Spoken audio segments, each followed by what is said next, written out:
Good afternoon, ladies and gentlemen. Welcome to the plenary session of the Annual International Research Conference 2021 of Faculty of Built Environment and Spatial Sciences of General Sir John Kotelawala Defence University. The plenary session is based on the theme of rethinking structures and spatiality under new normal transformations. I would also like to inform you that this session is also being virtually connected with the KDU Southern Campus as well. This session will be chaired by the Senior Professor Samitha Manawadu. Ladies and gentlemen, I would like to take this opportunity to give you a brief introduction of Professor Samitha Manawadu. Professor Samitha Manawadu is a senior professor in architecture from the University of Moratuwa. He obtained his PhD in architectural engineering from the Kyoto University, Japan.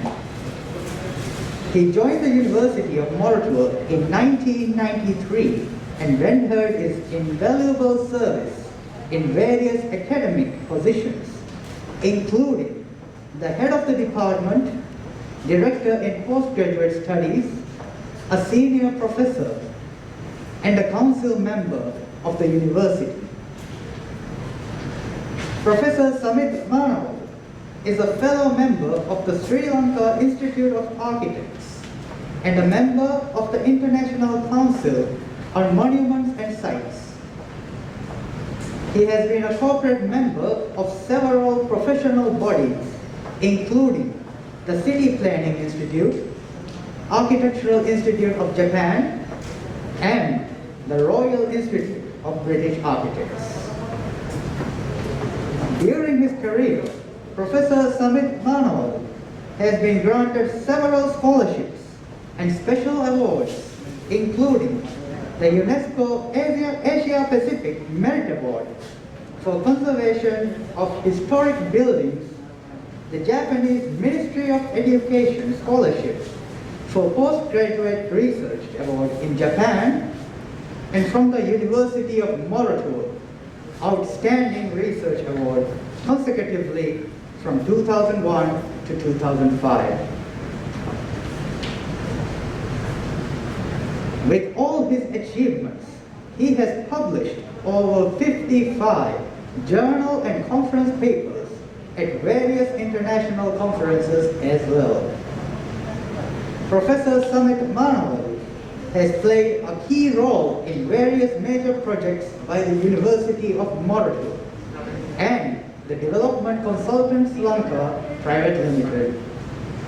Moreover, he is a consultant architect with over 25 years of experience. Dear sir, let me have the honor of inviting you to chair this session. Good afternoon, everybody. So we will start the plenary session on this particular plenary session.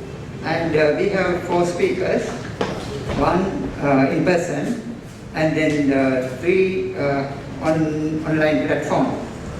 So the first speaker is Dr. Ravihansa Chandratilake, Managing Director, Canwill Holdings of the Ministry of Finance, Sri Lanka, and is a PhD Civil Engineering from the University of Manawatu, MSc Architecture, MSc Civil Engineering, BSc Built Environment from the Department of Architecture, Honours, BSc QS, an Associate Member of the Sri Lanka Institute of Architects. He's an accomplished chartered architect, researcher, and academic specialized in sustainable and green construction. He has conducted a number of researches related to sustainability and green construction and presented and published a number of refereed papers in international conferences and journals. He possesses research experience in international universities as well.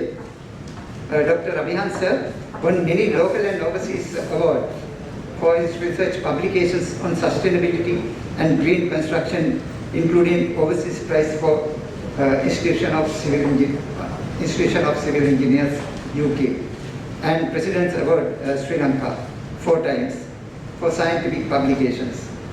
He's a leading consultant and practitioner who engaged in many high-rise buildings in Sri Lanka. He served as a committee member for Western Regional Megapolis Development Plan, and at present working as the project management consultant of Serendiba Investment Limited, established under Ministry of Urban Development and Housing. Also involved with several organizations dedicated to making more sustainable built environment, including Building Construction Authority, Singapore, and Green Mark Green Rating System, and engaged as the technical head of CIOB, Green Mark Building and Product Labeling Sri Lanka, system in Sri Lanka. His experience includes he's the Managing Director of Canwill Holdings, Senior Lecturer at University of Moratuwa from 2008 to 2016, Chairman Construction Industry Development Authority from 2018 to 2019, Chairman Construction Industry Skills Council 2019 to present, Director Green Building Council of Sri Lanka 2014 to 2019, Principal Architect Ravihansa Chandratilake Associate 2010 to date, Managing Director Benchmark Developers Private Limited 2019 to date, Member of the International Advisory Panel World Green Building Council 2015 to date, and Committee Member Western Province Megapolis Development Program 2014 and 2005. Here the platform to Dr. Chandratilake.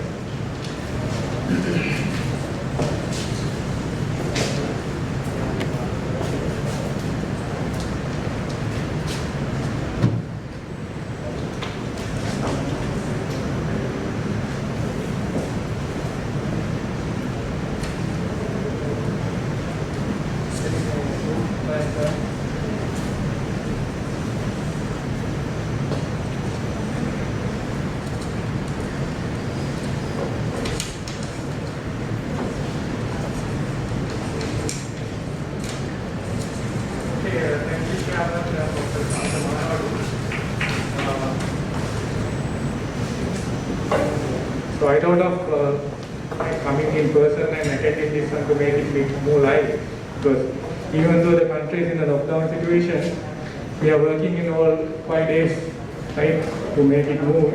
The thing is, when I go through this presentation, you will realize the topic of the presentation is actually innovation in a crisis. Hope it's I finish there.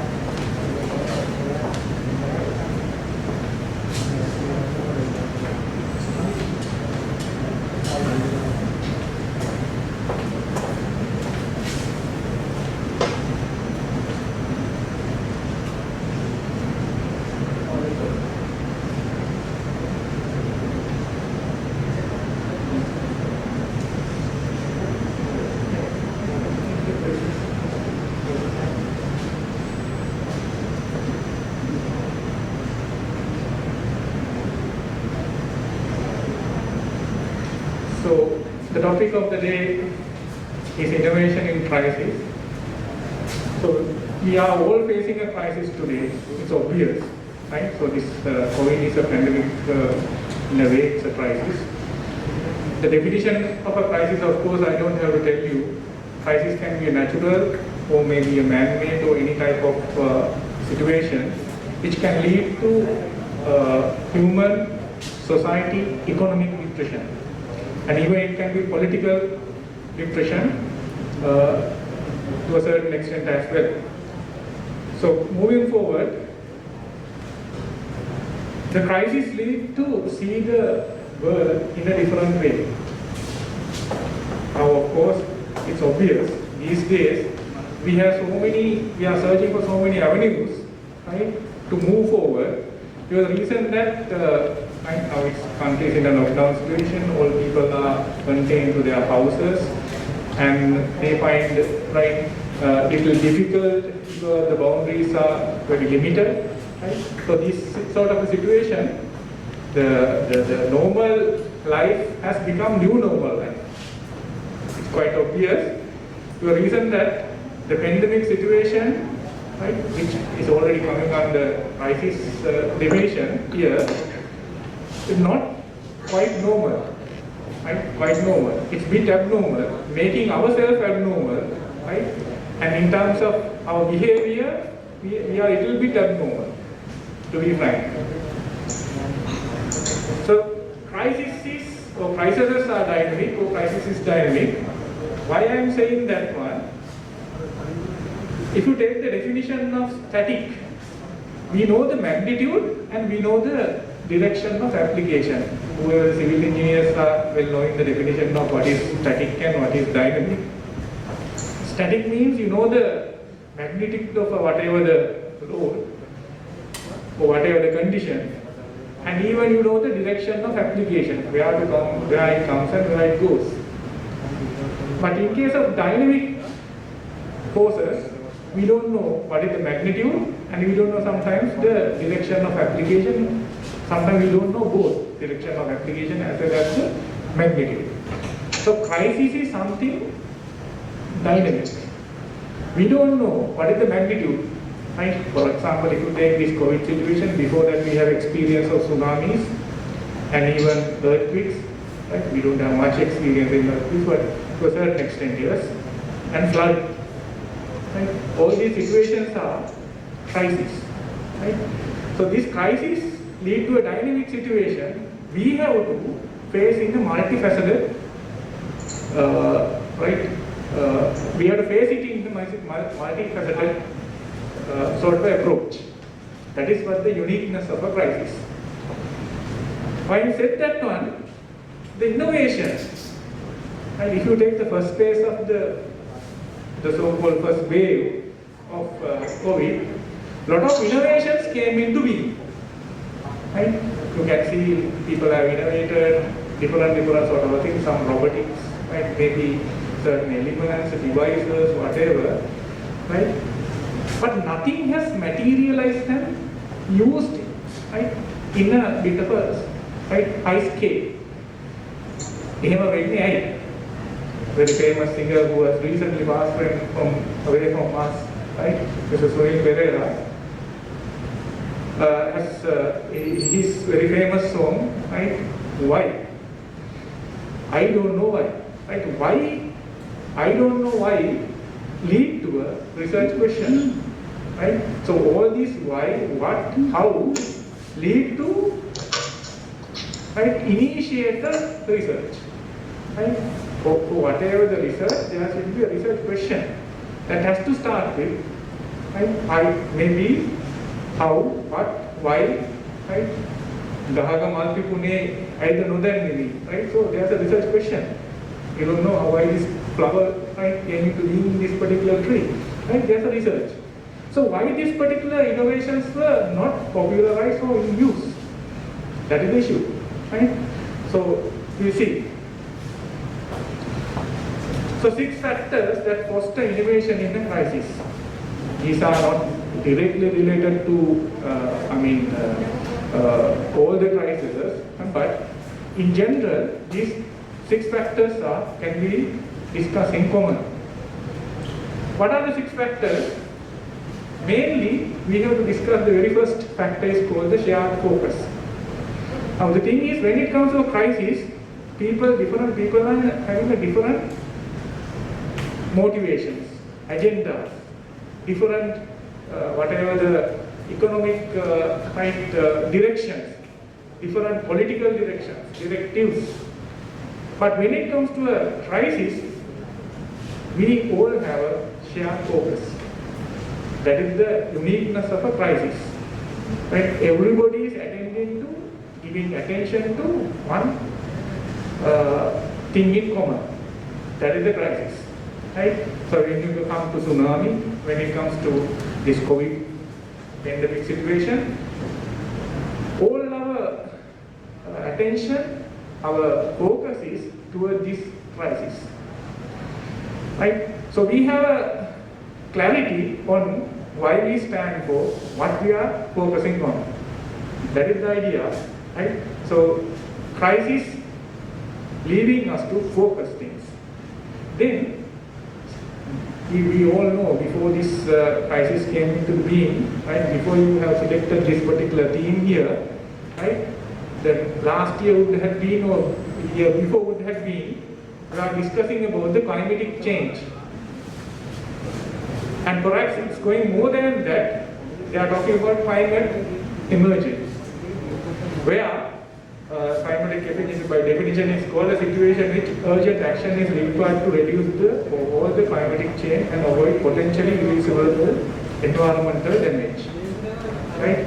So we are very much focusing on the environmental impact from the built environment, maybe other type of production, other disciplines as well. Right? Or the engineering, social, even management focuses are mainly on the sustainability, climate change, right? That sort of things. So all of a sudden, our focus has been changed. That we can't avoid, because the reason that we have to anyway face this particular crisis. So now I am going to show you one very interesting, you may have all watched this particular film called Canchana Crossing. So my second, under number set 2 of 6, what is called innovation fosters. You see urgent time scales. I hope you know the story behind this Canchana Crossing. The federal government made a decision to compartment all the passengers in the particular train and let them to death. To prevent that spreading that particular deadly disease. In a way, somebody can say it's a right decision. Why? That particular situation will be tackled within that particular train, and maybe whoever number is going to, how many numbers going to die doesn't matter, because we are protecting the larger number of a community. But in terms of humanitarian words, maybe not acceptable. But only thing is, crisis, you have to make decision fast. So that is the question in our hand. Have we taken the decisions in a quick time? So very first thing is, we have to know what is our focus. We all have to focus in the one common goal, that is the given crisis. And number 2 is, we have to think about the time scale. We don't have time to do much of research. I know there's one set of scientists from Sri Lanka went to meet a few ministers in the first phase of the COVID, first wave of the COVID, and asked, shall we start doing research and innovate medicine for COVID?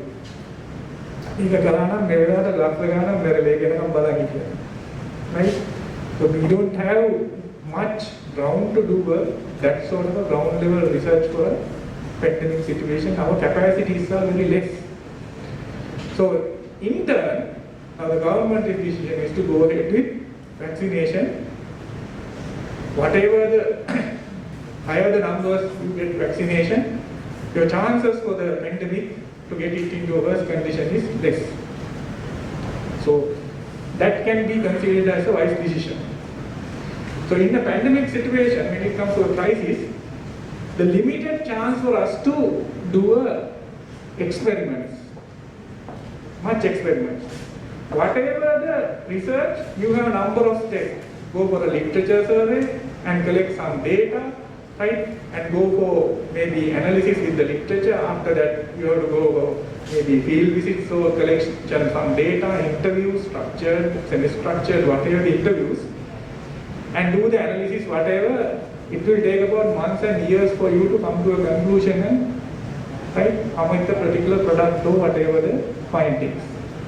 In a crisis, this linear research approach is not practical. So you have to take a decision, right, where you have to use your vast experience.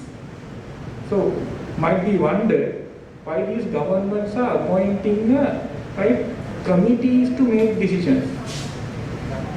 Right? If you take all the, right, whatever the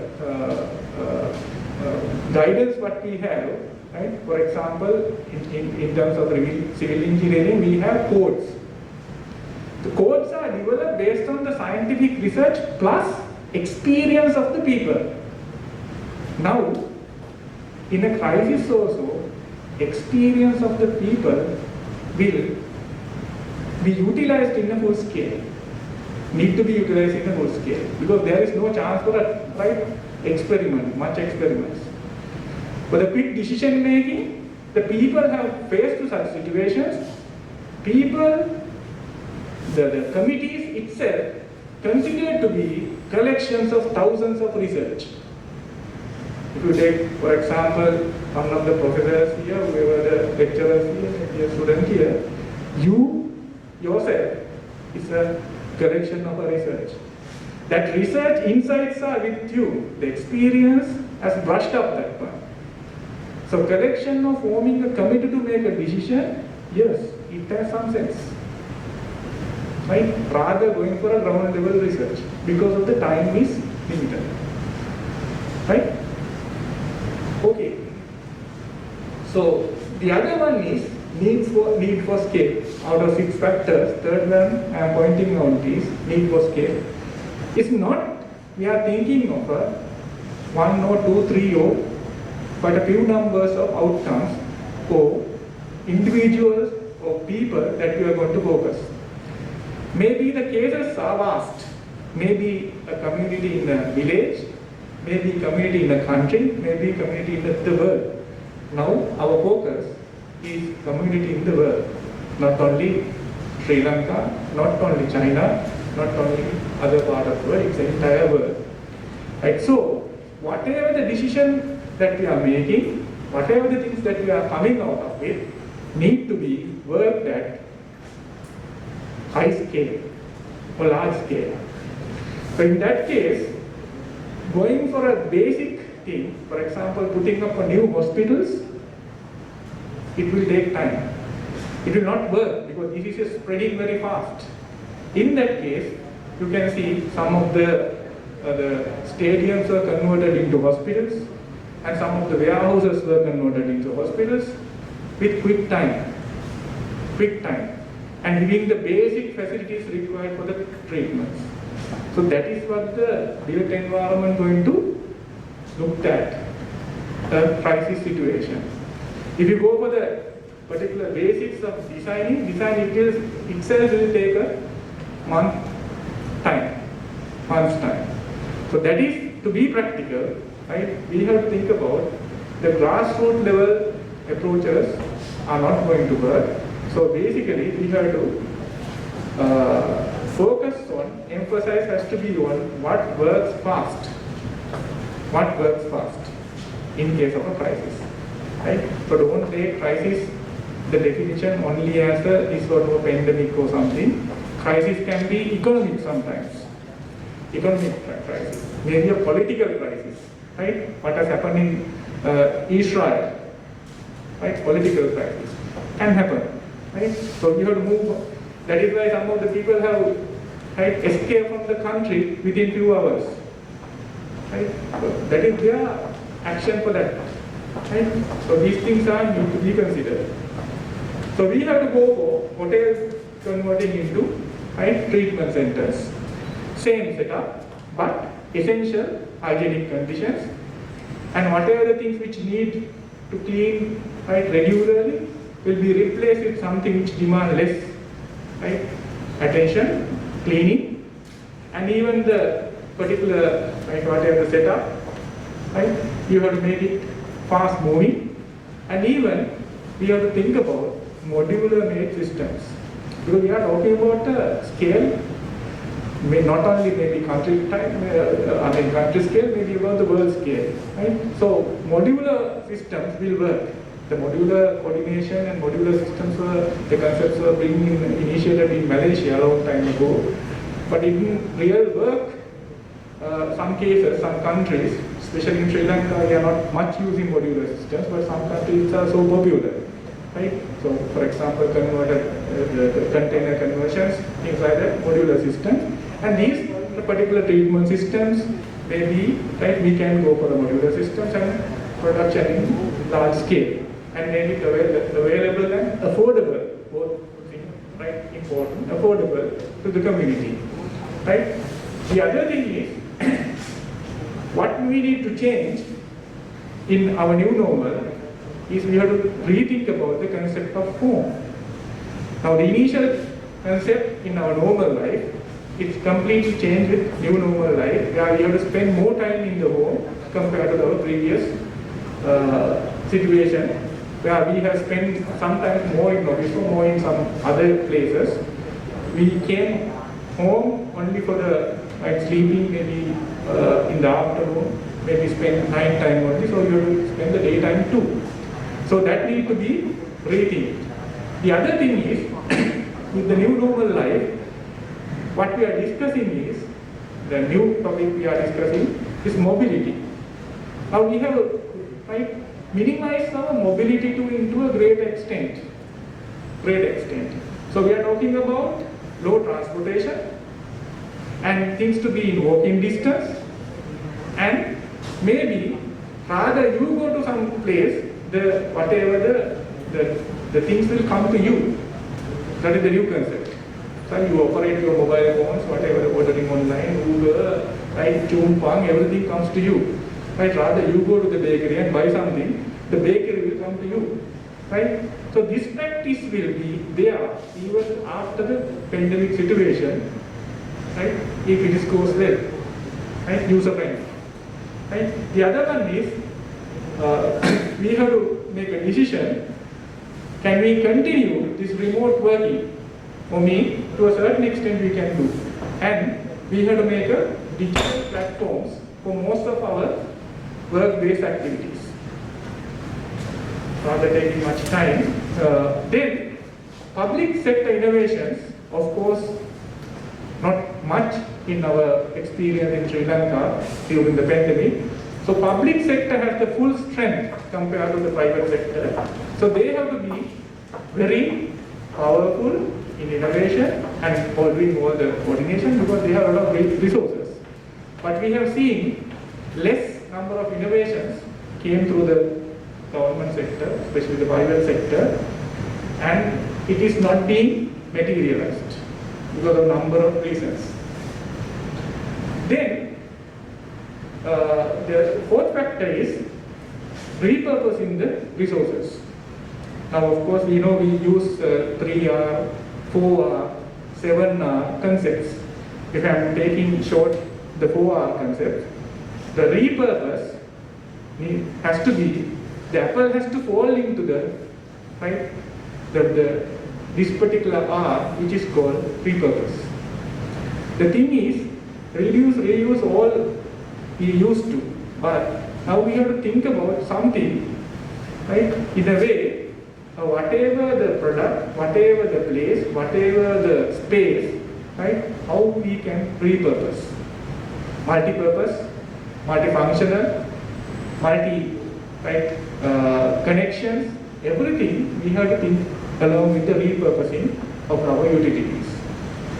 Right? What is there at home, what is there in our office place, right? All we have to repurpose. Right? So that will lead to a certain sustainability too.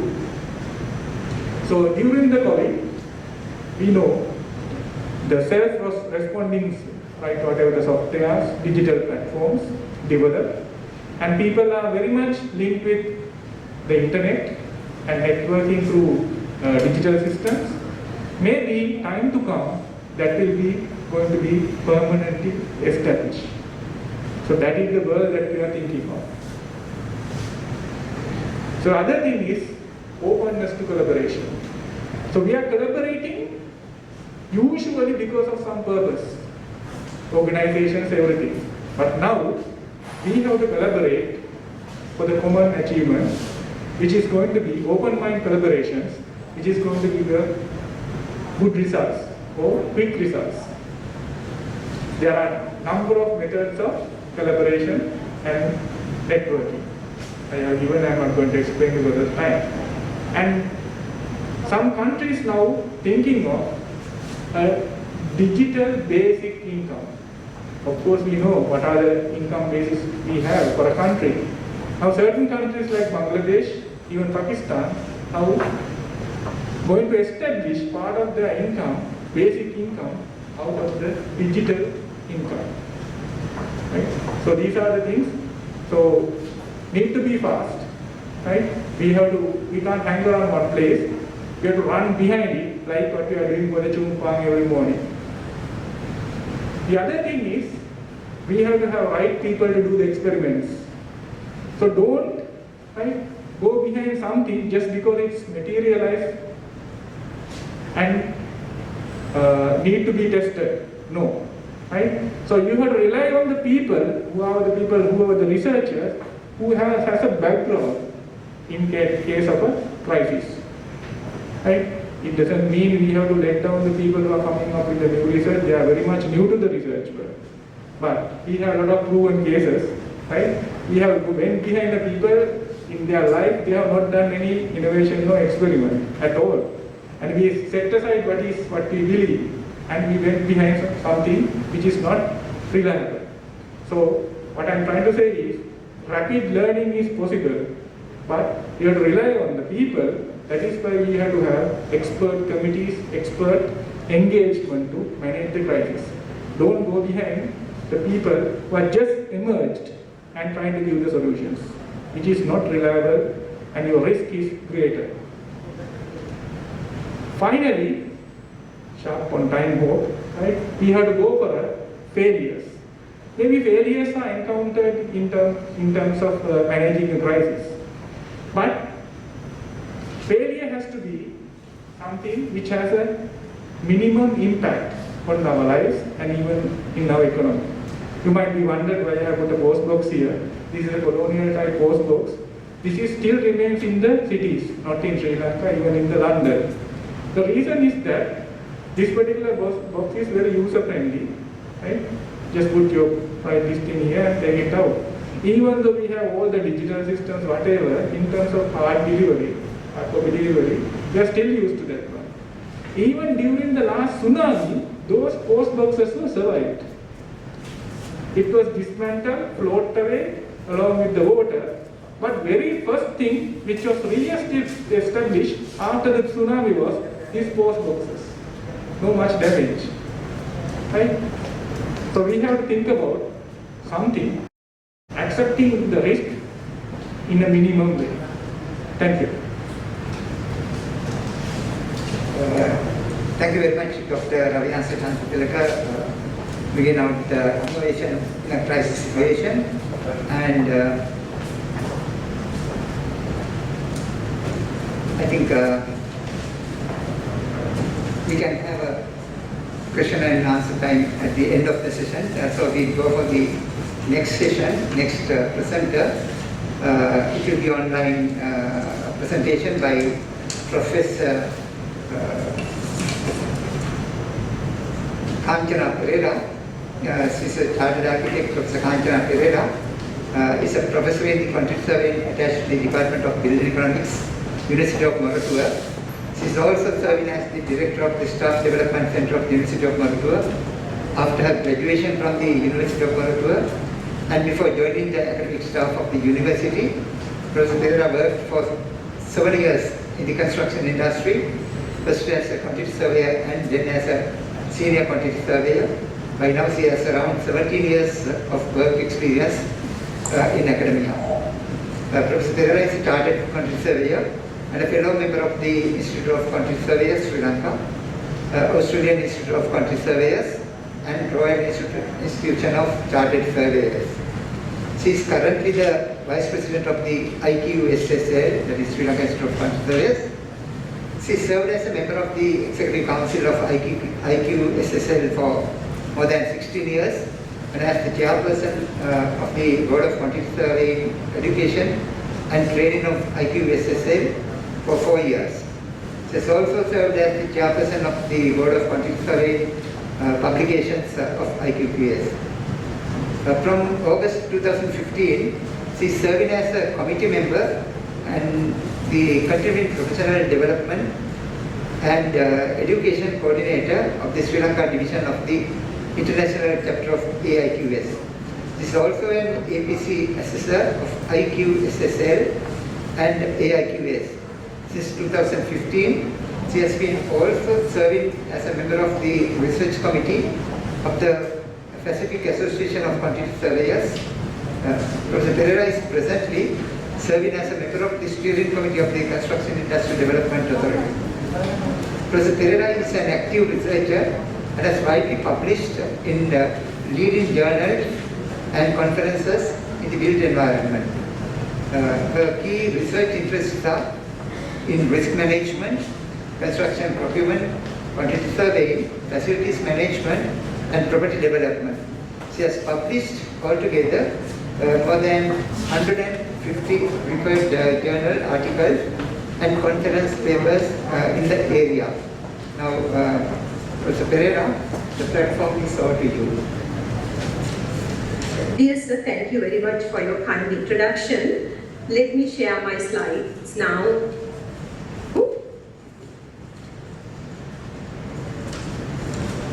Hope I am audible and you all can see my slides. Yeah, okay. Don't be fearful of risks. Understand them and manage and minimize them to an acceptable level. Naved Abdali. So,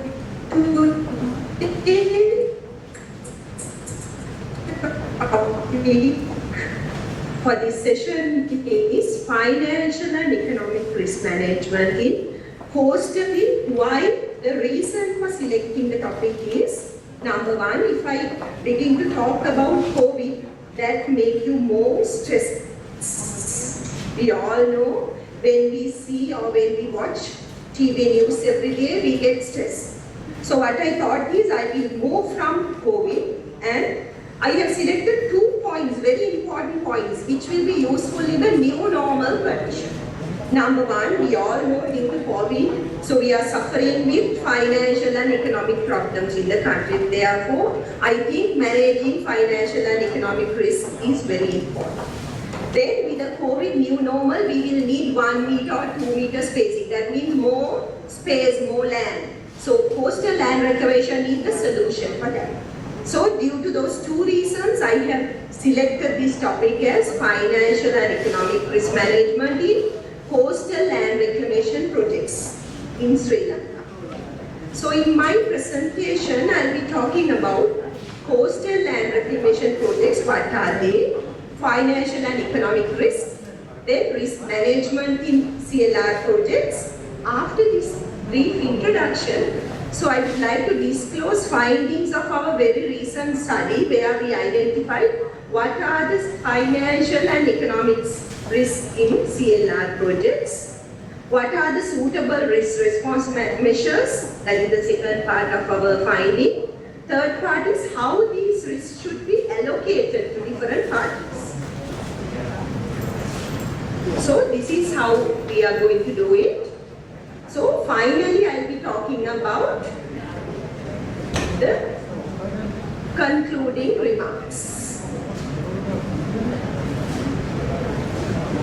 Right? So with this, I will move to the first slide of my presentation. Coastal land reclamation projects, what are they? Coastal land reclamation projects has become a hot topic in international and regional area. So this became very, very hot topic in Sri Lanka as well. And this coastal land reclamation provides solutions to meet the human needs. If they are well managed, it will give you the social and economic benefits, as well as CLR has played a significant role in the urban development of many countries and yield various benefits. For example, Singapore, Hong Kong and Japan tackle land shortage through reclamation projects. So we all know Osaka Airport is one of the very good example, which is constructed in a reclamated land, which is a modern airport. So most of the countries try to solve the scarcity of land problem with these coastal land reclamation projects. However, the complex nature of CLR projects has caused these projects to experience higher risk levels. We all know coastal land reclamation projects are implemented in a risky environment, as well as there are high technologies, modern technologies used. Cost is very high. Due to that, it faces high risk levels, which hinders the project success of, which will hinder the achieving time, cost, quality targets of projects. Why these CLR projects are risky? The development of global coastal areas puts the entire coastal ecosystem further. Coastal land reclamation is a large-scale human disturbance of natural ecosystems. In addition, CLR causes pollution due to the release of huge quantities of reclamation material on the shore or in sea. Researchers have identified the pollution caused by the reclamation is manageable to some extent, but not really. Further, CLR changes the local hydrodynamics. What will happen? Sometimes it will affect to the wetland, tidal actions, flood level, etc. CLR also changes the connection between land and ocean, as well as which affect to the vegetation assessment and the habitat distribution of coastal wetlands. So there are so many problems. Therefore, understanding this ecological and environmental impact of CLR is crucial now. The high cost and the bigger magnitude are unique features in CLR, which again causes various risks. As per the past researchers, production, financial, investment and market risk are the four main types of risk in present CLR projects. When we consider the construction industry, financial and economic risk are the two most significant types of risk in any construction project, and which is a very common or major risk in the construction industry. And financial and economic risks are very common and highly applicable to the CLR projects as well. When we consider the CLR projects, coastal land reclamation projects, they include the changes in these parts. What are these parts? Domestic and foreign economic environment, which will determine the exchange rate of the stock market. Secondly, reduce the exchange rates and purchase price of agricultural products. Thirdly, increase the discount rates. We can see there is a high impact on financial and economic side by CLR projects. Then, the negative impact of cash flow as well as project viability and profitability are some reasons for the significance of financial and economic risk in CLR projects. So this will it highly affect to the cash flow negatively, then project viability, profitability. Further, in developing countries, cash flow problems have resulted overall underdevelopment and underperformance of the construction industry. So this is common in CLR also. This is just like a vision underperformed construction in industry, vice versa, it will affect to the financial deficits and cash flow of the country. So, therefore, understanding the impact of reclamation is crucial. It must be well addressed to protect the coastal areas as well as to maintain the developing area. In addition to that, we have to find a solution to the land scarcity. Therefore, systematic risk management of financial and economic risk is vital in coastal land reclamation projects.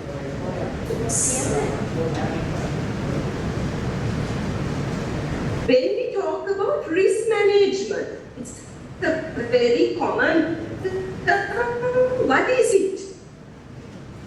The risk management is a systematic process to respond to the risk event.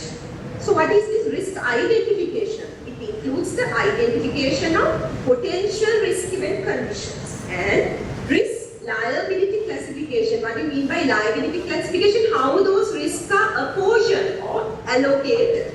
Then risk evaluation means identify the severity of these risks, considering their occurrence or the probability and their impact. Finally, the last stage of risk management is risk response. What it is? The most significant stage of risk management is risk response. And it is the proper decision on how to deal with the identified risk, how we should manage the identified risks.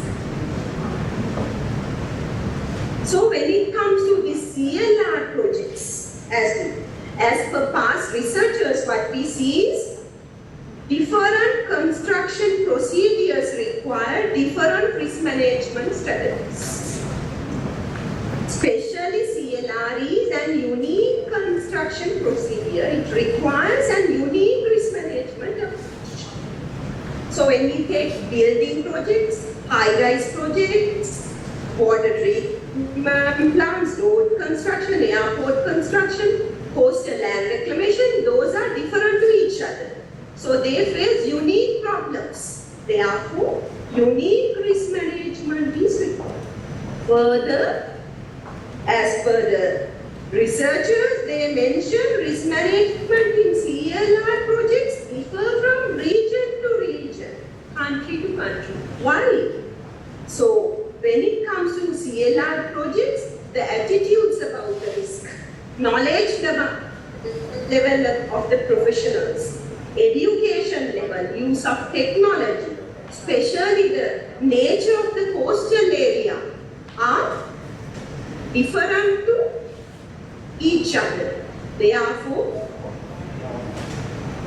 what we can see is risk management in CLR is a unique thing and it differs from region to region. In Sri Lanka is important. We all know last 5 to 6 years we were talking about Port City project and it adds value to our financial system or economic condition of the country as well as it will add some additional space to the country.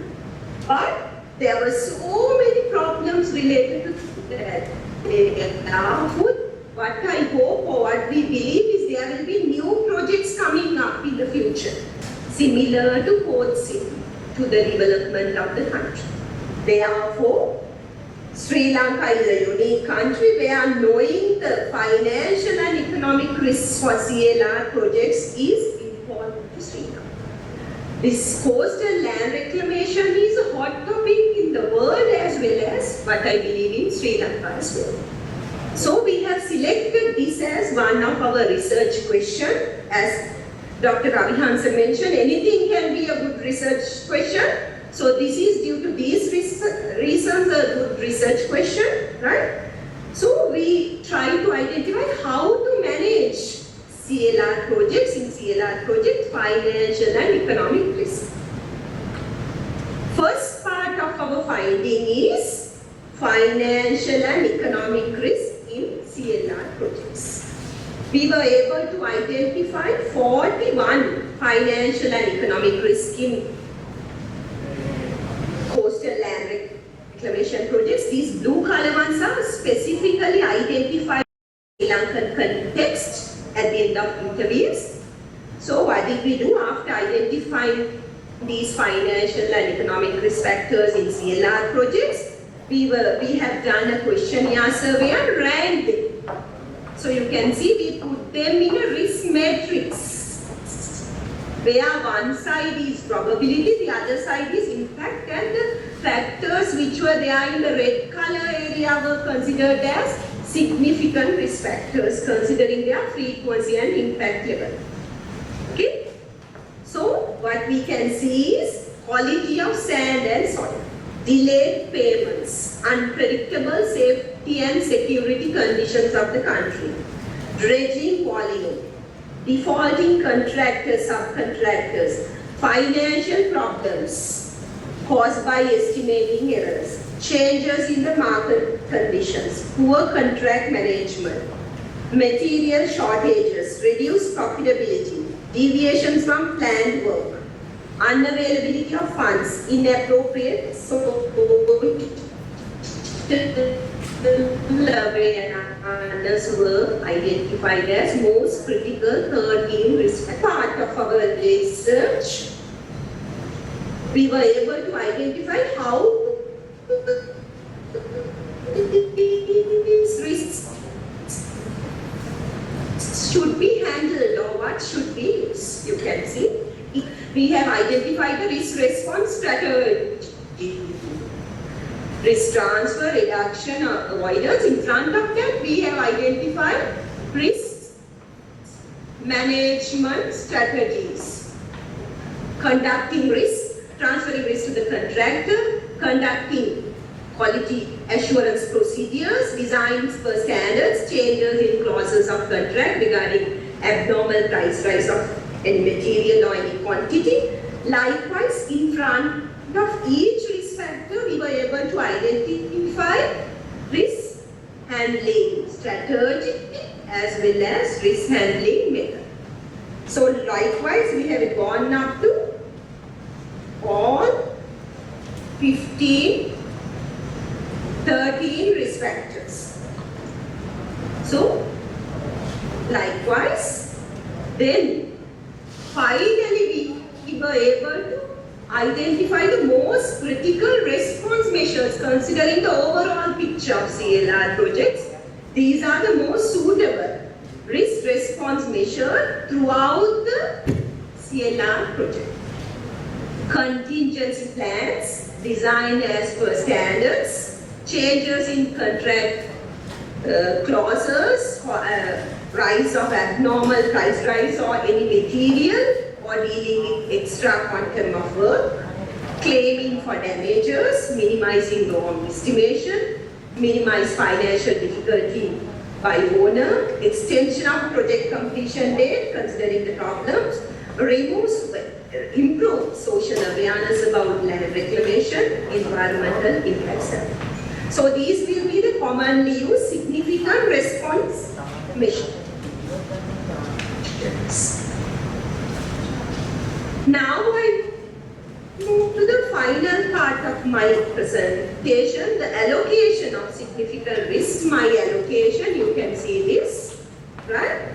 So we can see some risks. You can see some risks are marked in blue color, which are significantly allocated to one part. Some risks are colored, or some risks in green color, shared among parties. Okay? So we can go to the next slide and see, right? The risk allocated more towards the client are delayed payments, unavailability of funds. The risk allocated more towards contractor, quality of sand and soil, material shortage, changes in the market condition. The risk allocated more towards subcontractor, defaulting subcontractors. So likewise, some risks are shared among parties. Client and contractor shared risks are unpredictable safety and security condition of the country, poor contract management. Then contractor and consultant shared risk are dredging volume, financial problems caused by estimating errors. Then client, contractor, consultant, three parties share the deviation from planned work. Finally, all four parties share inappropriate social awareness. So, with these findings, I would like to move to my concluding remarks since time is running. Concluding remarks. Sorry. Right? CLR projects provide an effective solution for the rapid urbanization and the growth of the population while catering to massive benefits. Further, due to the complex and extensive nature of CLR projects have become very risky to stakeholders. We all know it's very risky due to the complex nature, but we need to perform them while it is the most suitable solution for the land scarcity. Especially financially and economic risks are critical in the CLR projects. Therefore, we have identified 13 most significant financial and economic risks, namely quality of sand and soil, delayed payments, unpredictable safety and security condition of the country, dredging volume, defaulting contractor, subcontractor, financial causes, problems caused by the estimating errors, changes in the market condition, poor contract management, material shortage, reduced profitability, deviations from planned work, unavailability of funds, inappropriate social awareness. So we have to be careful when you are doing a CLR projects. These are the critical risks. In future, in Sri Lanka also, we will take action, or we have to be conscious about these risks. Then, some risk factors need to be allocated to a certain party more.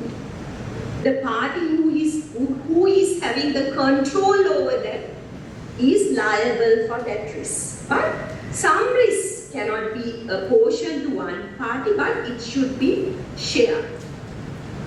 When we talk about risk response measures, there were risk response measures explicitly identified for each significant financial and economic risk factors, but there are commonly used significant response measures which are unique to CLR projects.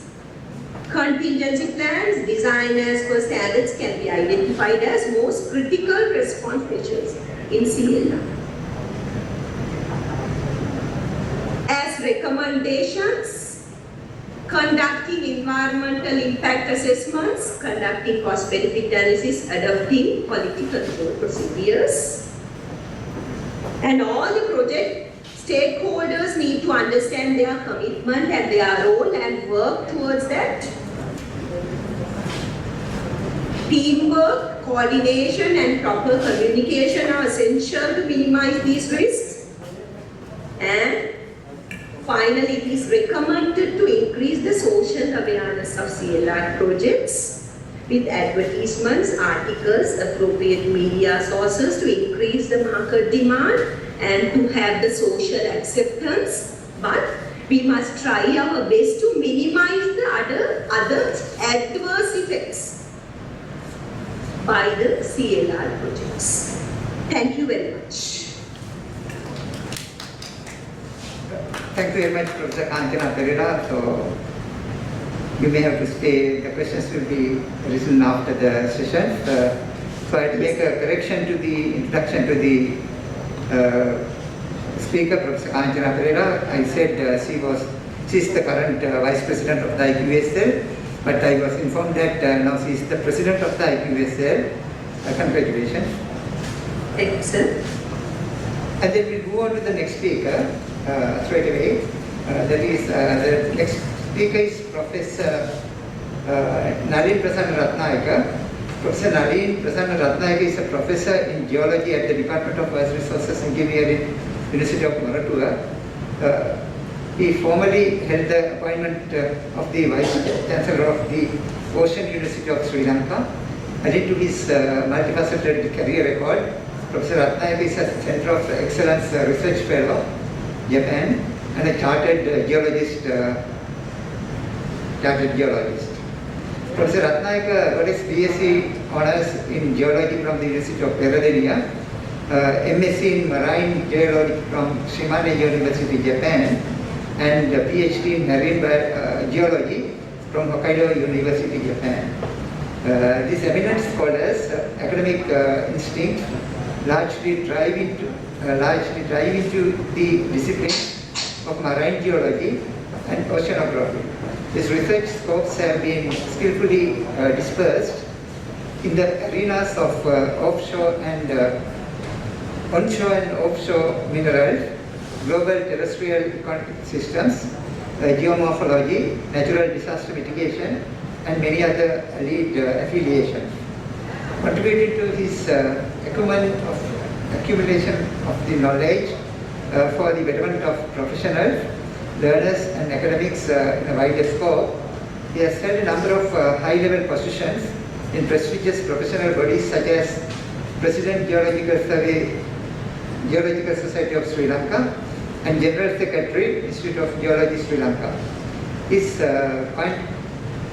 concessional contribution to the field of study have been well received and admired, as he has been a recipient of multitude of awards and accolades, including Presidential Research Award and NRC Award.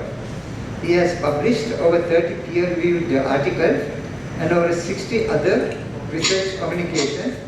His Google Scholar High Index is 12. Over to you, Professor Nalin Prasanna Ratnayake.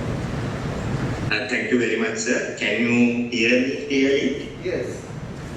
Yeah, okay, I will start my presentation. My topic is spatial methods in geology. When the head of the Department of Spatial Science Department of KU invited me to talk about in this conference, I was wondering what is the relevance. And then I went through thoroughly. Then I realized spatial methods or spatial science is a part of geology. So I'm going to prove it and show you ways how we can collaborate through this content. I will give you an introduction, what is geology, and then I will talk about relationship of geology and spatial method, giving examples from geological method, key tool in geology, horizontal estimation, is a quantification method, spatial method application on the coastal and geology, and then finally time allowed, remote sensing applications related to geology, especially to mineral exploration and disaster evaluation. So I will start with what is this geology. I know that you don't know that much. Geology is the science that studies the physical structure and the substances of the earth, which includes substances like rocks, soil, sediments, and minerals, not only on the land but also in the ocean, and the related processes that are acting on them, and also the most economical way how to extract some of these soil as economic minerals. So foundation of geological practices, spatial methods, and quantification. I'll start with geological mapping. Geological maps gives an idea, a distribution of types of rocks, soil and sediments, not only that, but also the locations and their geological structures like folds and faults. This is a characteristic geological map with high resolution. So different colors denote different types of rocks, and the shapes denotes different structures. This subsurface information is very important for many applications, including mineral exploration, disaster mitigation, disaster management, and also construction industry, including building construction, dam construction, and tunnel construction. I'll give you one example. You all know the Umawe project. What is the problem there? Lots of groundwater leakage into the Umawe and also tunnel failure places to play. If we have done a proper geological mapping, we could have predicted and we could have corrected the path. Even if we not corrected, we could have anticipated if we have carried out a proper geological mapping, because we would know what is the rock type is going to be, what is the structure type is going to be. Then we can take the required actions. That's why geological map is important. Now for surveyors, spatial scientists, the instruments is total station. Geologists, it is the London compass. This is the London compass. We have two important components in the London compass. One is the clinometer. From this we would be able to measure the angles of rock slopes. And also we have the compass. From the compass we would be able to identify the trends of the rocks, which direction it distribute with respect to magnetic north. And in addition to that, the geological hammer and the hand lens will give you an identification source. From that we would be able to prepare the geological maps. Now, to get you an idea, now in general I know people feel that rocks are situated at the subsurface in randomly. It's not true. Geology sees there is a pattern. For example, now when you look at this figure, there are planar structures. For example, now this from the cartoon, this planar structure can be like this, and from two geometric parameters, this height and the dip direction, you would be able to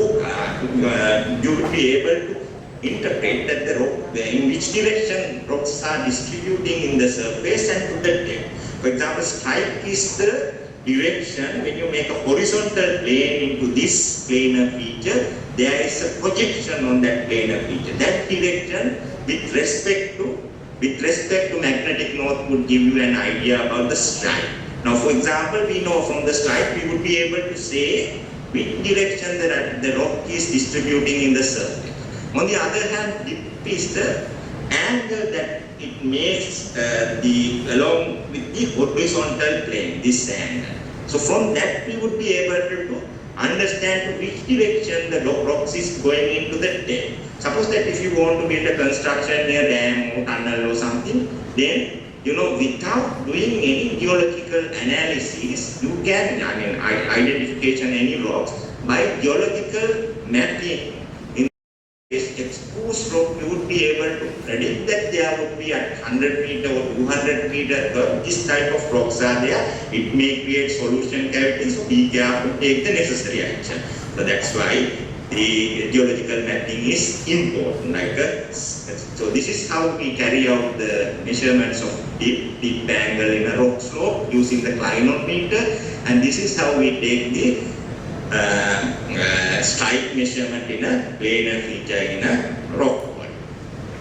Now just to give you a little bit complex idea, there are sometimes in the geology these kind of folds. Folds means several layers of rocks have been folded. So suppose that once it's exposed to the surface, then this part is eroded. Okay, this part is eroded. So when you carry out mapping, what would you see? You would see a sequence of rocks is situated here, and it is repeating in this side. Once we put it into the map, it would look like this. And how do we understand this, whether it's folded or not? Just from the repeating sequence, same rock sequence are repeating in both sides. Not only that, the dip that I talked about is dipping this way in one direction, the other way in this rock sequence. From this we would be able to identify the geological structures. Once we understand that, we will be able to put that into the map, and depending on the occasion, the project that we are going to use, this information are input. And now I would like to give you the importance of geological work with some examples that I have carried out in the field. This is the project that about the geological investigation in the Candy Hill Resort at Ampitia Candy. This is for the project geological investigation. Yeah. So they wanted to build a hotel project there. there. Okay, so that when you look at this from the drone view, what you see is some forest in some part and some bushes there. Nothing. So that people can come and build anything. It's not like this. Okay, now that I have changed the direction of the mountain. Now when I put that into the geological map, once we study the subsurface condition, we see one slope, it is a quartzite, and the other slope is made up of a rock called charnotite. Charnopitic gneiss. This charnopitic gneiss is a robust, hard, with less fractures and also bearing capacity, high rock. On the other hand, quartzite is a highly fractured, so it is easily can be blocked out, and the slopes is very unstable. So accordingly, what you have to do is, the construction plan and the slope stability has to be managed. So geology is very important, geological maps, therefore very important. I will take another example from this project that we have carried at the geology map of calcite dolomite mine at Ability here. This is a calcite dolomite, it has lots of industrial applications, so they mine and take that mineral for the industry. So that first thing is to map it with respect to other rocks, so that we have carried out, and then this is the that particular mineral deposit which contains calcite and dolomite. Now and then thereafter, this area has been given for mining by the geological surveys. These blocks represent this mine area. The other area they have not given still. So what we have done is, there we have carried a 3D map, digital elevation model using the drone survey. Now I know that surveyors usually carry out high-end surveying with an accuracy into centimeter level, but for geological purpose, our GPS in the drone is plus or minus 5 meter error rate. From that we have developed the digital elevation model. I know that you know these things very well. So once we develop this digital elevation model, now one example, from each of the mine site we would be able to figure out 3D figures. From this we would be easily able to identify the quantity, reserve quantity available in that area.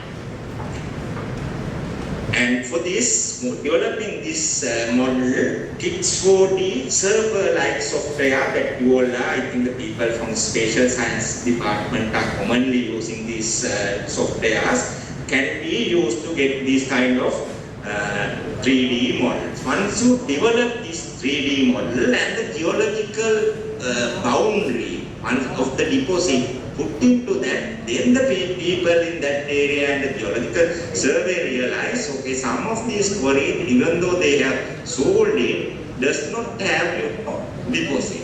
And on the other hand, the inside part of some area contain lots of deposit.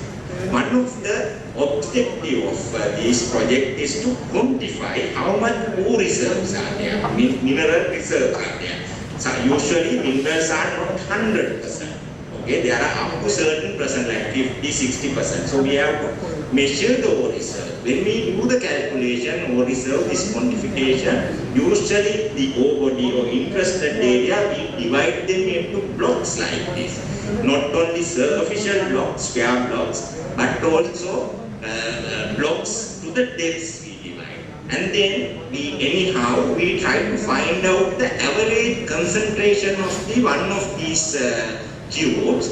Once we understand the average concentration of each of these cubes, once we multiply the concentration with the volume of this cube, you would get the amount. And then we sum all these blocks, we would get the ore reserve. So the challenge is to find out what is the concentration. For that we drill cores like this. Okay, in Sri Lanka, cores are very expensive. Once we drill the cores into the ground and collect samples, cut them and analyze using analytical instruments, you would be able to find out, suppose it is gold, in this case it's not gold, what is the gold concentration. Okay, now if the core is somewhere there, if suppose that the surface level at 10 meter, maybe 10 meter by 10 meter, this cube, suppose it is 20 ppm, and then we know 20 ppm by multiplying the volume, you would get the average quantity in that area.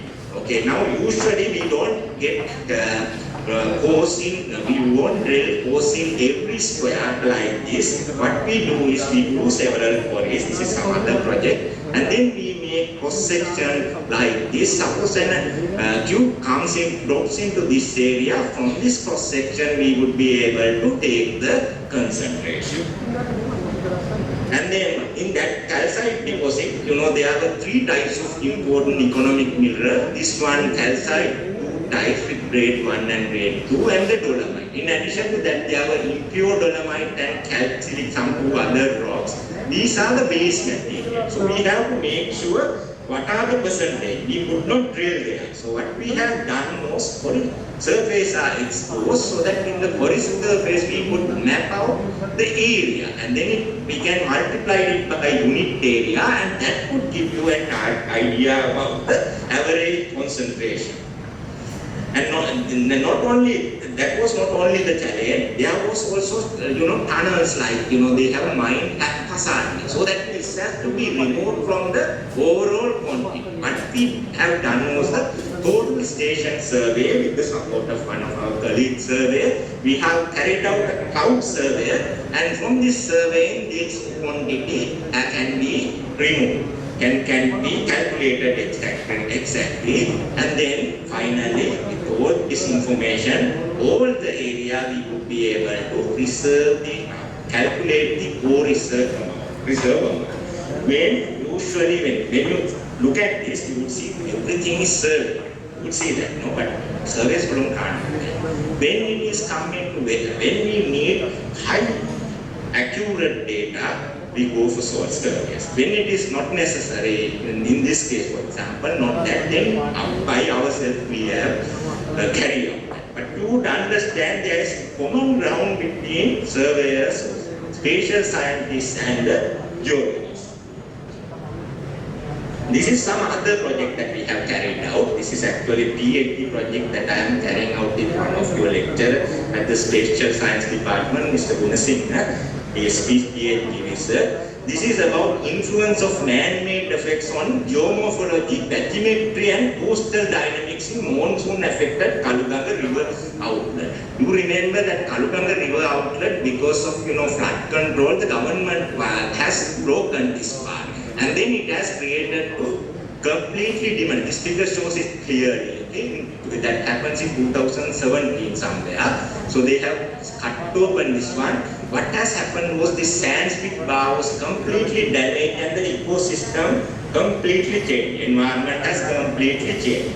What we have done was we through bathymetric survey, once again surveying application, we studied this thoroughly, not only bathymetric but also topographic survey, because Mr. Gunasinghe is a very good hydrographic land survey. We could have done it to centimeter accuracy. For example, we carried out, so before the disaster happens, the sandspit bar broken, we could find the bathymetric profile in this area, along this cross section, and then you can see the plots that we have made. And as soon as that also, from this green line, as red line, after red line is before the disaster happens, green line is after that happens. You can see about 1 meter to 2 meter of sediment has been eroded and deposited there. This phenomenon is important for us as scientists, geologists, to predict that how much energy is involved in this destruction process that can only be achieved with the accurate survey, bathymetric survey.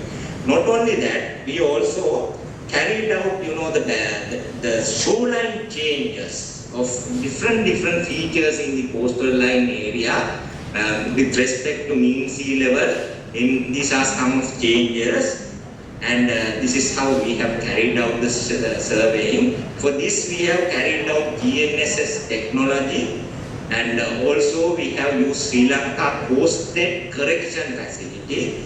So this has given us the accuracy of 2 millimeter horizontal accuracy and 14 millimeter vertical accuracy. For such study, this kind of information is very important. also we have carried out the, time series changes of, the beat profile changes in horizontal vertical lines, okay, profiles. You can see the time series, how these are changed, so that we can calculate how much volume is changing with time, monthly, yearly, annually. So this information only be able to take from accurate survey hydrographic reading. Along with the numerical modeling, I am not going to give you an idea, but Mr. Gunasinghe is carrying out the numerical modeling. And from that you know how the hydrodynamics are working.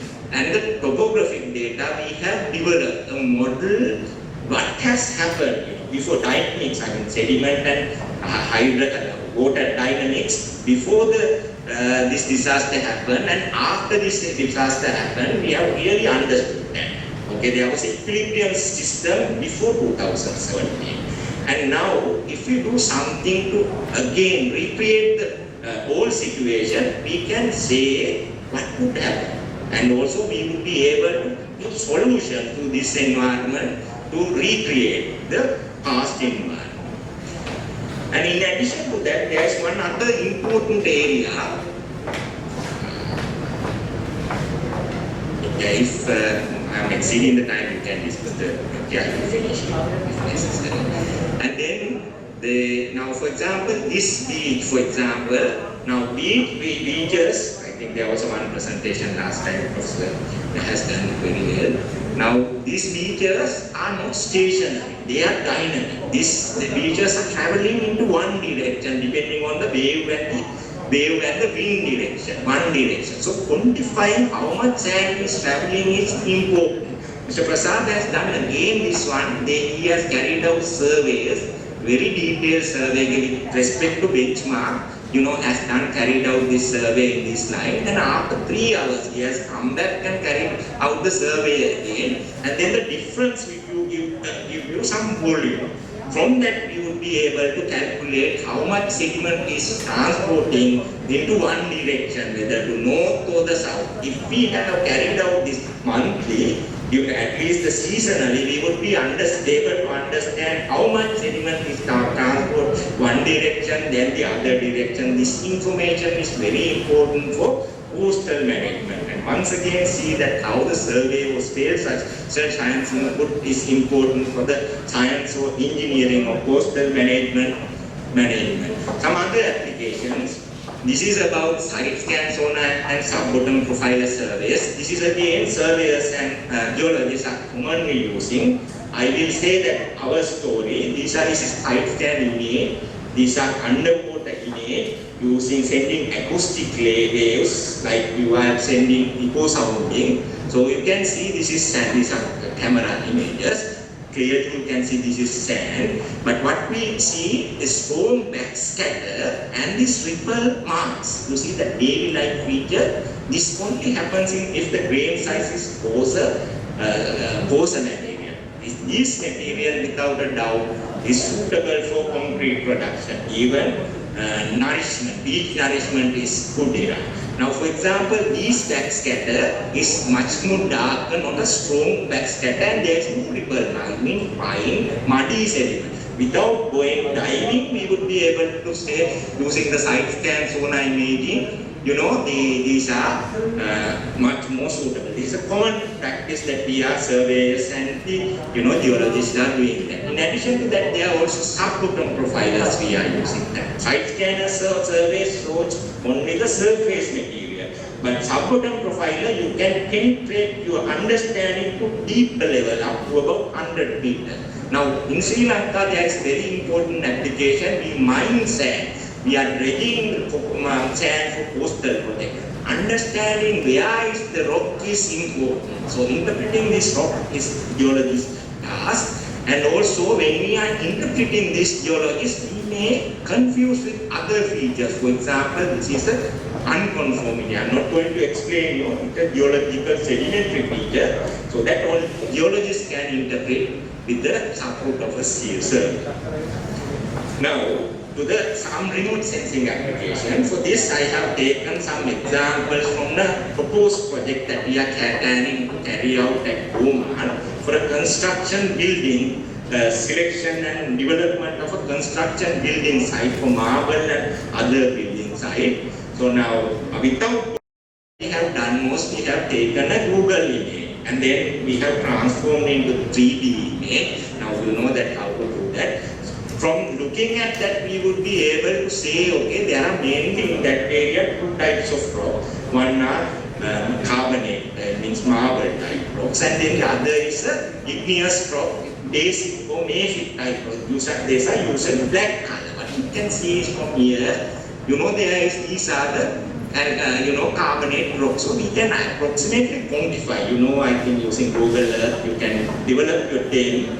You should learn if you don't know. Once you develop the dam approximately in that area, you can even quantify it. And also you can select a mine access road and where to start mines and all this information without even going to that area, and also landslide possible area, also you can plan it out. And then also you can, once you develop it into contour map, using Google Images, you can, where to take samples. Geologists usually collect samples for analysis. Okay? I mean, without, climbing mountains, you have to decide representative sample. Even sampling parts you would be able to decide. This is one other example again from Oman. This is also this site. They have asked us to divide this site with the sampling location. What we have found is, now here you can say I try to make it 3D. Now this is a mountain terrain. Then suddenly slope has decreased. So this is an alluvial plain, an alluvial fan deposit. Means river comes and then suddenly slope decreases. So if there is a large sediment deposit, so without a doubt it should be sand here. Lot of smoke that we can use for the construction purposes. And then while mining, that has to be careful because flash flood can come. Lot of information can be gathered. And also using, for example, Sentinel-2 satellite images that you learn about it later. If you go for force color analysis, you would be able to find out what is the geological character. Now, for example, this purple color bands are banded iron formation. From that, they take iron out. These colors are, brown color ones are carbonate, and this blue color are quartzite, quartzite. And not only that, but also remote sensing is an application. For example, if we, remote sensing, we can even identify landslide prone areas. And for example, if we analyze the moisture and muddiness from some of the remote sensing techniques, we would be able to identify. And I might have taken a little bit more time. Thank you very much. And I hope that this could give you an idea about the commonality between our fields, and perhaps this may result in the future to work together with the geologists or those who are in the industry, in the subsurface industry, including mining engineers, earth resource engineering engineers. So you would see whatever you are doing your survey in much more better methodical way. Thank you very much, sir. Thank you, Prof Ratnayake. So we'll move to the last presentation for the day. That is from Dr. Siegfried Yeboah, an assistant professor from the Department of Architecture and Built Environment, University of Nottingham, Ningbo, China. Dr. Siegfried Yeboah is an assistant professor in Building Services Engineering, Building Physics at the Department of Architecture and Built Environment, University of Nottingham, Ningbo, China. Prior to working at UNNC, he was a Building Services Engineering, Building Technology lecturer at Nottingham Trent University, the UK. Siegfried is a qualified academic with 15 years extensive experience in UK, higher education, teaching, research and supervision. He was previously the course director for the Bachelor of Engineering, Honours, Architectural, Environmental Engineering program, and the senior tutor responsible for pastoral care in the Department of Architecture and Built Environment University. Responsible for the maintaining quality standard and academic standards in programs run by the department. His research is focused on fluid and thermal engineering, and he has several publication record in reputable international peer-reviewed journal. Siegfried is a chartered engineer, registered with the Engineering Council in UK, member of the Chartered Institution of Building Services Engineers, and associate member of the Energy Institute UK, and fellow of the UK Higher Education Academy. He is also an advanced higher education certified external examiner with core understanding of the UK higher education framework and related quality assurance expectations. The floor is for you, Dr. Siegfried Yeboah. Thank you very much, Mr. Chairman. Can you please hear me? Yeah. Is it clear? Okay, I would share my screen so that at least I can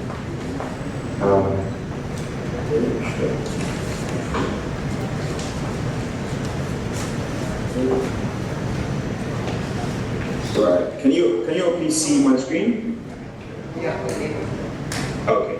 Thank you for the illustrious welcome. Thanks for inviting me to this conference. I decided to talk about teaching and learning the new normal because you started by giving themes as to what your conference is about. So the new normal, which is very much something that is affecting all of us today, and the fact that we are all in higher education sort of drew my mind to the fact that I can talk about some of the experiences we are going through here at Nottingham, and then share with other academics who are also doing similar things as we are doing elsewhere. So my topic is on teaching and learning in the new normal. The key things I'll talk about, I'll give a brief introduction, and I'll highlight some of the impact of COVID-19 on mental health and education.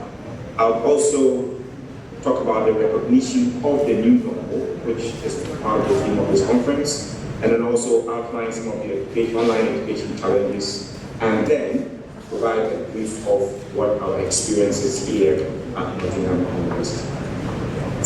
So let's start with a little or brief introduction. We all know change is good, or we all believe change is good. But one thing that change offers us as we know is innovation. It also gives us growth and development. However, we are always apprehensive when it comes to change, because change scares us to a large extent. For instance, we are going on a straight path, we know what we expect on our path, all of a sudden we have to divert. Now, as we divert, we have no idea what we are going to encounter on the other side. So that always brings some level of apprehension. Sometimes we even sort of revel in the fact that things were going normally and we were great. In that case, we don't even look at some of the issues we had encountered previously. We even gloss over some of the parts that were not great and then move on in life thinking there's no need for change. One thing about higher education institutions is that we have a way of educating our students, a way of engaging with our students as academics. Now, the method we've been using has been the same over centuries. Basically, we all share a spatial environment, a physical space where we interact with each other, we interact with our students interact with their peers, and then we share ideas and then we learn throughout the process. This is how, and this is what we are used to. This is how we teach learning. This is what we have been used to.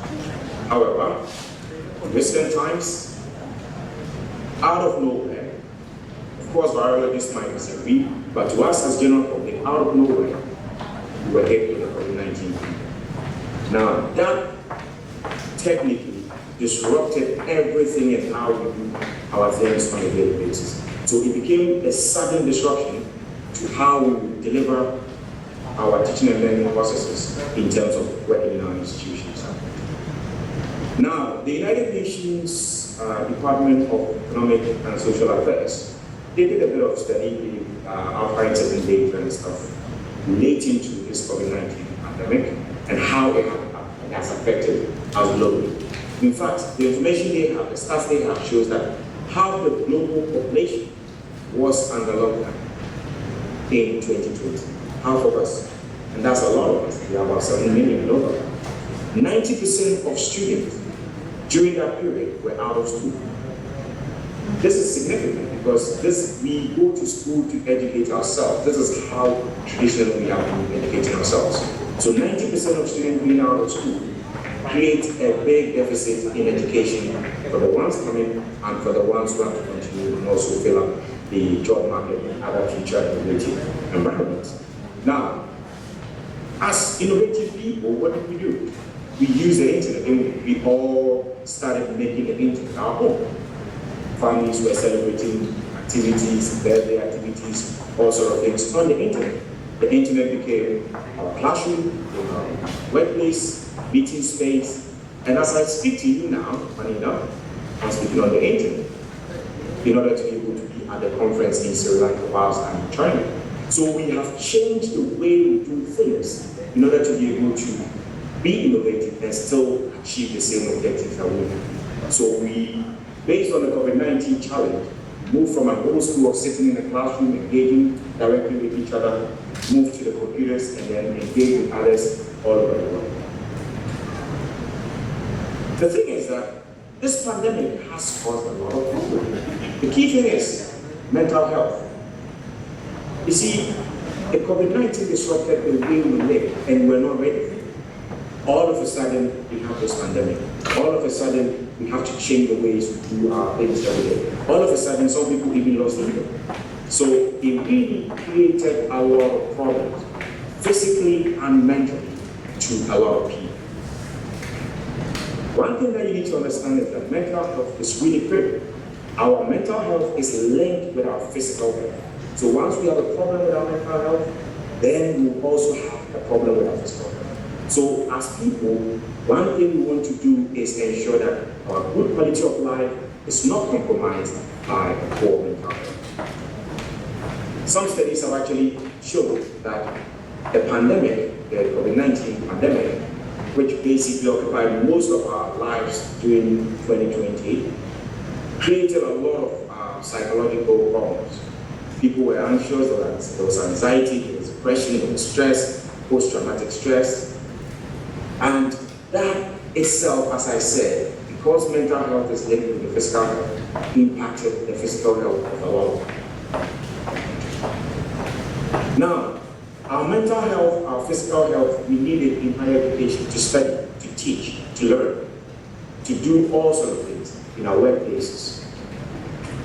COVID-19 really impacted education in the year 2020. In fact, in March 2020, about 150 countries had schools and educational institutions closed down nationwide.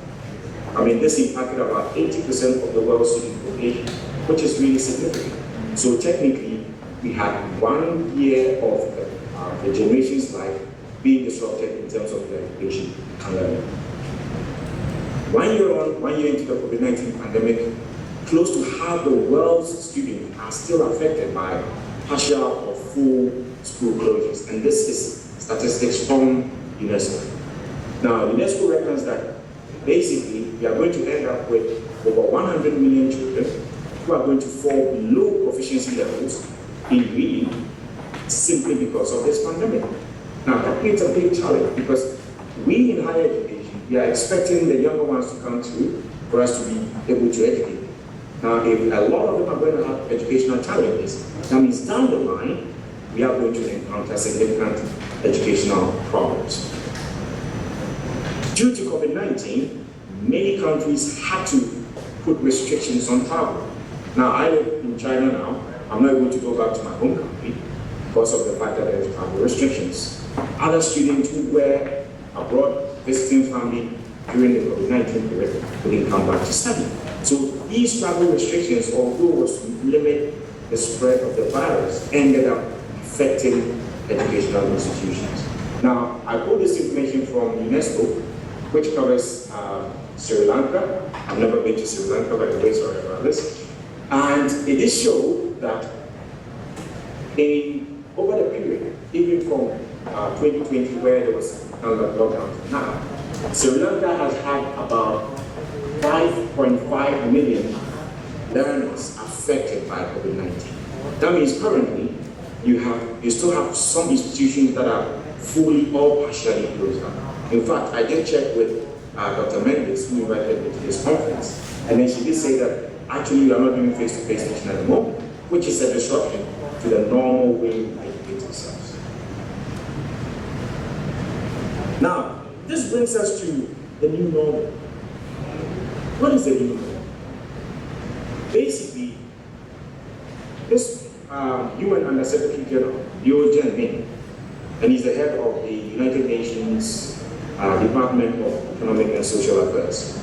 He basically made two statements. The first statement is the post-COVID-19 era will bring forward a new normal, one that will accelerate digital transformation in many areas, including digital economy, digital finance, digital government, digital health, and for us in higher education, digital education. Now, this is a transformation. We are now going to look at the new or post-COVID-19 era, bringing us all onto the digital environment. The second statement you made was, indeed, many governments and businesses have already turned to digital platforms and digital solutions. However, what the pandemic did is expose the weaknesses in various structures in various countries. So in some countries where they are well off, education wasn't so much disrupted or wasn't so affected, or there was not much of a digital divide. In countries where there are challenges, then this actually exacerbated the situation, made it more difficult for even learners to engage with the learning materials and the learning process. I have a short video, but I'm mindful of time, so maybe because I'll share the presentation afterwards, maybe in everyone's private time you can just watch this video. But it's from the United Nations Department of Economic and Social Affairs, and it's basically encapsulating the new normal, which they say is digital. So basically, the solution is the new normal is digital. So how do we navigate this? Currently, in higher education, we'll be using online platforms to be able to teach over a long period. In fact, the crucial thing though is that it is not something a lot of people buy into. So for us, we have had to learn how to actually deliver the way we deliver in person online. Now, students may not necessarily like it. They will face certain challenges. There might be some technical other issues that they may not experience. They will experience online, which they wouldn't experience if they were in the classroom. So there are quite a number of challenges when you have to deliver education online. Some of it could be technical. You could have a situation where you are in an environment where power, energy is not available. You could have a situation where internet availability is also curtailed. There are issues to do with how you deliver. In this department that I'm in, architecture and environment, we have architectural students, we have engineering students, we have laboratories, we have students. So similarly for your department, have various ways in delivering in order for the student to be able to learn and engage with the learning process. Going online brings its challenges. Sometimes the mode of delivery would ensure students have to manage their own time. Now we know in higher education how difficult that is for a lot of students to manage their own time effectively in order to be able to deliver. So some of these situations have created problems for online education in the past. And since the new normal is digital and we are all moving onto a digital platform to be able to teach ourselves, then we are bound to encounter some of these challenges that already exist and more. So, let me tell you what we did. Just almost like a case study in a way, so that at least you have an idea. This is sharing our experience. Maybe there are things you can do better that sometimes through discussions we'll be able to find out. So this is the University of Nottingham, Ningbo, China. The first image there, the top image is the campus, general campus, the admin building. Below it is our Center for Sustainable Energy Technologies, the first zero carbon building in China. Now, all of a sudden, we were hit with the pandemic somewhere around February, March 2020. No one had an idea what to do. I was in England, I was stuck. So what happened was that the university decided that to be able to teach and deliver and support learning online, you need to know how to do it. So how do you go about it? So in that case, they had to actually design a 2 weeks intensive online course for staff. And the staff had to learn this in order to be able to deliver content effectively online and to be able to support our students. So this is what we did in the first 2 weeks of the lockdown. Now, basically, that brought out how we would be able to deliver to our students. So there was an aspect of it which was synchronous, and there was an aspect of it which was asynchronous. The problem with synchronous teaching online is that I was in England, students, some of them were in China, some were in different parts of the world. So basically, if we have to synchronize our teaching and learning time, then everybody has to be available at that time. There might be challenges with timetabling, there might be challenges with internet, there might be challenges with all sorts of things. So there were certain tools that we used to be able to deliver synchronously online. We used Equals 360, Manawadu live streaming, MS Teams, and Zoom as well. For asynchronous teaching and learning, we always have Moodle as our virtual learning platform where we provide materials to students. So that became very, very relevant during the lockdown because most materials we delivered, most materials we made available to students, most activities were all on Moodle for students to access. Now, we also use Microsoft PowerPoint. So in PowerPoint, you have the functionality to record your session. And then once you recorded the video session of your lecture, you can then stream it on Microsoft Stream, and then of course upload it on Moodle for students to access. So students would then access these videos, these materials, asynchronously, because they don't have to wait for me to deliver, but they would have to access it in their own time, learn at their own pace, you play it anytime, number of times they will, and they are at liberty to do so to support their own learning. Now that also has its own challenges. Now, all of these things, delivering synchronously, delivering asynchronously, two different methods trying to bring students to the learning, would also require you knowing whether they are doing it or not. So basically, there was a need to track student engagement.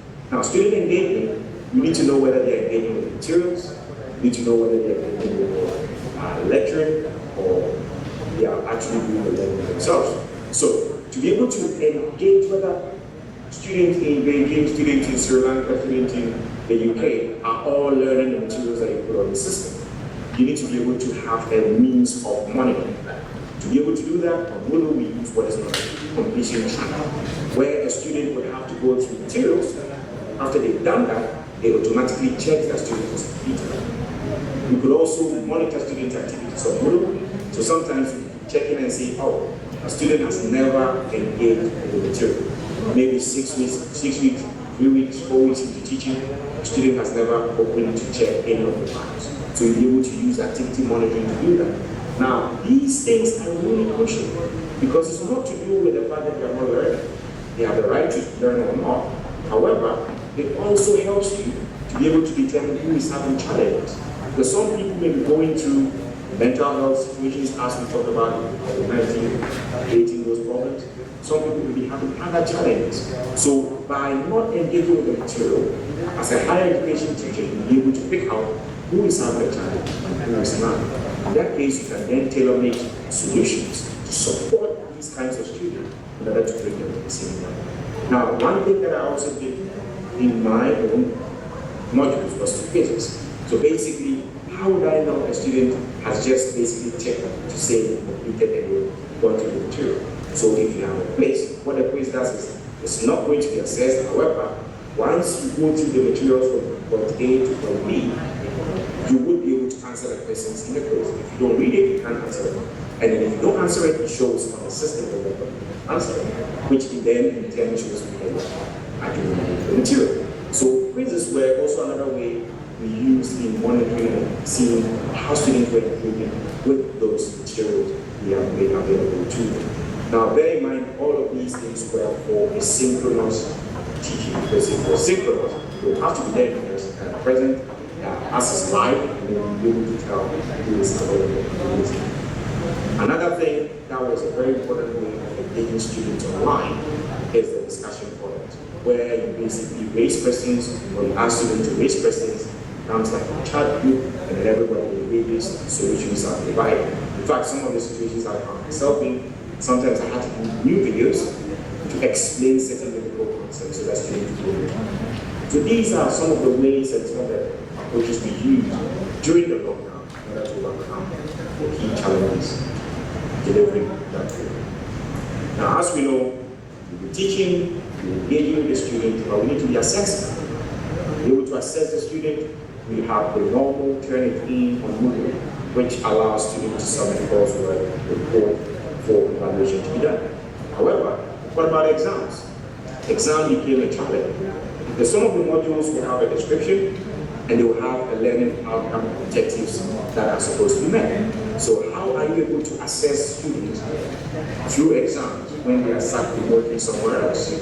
So basically we use this online remote exam evaluation system provided by Meta, where there's an AI system that tracks students' movement while they're doing exams. There's a system for verification of student ID. There is a way of monitoring to see students are cheating. There is a way of securing the browser so that the student is not able to access materials that are not supposed to be accessed during the exam. So once this is done, everything is submitted electronically. And I'm sitting in London, and I'll be accessing the student with no problem. So if there were challenges, there will be video by the AI that would show that the student was doing this and doing that. And then that becomes another process of academic misconduct. Now, these methods that we use didn't really eradicate the problems we encounter. In fact, in the new normal that is digital, and this is how we are going to deliver, we are always going to navigate various challenges. So some of the key challenges we actually found out was the mental health challenges. In fact, a lot of students, some local, some international, and even staff, had mental health challenges because you could be locked down and you have a very small space.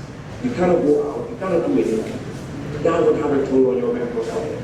Now, that created a lot of extenuating circumstances where we had to look at various problems students have in order so that we can be very fair to them during assessment. So once these things kept creeping up, there was a lot of burden on pastoral care and well-being of staff and students. I am very sure that you would have encountered your own versions of this during the lockdown. Now, there were also challenges with student engagement. As I said, students engaging will be able to monitor using completion tracking, etc. But the problem is, it's not just a student not engaging that is the issue. It's also the fact that that non-engagement may be a symptom of other problems. So through the non-engagement, you're able to pick up problems, you're able to pick up issues, and then through the engagement process, you're able to also find out whether the student is learning properly so that they get the right and support. One thing that I don't know whether you got the same thing is student complaints. In fact, the new normal is digital. We are all online, locked down, living elsewhere, teaching elsewhere, learning elsewhere.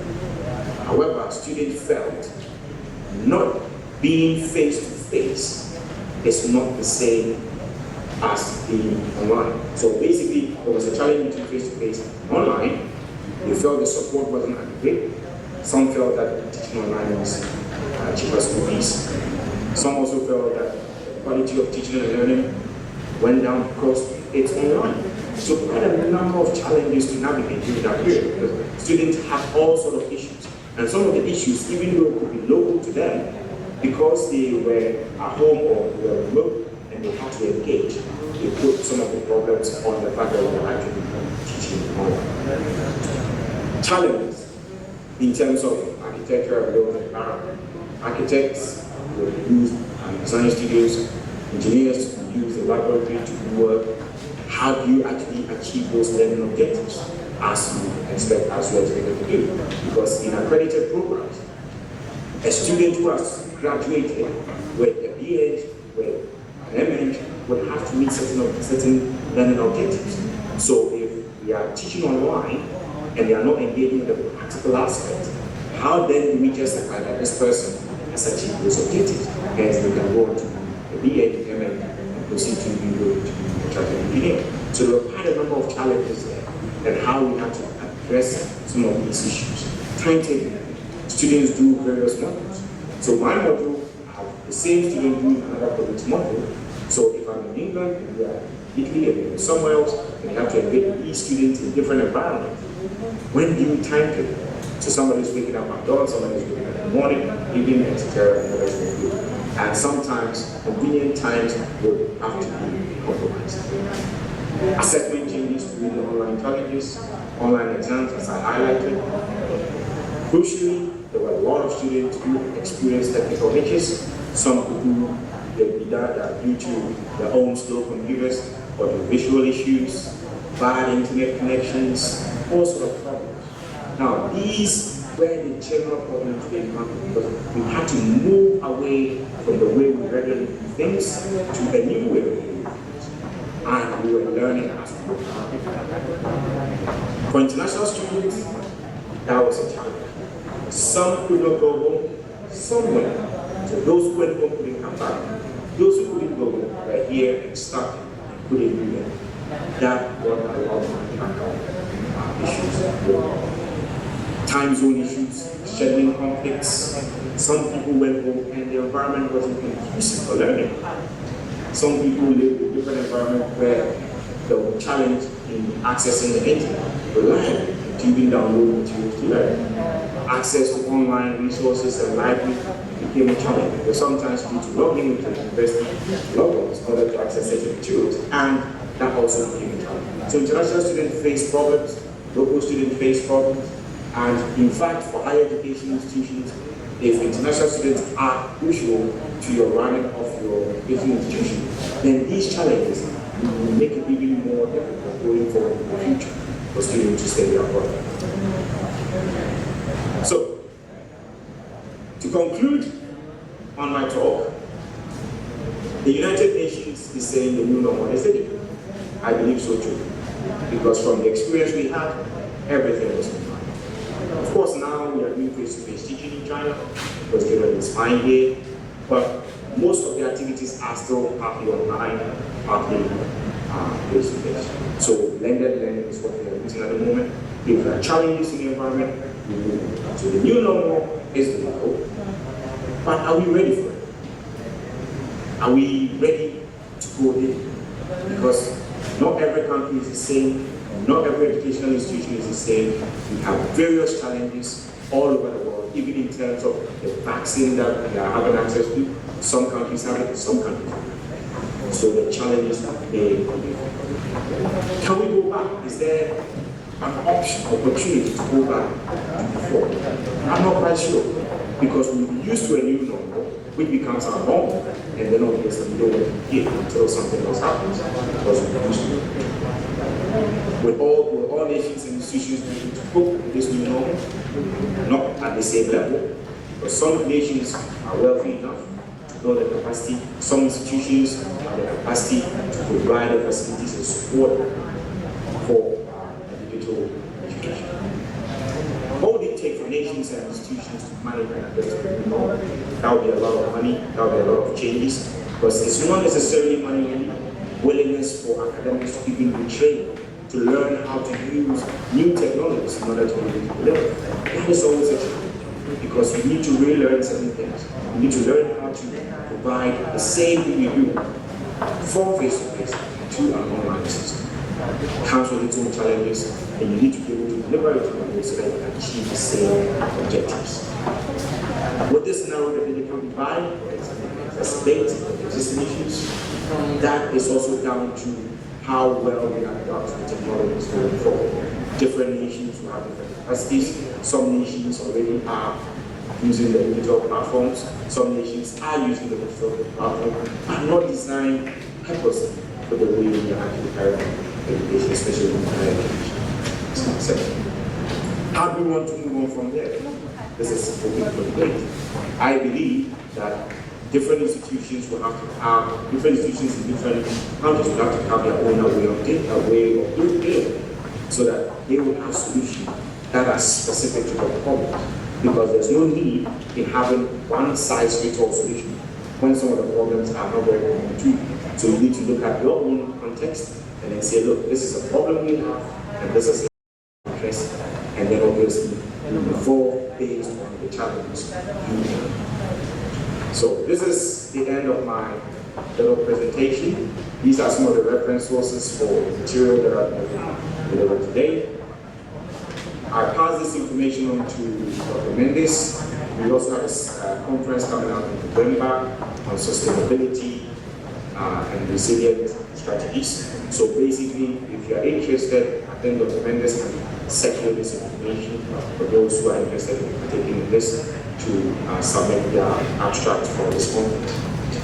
Thank you very much for listening. Thank you very much, Dr. Siegfried Yeboah. And that is the end of our session. So we have listened to 4 different presentations.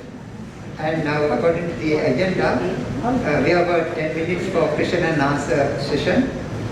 So, any questions from the audience to the 4 speakers, please?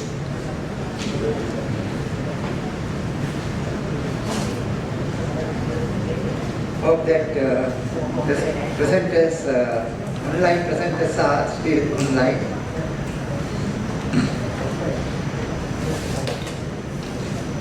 Yeah, online.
Can I ask a question from our last presenter?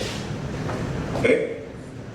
So, as a lecturer, how do you feel about your new teaching methods? Well, I had to learn a lot of things because initially we were all used to the normal way of face-to-face teaching, engaging with the student directly, and there were things we thought about online learning we didn't know before. So I had to, after going through the training, doing the intensive training, I realized that my understanding of what is online learning and actually what I should be doing to support the student learning was quite different.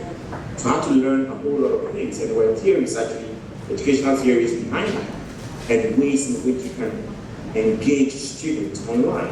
Because it's not just the mere putting information on the internet for students to access. You need to find a way of getting the student to be able to do the learning with materials synchronously and asynchronously. So there were challenges there, but in all fairness, it's a process, because as you do engage and teach these students, you realize they might have different problems, and you have various ways in which you can solve some of these problems based on those issues they encounter.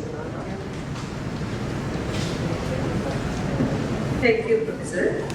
Hope you have learned it. That is the most important point. So we have to undergo a learning process as lecturers. Yes. You have to undergo that, yes. And first of all, I would like to congratulate our chairman and the organizing committee, also our dean, HODs and all the lecturers in the organization committee. In fact, I just wanted to ask about a few questions from a few lecturers, and I must congratulate all the lecturers, also our professors and the intellectuals. They did a wonderful lectures to inspire our mind. First, I would ask from the Professor Kanchana. Professor Kanchana, I'm the rector of the Southern Campus, Vijayanagar Prasad. And first, I would like to ask Professor Kanchana one thing which I have been seeing in the different forums. I mean, it's based in company. You may be related to the CLR, but you are in the construction bit. But there are the risks you have really identified. But one of the things which I have seen is are something like the variant of the COVID. Now, whatever you identify is not the, it is going to be relied upon in times to come. Now, it's pretty changed. How you are going to deal with such a challenge? Is that what can be the strategies to deal with such a challenge? That is my first question to Professor Kanchana. Can I ask the second question later? Yes. Could you please tell me the question again? There was a small problem. Sorry for the disturbance or inconvenience. Can you hear? No? I was hearing first part of the question. So the second part was,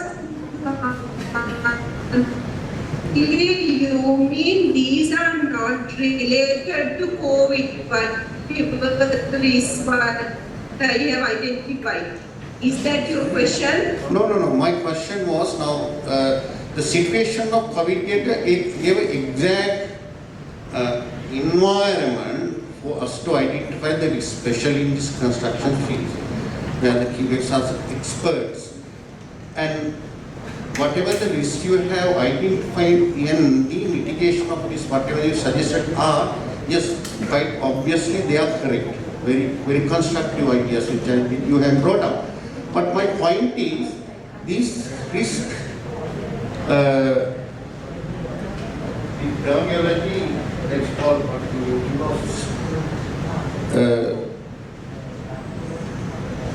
specific relevant risk types, what you have identified. Now they also, just like this COVID variant, which has to be changed by so quickly over the period of time. In such situation, for example, I just went through what you have earmarked in the blue colors, now which is related to Sri Lanka. Now most of these issues are really related to the, not the technical aspect, but some other aspect, for example, social factors and so forth. How we could have been deal with, what could have been the strategies to mitigate the risk under such situations in the construction field, we'll say. Thank you for the question. Right, first of all, so I must tell this is not highly related to the COVID situation, but when it comes to risk in a project, there are so many different categories of risk. Technical risk are there, financial, economic risk, then there are cultural risk, social risk, as well as all are interconnected, and there are overlapping parts of those risks. As you mentioned, the social project greatly affect to the proper implementation of the project, ultimately cause financial losses. So when you take the whatever COVID situation, what we see is more significant risk now in the industry is price escalation of material. So as a QS, what I see is that is the most critical issue. Today we give a quotation, 2 weeks, contractors cannot perform accordingly.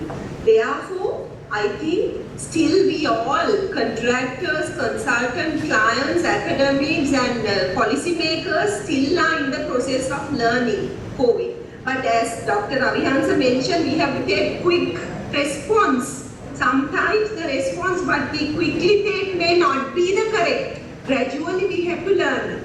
So at the very beginning of the COVID situation, there were different changes to see that and clauses and all. Some restrictions were there imposed towards contractor.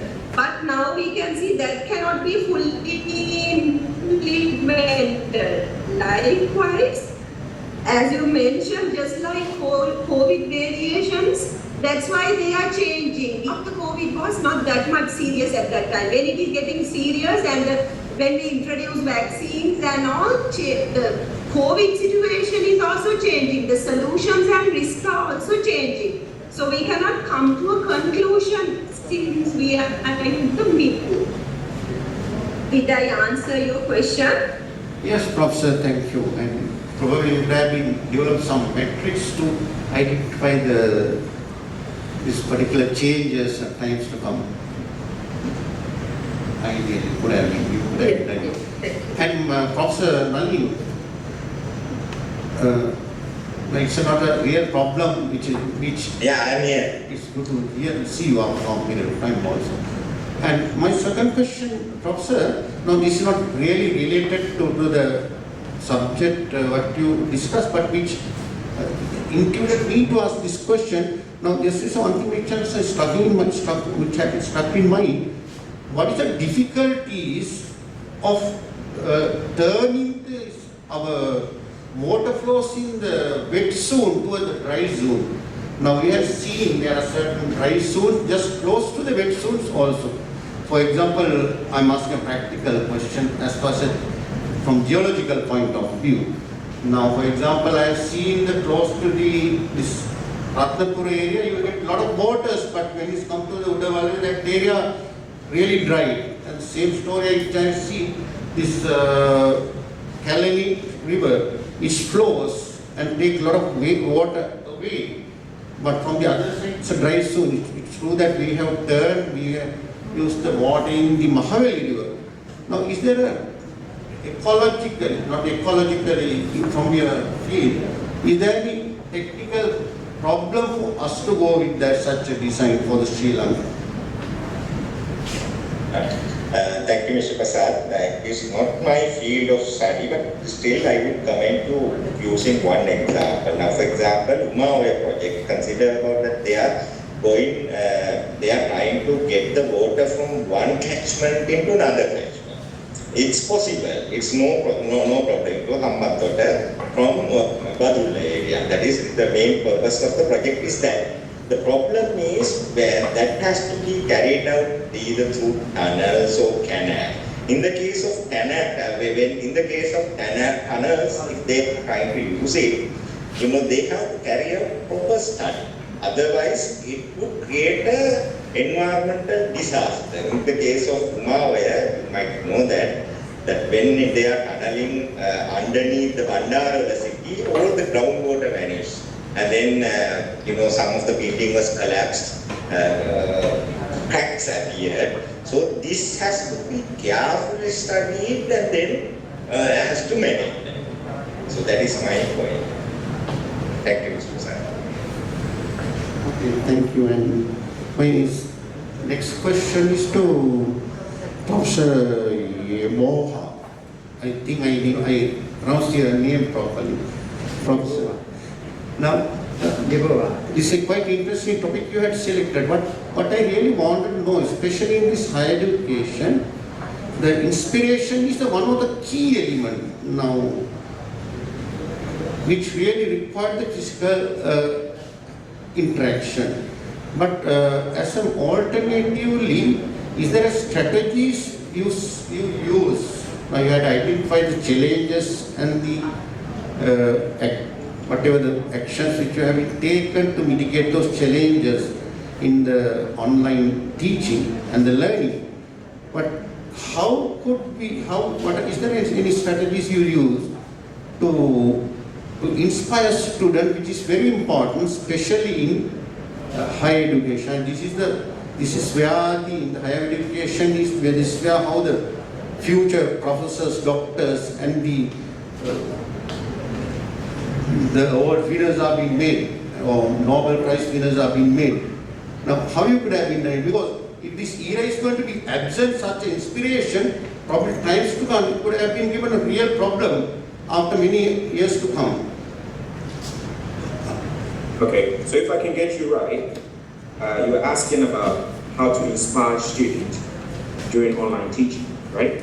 In this particular era, how do you inspire or motivate students? Is that what the question is? Yes, that it is, over the remote platforms. Okay, so there are, in terms of motivating students, there are two main theories, or there's a theory which talks about intrinsic motivation and then extrinsic motivation. Intrinsic is when the student sees the value in what you're trying to give them, and then they are motivated to actually carry out the learning. Extrinsic is when you put measures to compel the students to engage, to motivate them to learn. Now, The problem with S-rating is that it could happen that a student, instead of being engaged to learn, may resent the approach. So there are ways in which you can encourage students to go to the material and then obviously carry out the learning. But if they don't realize that themselves, then of course you are contended with two things. Either they will be happy because of the motivation to actually do it, or they will resent it. Now, how do you go about this? There are ways in which you can actually motivate students explicitly. For instance, if you want a student to carry out an activity, let me use an activity that I got in students to do. I got my students to use reflective learning in engineering. Now, reflective learning is typically applied in social sciences, etc. Normally, not so much in engineering. Now, how would I get my students to do that? They are not interested in that.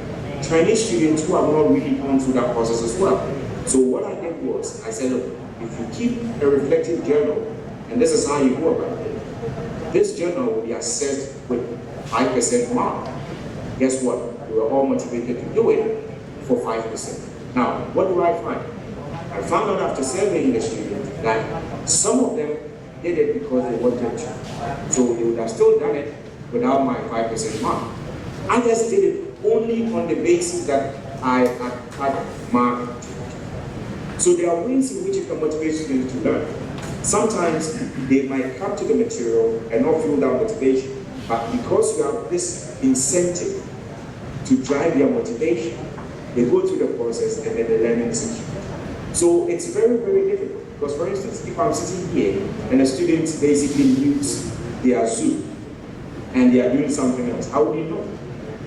You know, how would you know? So maybe I have to use incentives, smart incentive, formative assessment, formative feedback, etc., to support the students so that they'll be able to see the relevance. Now, as they go through the process, then they can understand. But it's always a challenge. It's always a challenge. But you can incentivize students to be motivated to do the learning. Does that answer your question? Yes, thank you. And in this design studios and the activities, especially in your fields, how you could use it to inspire India, whatever the designing activities. What are the strategies you use now? That's going to be. So design studio, you want to look at the process the student is going through, right? And if your mark is allocated to the final product, student probably might not engage in the process and with your product. So what you probably want to do is to make sure that the continuous assessment of the process is done. So that means as the student is doing it from point A to point B, they get marks for doing the process before they get full mark for the outcome of the process. If you don't do that, all you have is student basically missing all the processes, coming up with the final product, whether they did it themselves, whatever. They are not motivated to actually show you and demonstrate the process. So you can basically split maybe the mark allocation for a particular project so that aspects of the project will also attract marks. So that becomes an incentive for the student to demonstrate that they've actually done this in order to earn those marks so that their full mark will be awarded to them. So this is one way we are able to do that, and that's one way to actually motivate students. Okay, thank you, Professor.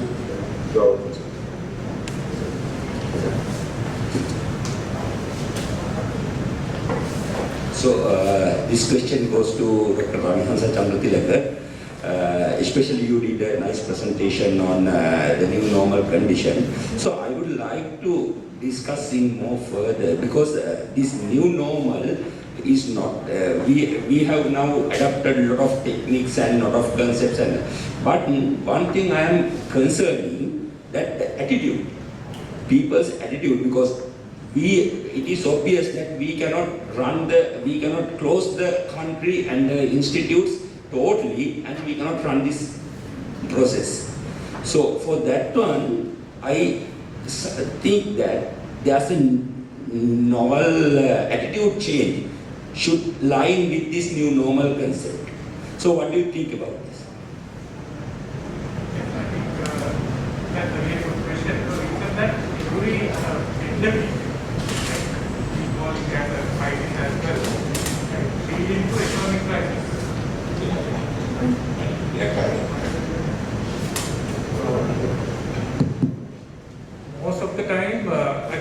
pandemics are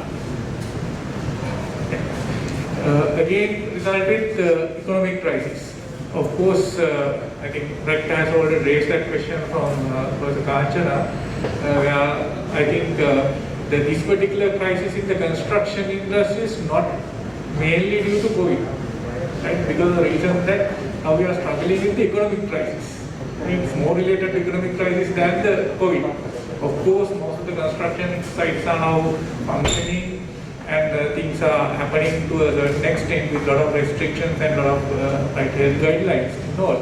But the thing is, economic crisis is the one which, as you correctly said, is going to be adversely hit.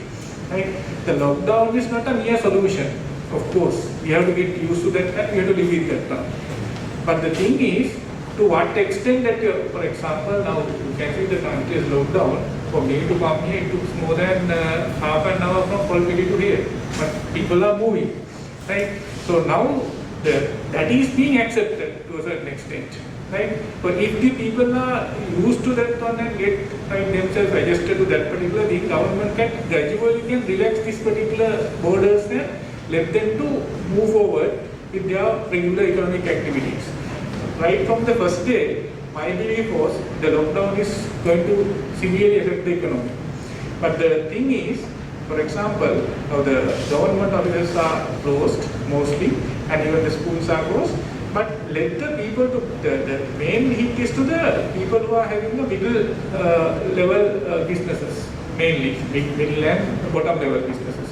Maybe a vegetable seller, maybe whoever the vendors in the street side or something, right? Maybe a person who's selling a king coconut or something. Gradually, they are going to, because they are the one who are making the day wages, earnings. They are, right? That won't make any big issue with the COVID spreading, no, right? But the thing is, if you are going for a large gatherings like whatever if you are to function, many other economic activities which has a huge gathering, then only the things will start, right? So if you can control that one and function the economy, right, that will not make any harm, right? Now after this particular thing declines, number of report cases or whatever going to decline, of course, gradually we have to open up the economy, otherwise things will be, it will be the economic hit compared to the other pandemic. Right? So gradually people have to use to that one, it will take little time. Right? So lockdown is not a good solution for a country like ours, especially having a developing economy, of course. Where nobody getting a grant or something is sufficient to manage their lives. So that is why we have to move with the economy, understanding the thing and managing the thing, of course. For example, I tell you the ground truth of our few projects. For example, I am managing Granite Colombo. There are 350 workers working there. We are reporting cases, but quite few. The reason that we have given them separate accommodation with the right whatever the distance, 350 people are accommodating in the site, and we are giving all the food, all 3 meals, right? To retain them every other day, we are showing them movies or things like that, and we are checking random whatever, things are moving, right? But the thing is, if you fully close down, of course it's very difficult to start. For example, construction site, if you close down today, all the workers going away to their villages and start their own businesses there. To bring them back, it will take another 3 months or whatever. When then you come to a peak, again if you close down, again same thing, we have to time will take to recover that one. So managing at a regular level, right, may be the best option that you have to think about. Right, Doctor. Thank you. Any other questions, please? Yeah, all right. I am Professor Siegfried from Department of Architecture, Sector 6. I am going to ask my question from Professor Kanchana Perera. In your presentation, you have mentioned that there are 13 risk factors considered. So my question is, Sri Lanka is an island nation. So our coastal line and its weather is very much sensitive with the Bay of Bengal and its changes, especially the monsoons and other drops and the changes which happen in the Bay of Bengal. So, what is the why it is not considered the weather factor? changing with the factor in your risk factors, or is it counting under the other 13 factors that you have mentioned? My question. Thank you for the question.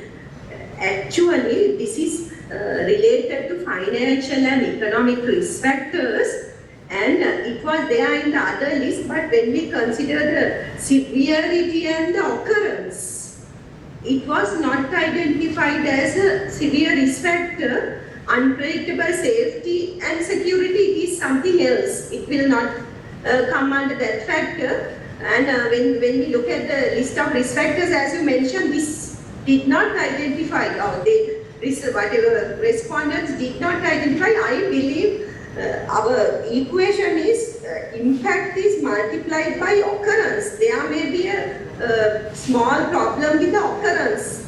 Occurrence may not be that much high during the project period. That may be the reason. But it's they are in the other list of 41 risk factors, but it has not come to the 13 risk factors which were identified as most significant. My understanding is frequency may be less. Good evening, ladies and gentlemen. I'm J.K. Jayasinghe from 2726. My question goes to Professor Kanchana. Madam, you told that CLR approach is equal to country to country, project to project. How it happened? Can you explain more about it, especially country like Sri Lanka, how it happened? Thank you for the question. And when it comes to risk management, that is a basic principle of risk management. Risks are different to country, region to region. When we take these CLR projects, so CL area, real area will differ country to country. Since our country is an island, so there may be more influences from, as your colleague mentioned, weather and all, as well as risk will differ according to the risk management will differ the attitudes of people. So attitudes will be influenced by the culture, religion and all the other things. Then educational level of the people. Use of technologies, parties to involve in the construction, then educational level of the professionals, and the financial condition of the country, whether we can use sophisticated things or not, as well as the level of technology what we are using. Therefore, considering all these things, our CLR projects are unique to Sri Lanka. Our coastal area is also unique. In addition to that, attitudes, educational level of professionals, technological advancements, financial status of the country. You all know differ from one country to the other, one region to the other. Therefore, that is applicable to CLR also.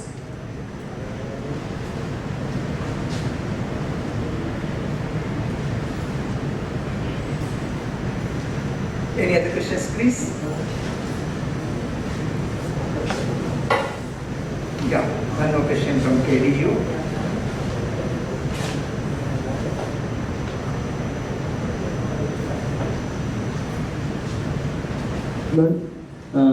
I'm in instructional from Department of Spatial Science. I have a question from Prof NP Ratnayake.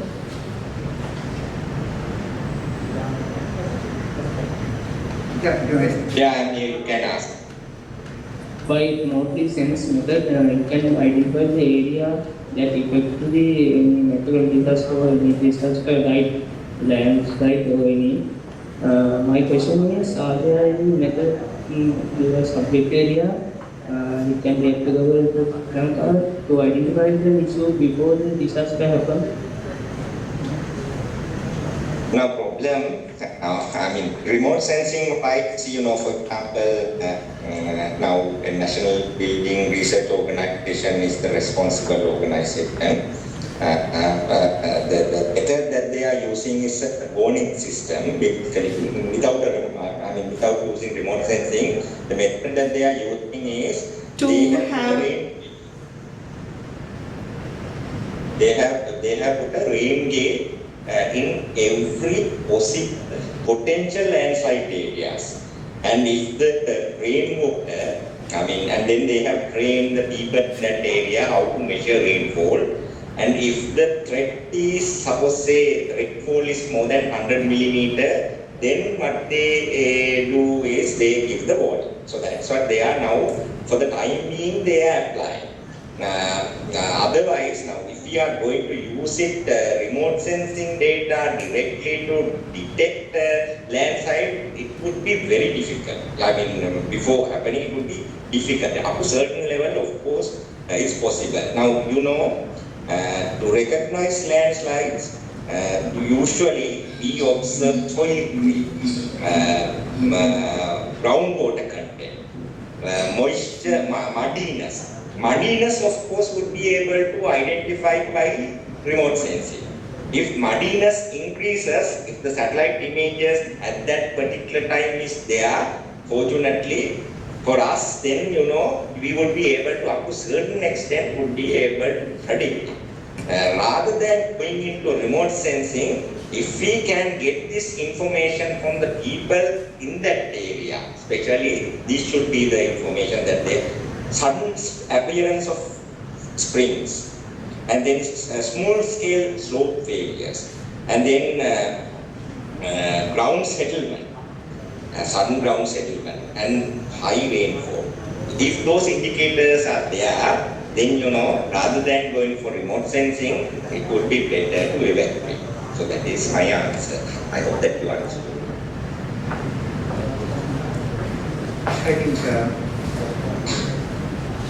time is getting left, so we will be stopping the question and answering time now, because we are already behind the schedule.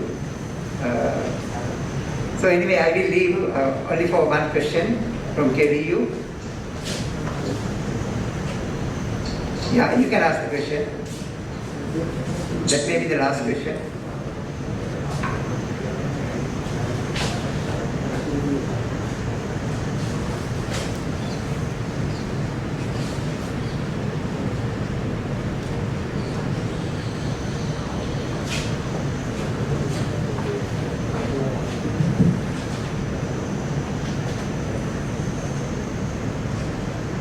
Good evening, ladies and gentlemen.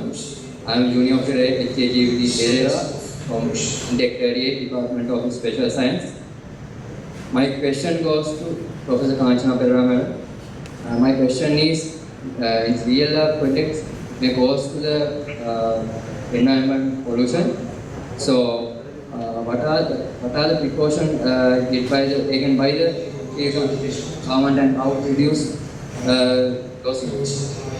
Any kind of emotional feeling that is segmented will induce a very smart of what we call neurodegeneration.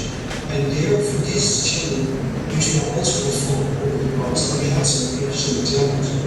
We noticed that Alzheimer's can start when you are 45 or 50 years old. And where we have this children also, these are also children who suffer from what we call PTSD, postnatal. So your question is, what are the precautions for the environmental risk? What type of strategies? Number one, huge quantities of earth which are coming out of the dredging process. We have to find a method of use them in a proper manner. Sometimes we maybe use it as fertilizer, or there may be other products coming up.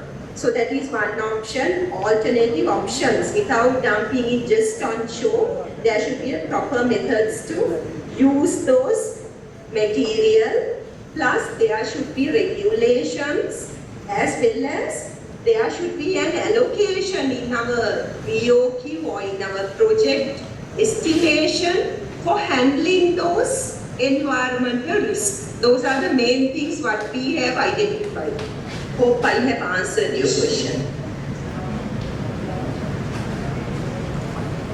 Okay, thank you very much. Now we are going to stop the question and time because we are, far behind the schedule.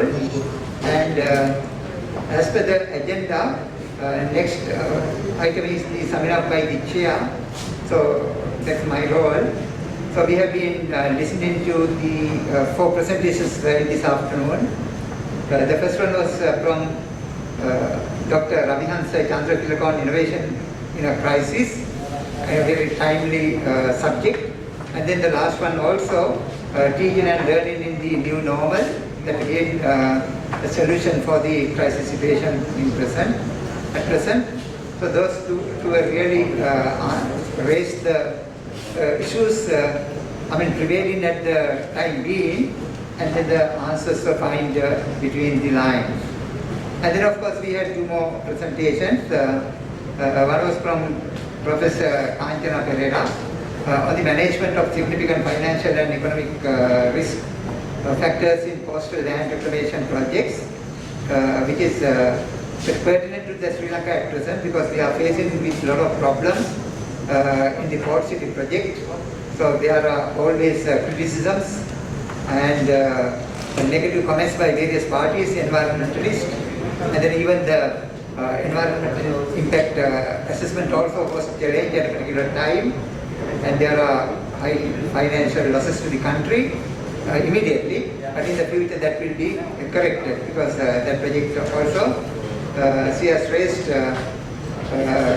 she identified about 41 risk factors through her own research on the coastal land reclamation projects which was done by them.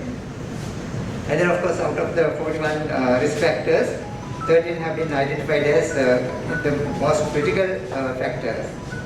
So, and then it was referred to the Sri Lankan context also, and said that most of these 13 factors are relevant to the Sri Lankan project at the moment.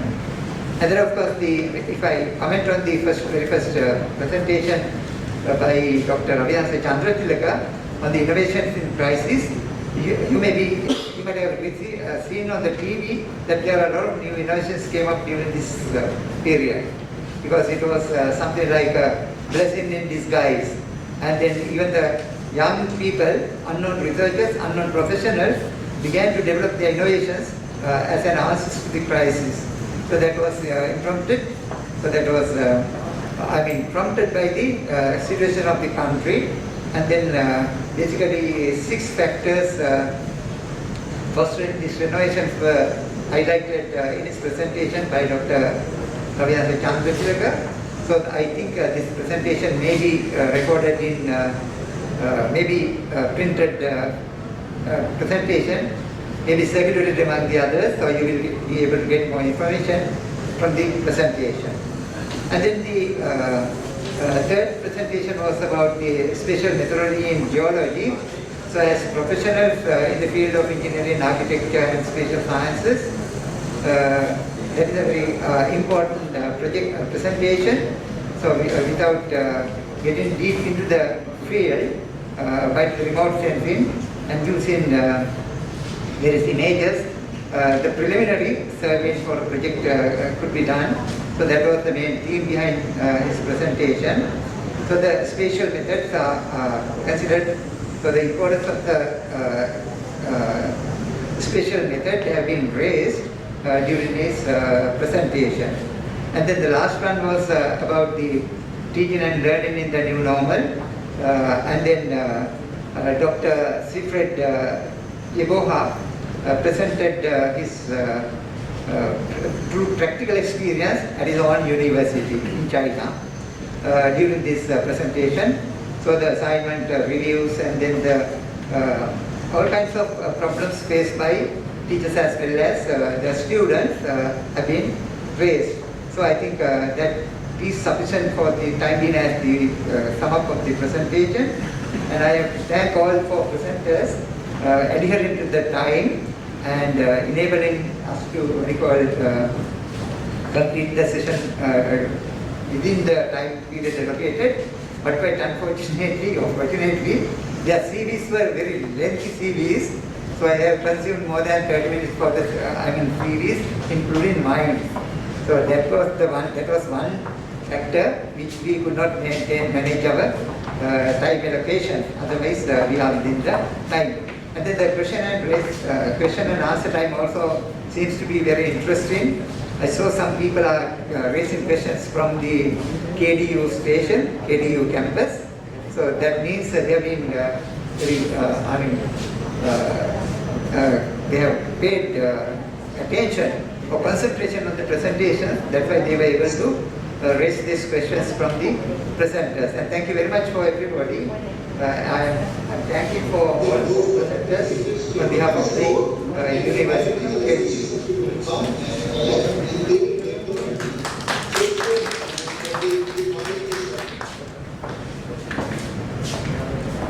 I would like to express my sincere gratitude to the chair of the plenary session, Senior Professor Samitha Manawadu, and all the keynote speakers for their contribution in enlightening the plenary session.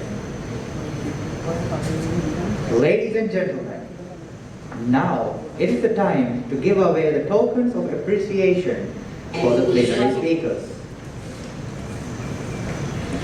I would like to invite the chair of the session, Professor Samitha Manawadu, accompanied by the Dean of Faculty of Built Environment and Spatial Sciences, Dr. A.H. Lakmal, to grant the token of appreciation to Dr. Ravihansa Chandratilake.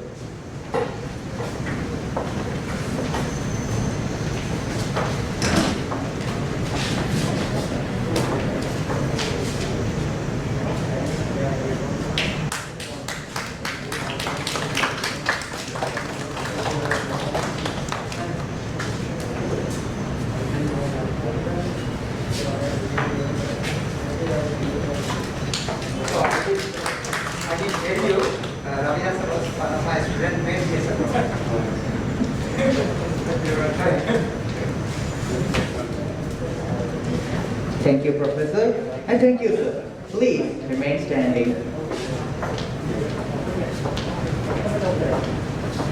Ladies and gentlemen, now let me have the honor of inviting the Rector of Southern Campus, Major General Prasad Singh, PSc, accompanied by the Dean of the Faculty of Built Environment and Spatial Sciences, Dr. A.H. Lakmal, to grant the token of appreciation to Professor Samitha Manawadu.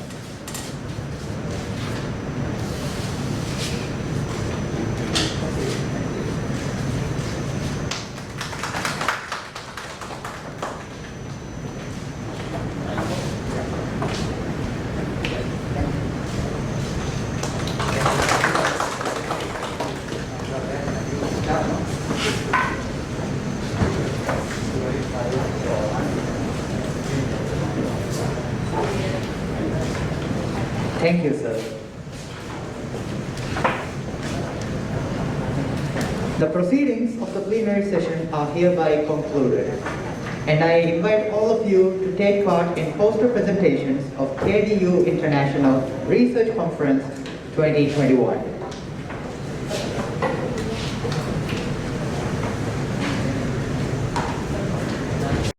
I'm a fourth year undergraduate of Department of Spatial Sciences, the Faculty of Built Environment and Spatial Sciences in General Defense University Southern Campus. Let's move to the poster presentation.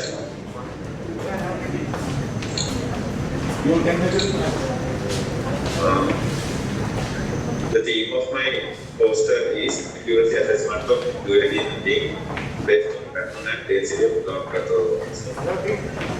Generally, usually known as dumb and aerial vehicles. They have been very important for the computational activities.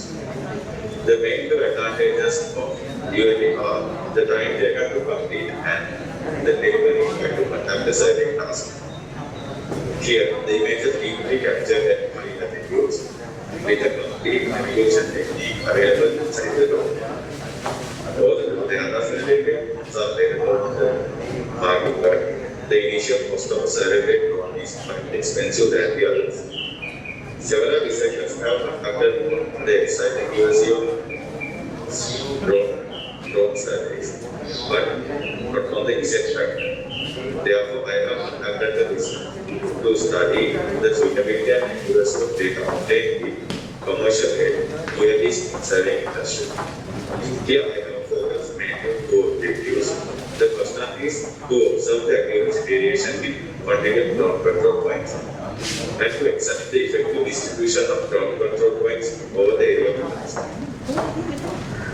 As mentioned in the experimental design, the study has gone through several processes under the methodology part.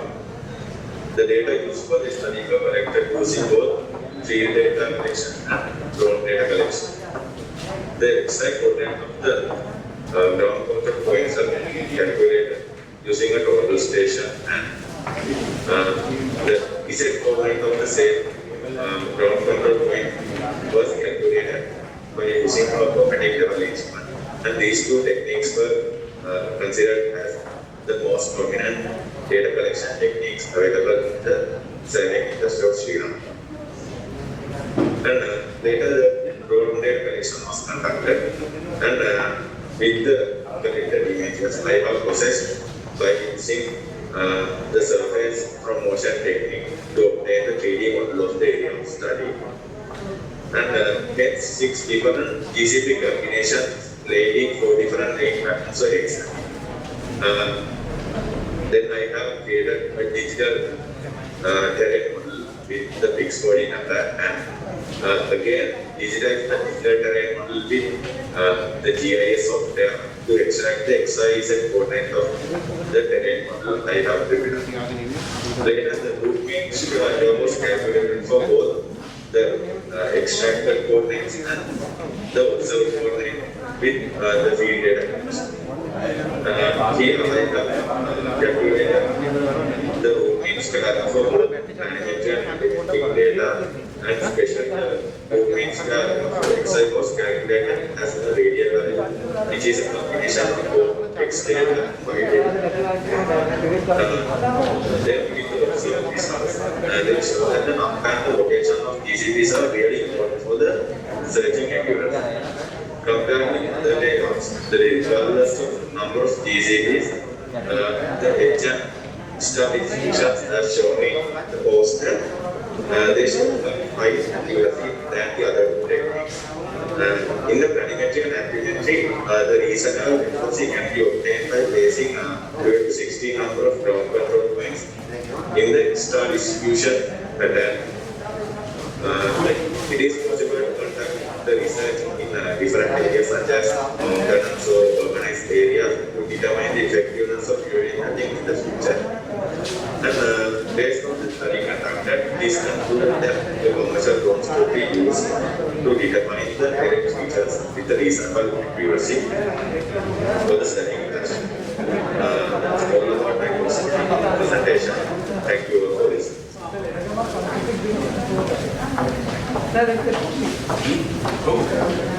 Okay, this is Professor Chandratilake speaking. I have one question for you immediately.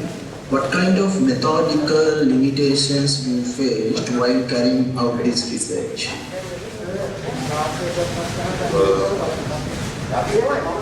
So I have conducted this research for a flat terrain. Therefore, it was limited to a flat area only. There I was able to reach the accuracy of 5 centimeter only. But I need to conduct this research for both urbanized and other areas to examine the accuracy variation.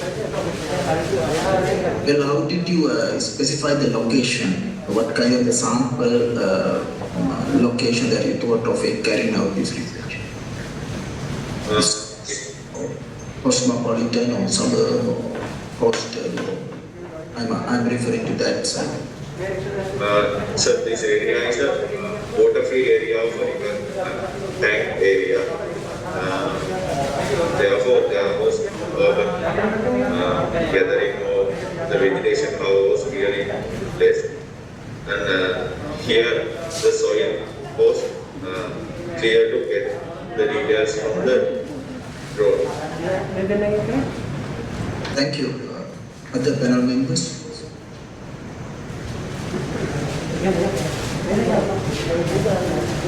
This is Dr. Vishal.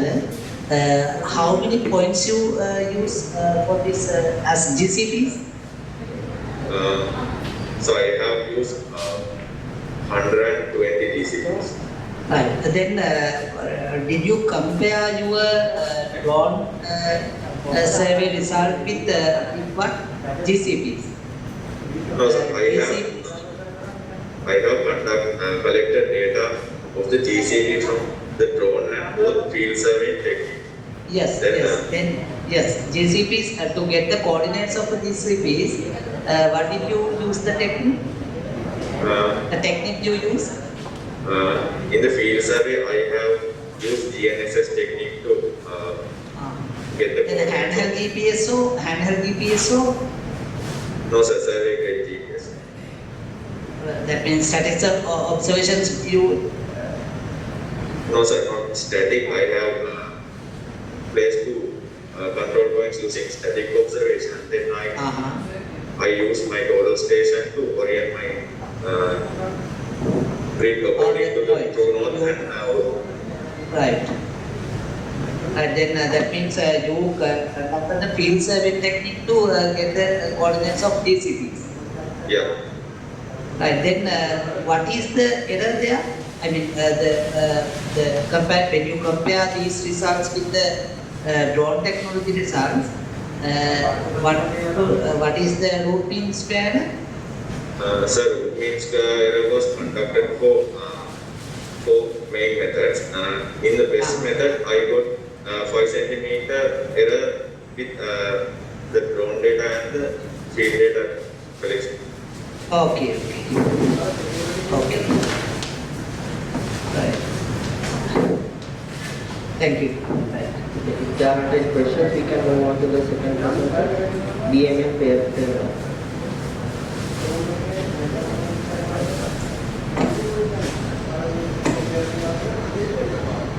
Thank you very much.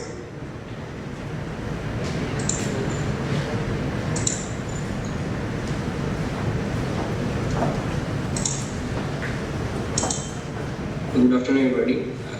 I am Mr. Nilesh, undergraduate of General Soil Geology Defense University Southern Campus, Department of Spatial Sciences. Now we can move to the post presentation.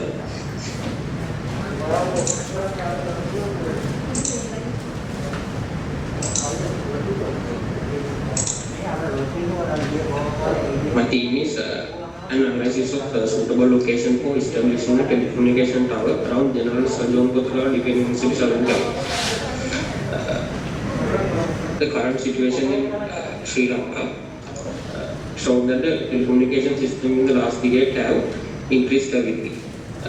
Due to the COVID-19 pandemic, the world life pattern changed along with the technological change. Sri Lankan students start to use e-learning method to learn. Workers were motivated to work from home and to use online method and so on. As a result, telecommunication provided significant service to humans and made their daily routine easier. The telecommunication tower is the key device which supply telecommunication network for mobile users. The requirement telecommunication tower also growing along with the growth of mobile users every year. This project aims to explore the coverage of existing tower and to propose a new suitable location to establish a telecommunication tower. Let me now explain methodology of we follow. As we start to investigate the area school level, we notice that the coverage of the existing tower were insufficient for daily necessities. So we extend the location of Prof Defense Institute Southern Campus to do this research. We did a deep study on areas like population density, existing tower location, roads, GND maps, distribution, elevation, schools, including to collect data. And also we use the depth to obtain the elevation of the area, and using digitizing and geocaching Google Earth data to obtain the data, and then we convert it as a shape file. We even created a 500 primary, secondary and tertiary roads. Then we analyze the data using both vector-based and raster-based approaches in GIS environment. We were able to do this weighted sum analysis and generate the map of the suitable for our establishment. So as the conclusion, this project improved how to select a suitable for establishing a telecommunication tower by using different criteria. And we must mention that the vector and raster-based analysis and the appearance of guys before the conducting this study. This study also proposed EIS framework for selecting a suitable location by improving currently practicing method. Since there were no highly different variation of height and there is no high-rise building in the selected area or study area, as a limitation, we were unable to consider much about the elevation during the study. Finally, we recommended that the progress of the development final control needs to be monitored and evaluated annually, and we propose that utilized by and development for the operational users. And it can be utilized by development for the operational users. Also, they can continue this. Thank you.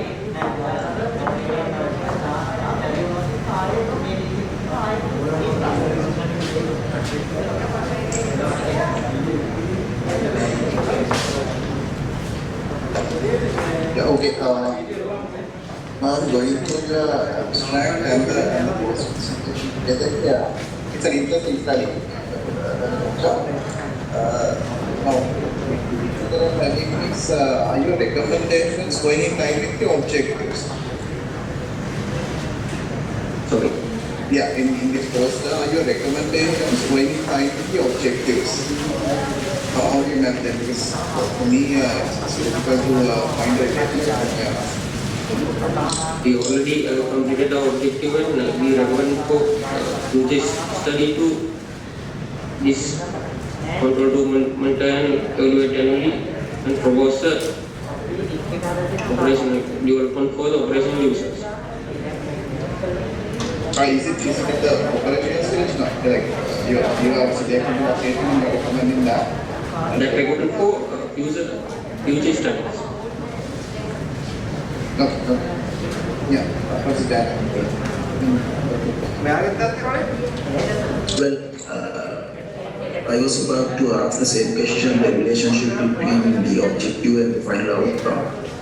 Could you please clarify what had in your mind at the beginning and what did you come up with at the end of the research?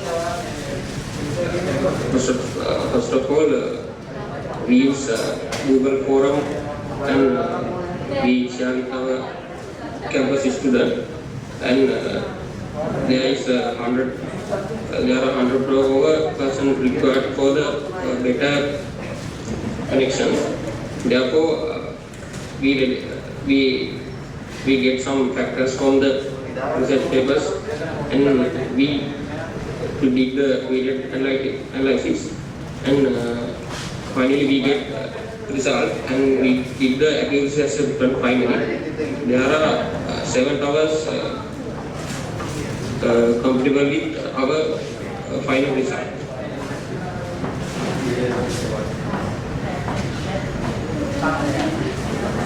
Well, Dr. Bustel. Yes, I have several questions from you. Why did you select only schools? Because there are that during that time all people have to face the COVID-19 because it's not their home. When you consider the COVID-19 situation, that most of the students are at their home.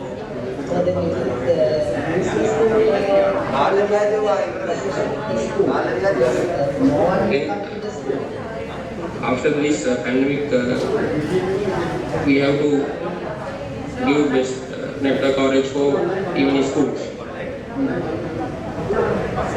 Other thing means why not use Google? Digitizing is somewhat very difficult task.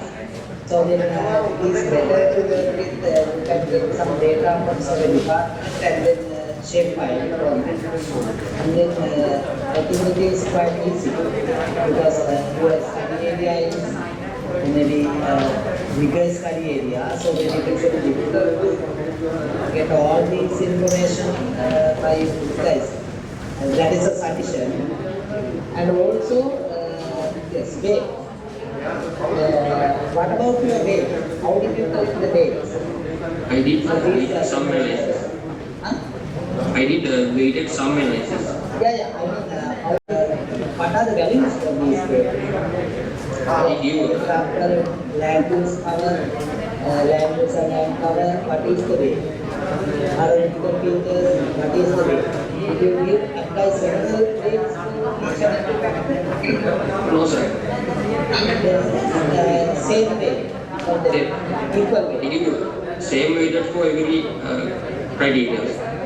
But that means when you say, you mention that this is an ongoing project, so that I think it's better to work with possible weighting technique, because then only you can get a good result.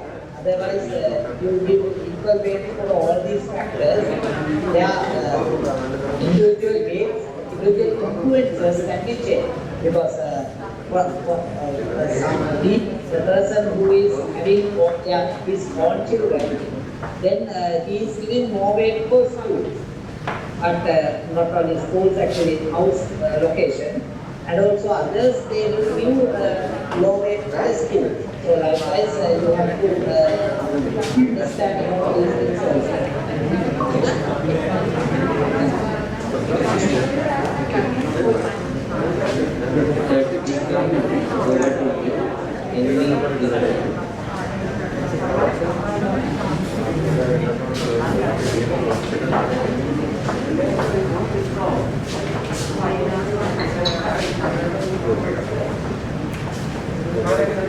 Very good evening, all of you. I am Canwill, Department of Spatial Science from KU Ningbo. I graduated from Faculty of Mathematics at the University of Sri Lanka.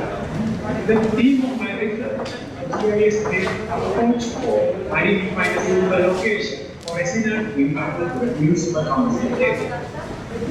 When considering the Sri Lanka, urban infrastructure or urban city area are being developed year by year.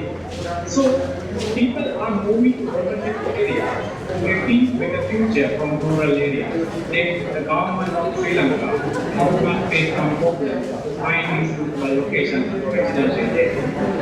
So to overcome this problem, the GIS defines strategies and capabilities for finding the suitable area. So that's the thing, the main objective of this research, finding the suitable location for residential area using GIS. Then our objective is creating some decision making models from GIS. Here, the study area of this research is MC. In figure 3, you can see the study area with all geographical features. When considering the methodology, 1 to 10,000 digital data layers were used for creating a city. And here, from figure 6, you can see the rough empty area map. After that, the buffer zones were generated according to the criteria was selected by the target group. And next, the reclassify and weighted overlay were done according to the scale of the criteria. Here, AHT method is used for the weighted calculation, which able to see the weighted weights of the criteria. So finally, 2 parts of areas were taken as the suitable location. In figure 8, you can understand 1, 2, 3, 4 like spark areas. So after the field verification, part 1 and part 2 will confirm that best area. In figure 9, you can see the final residential map. when considering the suitable area, when concerning all the MC area is the suitable area is 0.25% from the total area. So when I considering about my conclusion, I used here about 1,000 digital data layers in my final output, maybe so I could rate. So another thing, if I consider here about some kind location and some sub level, so the final output will be so I could rate. In here, when considering the suitable area, is expected towards the old Nottingham town area. Here is the time for thanking everyone to help me success with research. Thank you.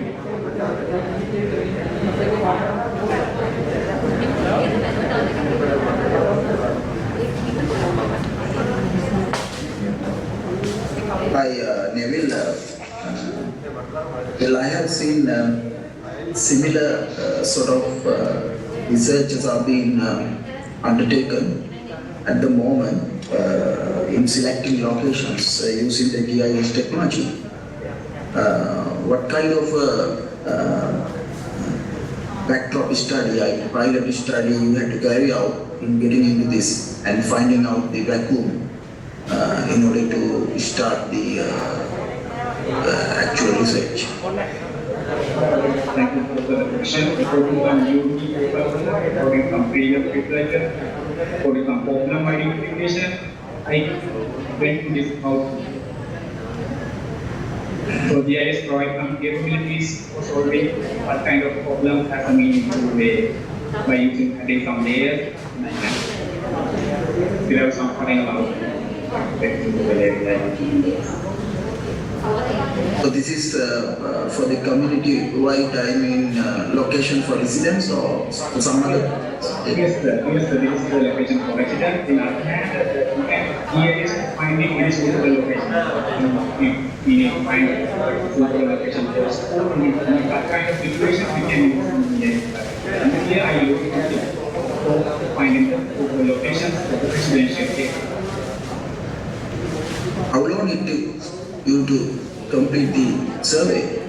Yes, I got about 90 section and about 3 samples. Then I categorized 30 people for one sample, and about month I got the result. And here all the digital data layers from survey department of Sri Lanka. That would be I have followed. What kind of limitations you had to cope with in talking about your sample? Yes, I selected all the people who are coming to work, the people who are working government agencies and private agencies.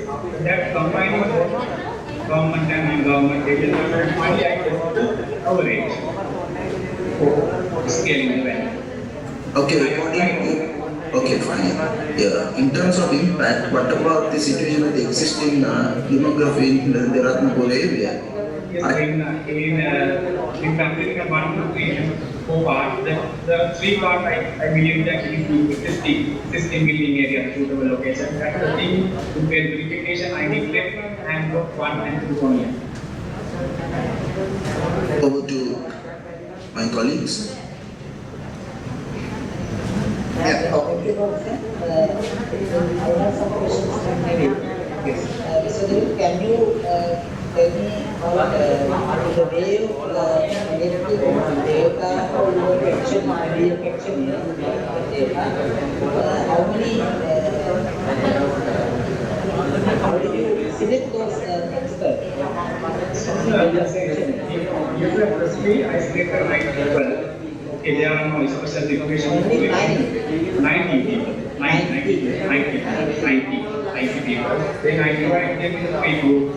Government workers, non-government workers, while combined other 3 government and non-government workers.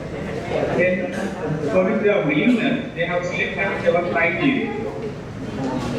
Distance from road, distance from water features, something like that. Then, according to their willingness, I got final amount. Then I put some scales for the criteria according to the willingness of the people. You use the age HP technique? Yes, sir. HP technique. Did you what was the field verification? Yes, sir. Field verification. I went to visit the place, and then after that, I visualized the suitable places on the Google map, and then finally I put it onto my course.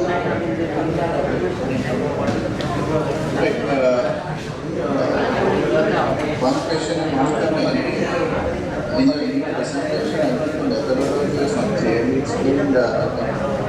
Now, how did you put these factors together? Is it just perceptive, like what people like, or was there any other base to use the factors?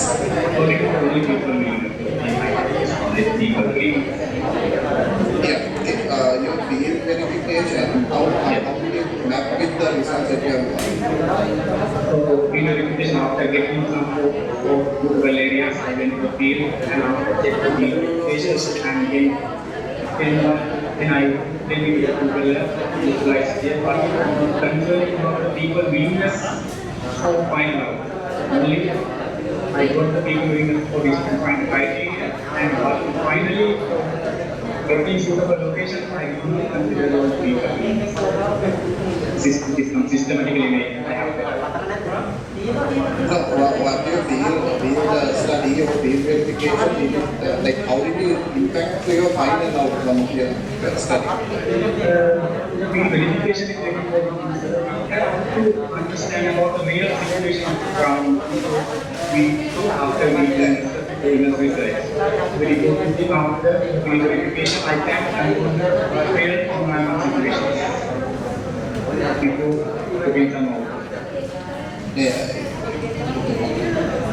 And one more thing, your conclusions, you have three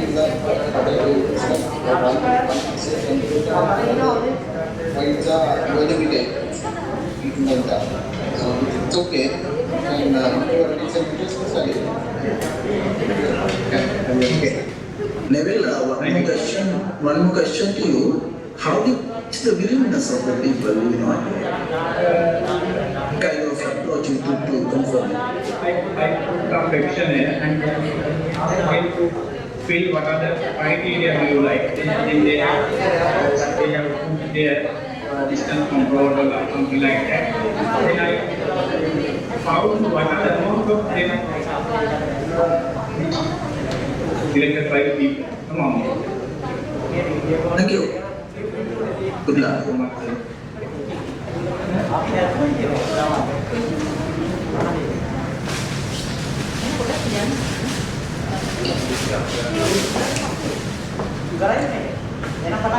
Next presenter. Over to you, fourth speaker, PN. Thank you everyone. Good evening. Let me share my screen.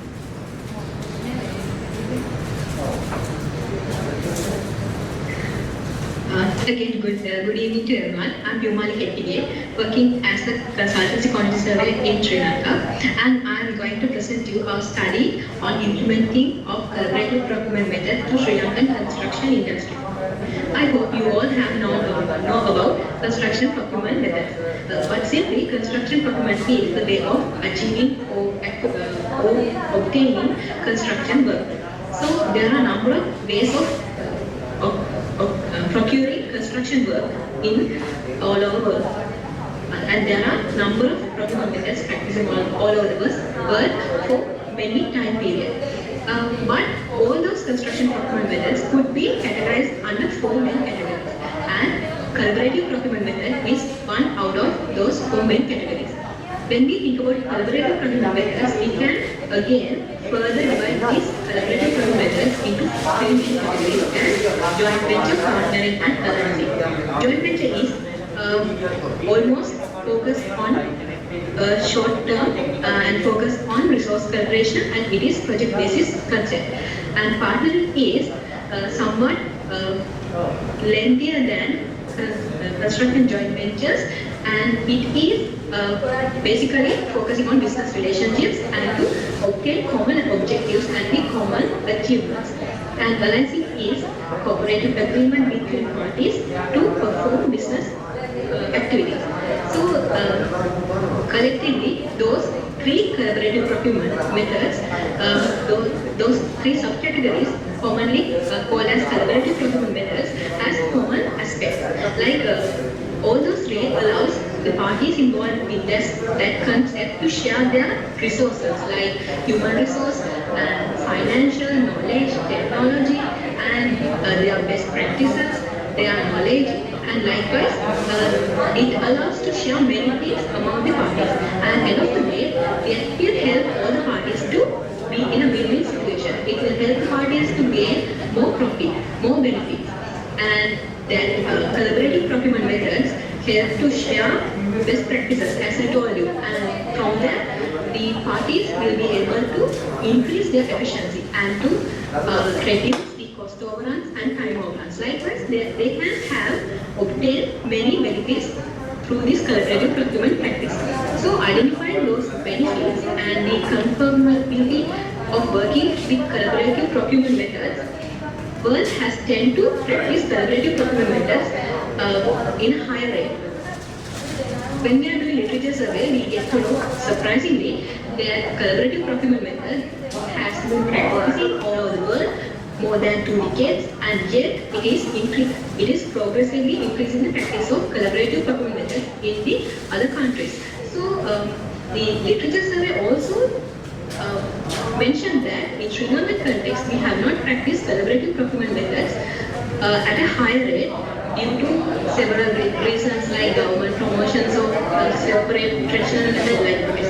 And we thought we should do a study to identify what is the current practice of Sri Lanka, current procurement practice of Sri Lanka, and to identify what are the barriers and to identify barrier overcoming methods for collaborative procurement methods. So in order to do our survey, we identified mixed approach will be the best one because it will help us to do both qualitative and quantitative survey. And as the first step, we did a questionnaire survey, and with that results, we did semi-structured expertise interviews. So through our survey, we identified that the current procurement practice in Sri Lanka is quite interesting. As you can see in this figure 1, it shows the current procurement practice in Sri Lanka. According to the figure, the traditional procurement practice is practicing at a 22% rate, while the others are practicing at 78% rate. It means the separated procurement practice in Sri Lanka has been reduced than the integrated procurement method. But also we identified that the collaborative procurement practice in Sri Lanka is still not at a high rate. So we thought we wanted to find what are the reason behind. And we identify the barriers behind this. Those barriers are shown in this figure 2. Barriers for implementation of collaborative procurement method in Sri Lanka. The foremost barrier is the lack of awareness and lack of trust among parties, previous experiences, legal history, lack of commitment, lack of communication, and excessive rules and regulations. Also identified as main barriers for implementation of collaborative practice in Sri Lanka. And there are many other barriers also to implementation of collaborative practice in Sri Lanka.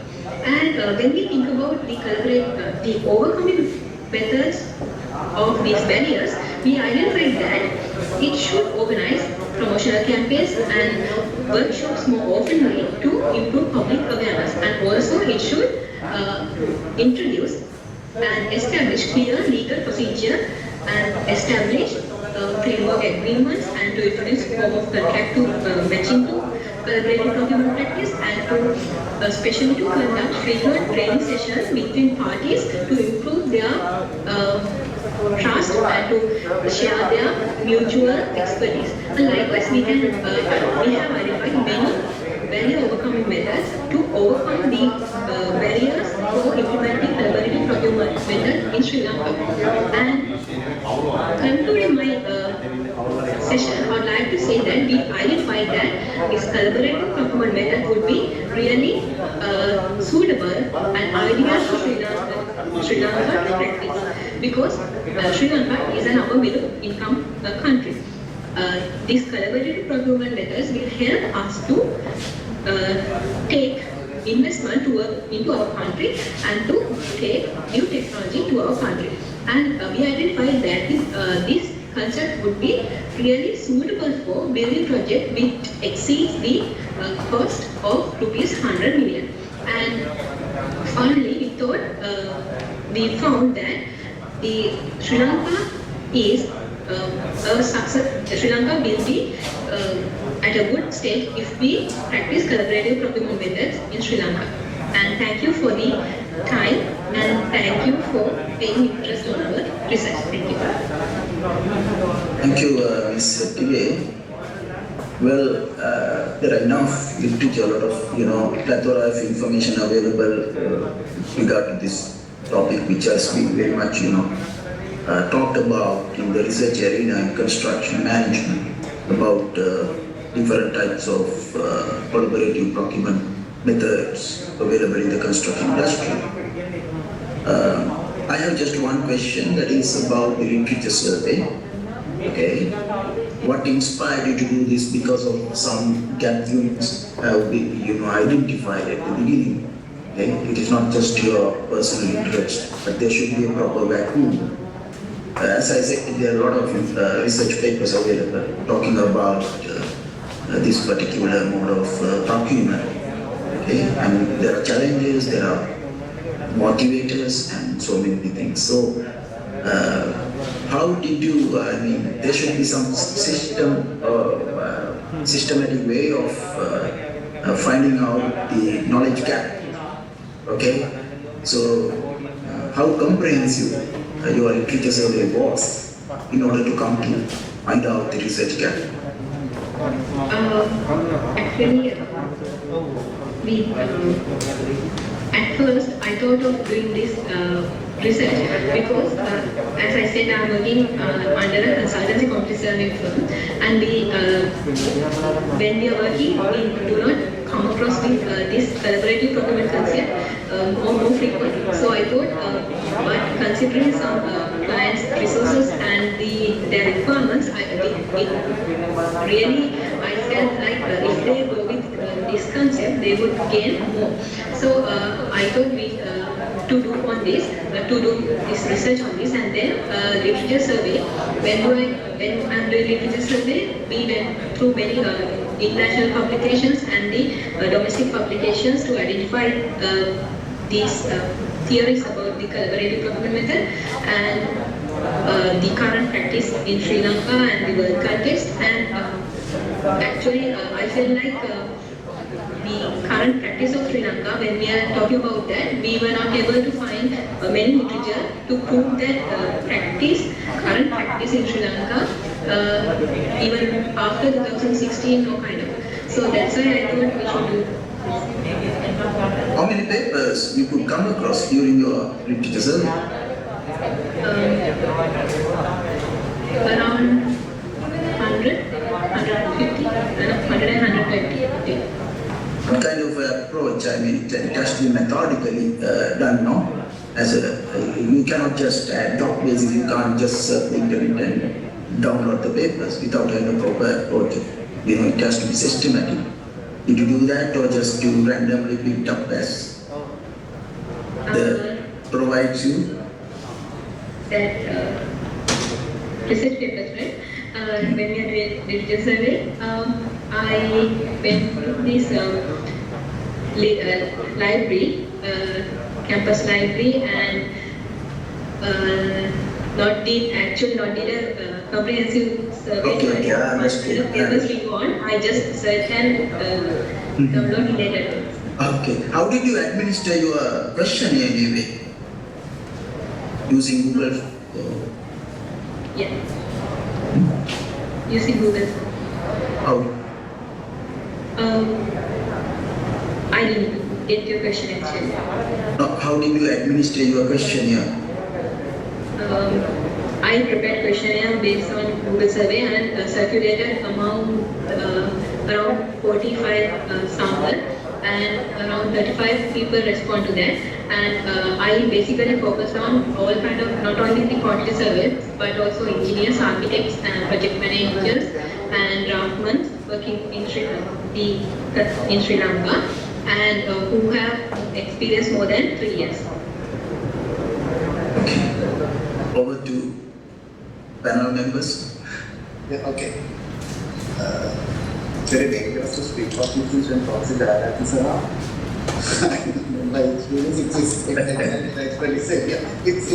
good that he has a lot of comments. Now, some comments that I have, in your post, I didn't see objectives. That's one of the key elements that I was known, and I'm not, when I'm checking the presentation, that's the first thing that I look at. It was not there. Now, to be blunt, I felt that you had the conclusion in mind when you start the study. You wanted to say that this is good, and you like, this is what happened. Not really. Actually, when preparing the post, I thought it's not really obvious to your study. No, not really, because I wanted to identify whether this concept suitable for Sri Lanka or not. When I am beginning this survey, I was not really aware about that. And when I am going through this literature survey, I get to know that in world, it is practicing. It is most practicing concept, and actually I was not really knew about this the result when I am starting. Okay. How did you analyze these experts? How did you select the experts, number one? How did you analyze the experts' opinions to get into this conclusion? Interviews, right? Yeah. Okay. When I'm doing interviews, I found experts who have more than 10 years experience in Sri Lankan context and who has worked under some kind of collaborative procurement practice. Right. Your conclusion somehow is it your conclusion that this method is suitable to Sri Lanka, or people say that this method is suitable to Sri Lanka? Actually, those professionals said that is suitable for Sri Lanka for the building projects, budget over 100 million rupees. So experts think that it is suitable to Sri Lanka, so you don't really know whether it is suitable or not, is it? Yes, when I'm beginning, I was really not aware whether this will be okay for Sri Lanka context or not, and that professionals said it will be okay to use. Okay, thank you for the time. Thank you. Okay, I also have the same question. How did you analyze your question, your expertise? I analyze questionnaire through using that frequent distribution method and analyze interview using coding method. Okay, then what is your suggestion to say for all the scenarios, like in our country we have so many things to be considered, because government sector is there, private sector, likewise we have different scenarios.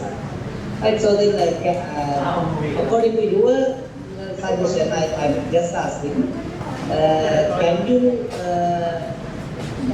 suggest this method for all these sectors? So not really, because this method, because as we all know, that government almost have that transparency requirement and kind of things, and this will be most suitable for private sector.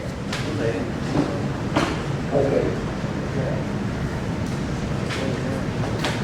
Thank you. Just one piece of advice for everybody, the novice researchers, the students, final years. When you have something in your mind, it is good that you have to have something in your mind, but it will be a challenge or a barrier for you to progress and conduct the research in a scientific manner, because your preconceived ideas always hamper the process, right? You are trying arbitrarily to establish your opinion somehow or other. It's a really a big fall for novice researchers. So other than that, you have to then, in that case, you have to establish the hypothesis and try to test it backward, right? If you are smart in terms of statistics, of course you can do establish hypothesis and try to verify or nullify it. Okay? So just a piece of advice for everybody. Thank you. Thank you, Ms. Siegfried.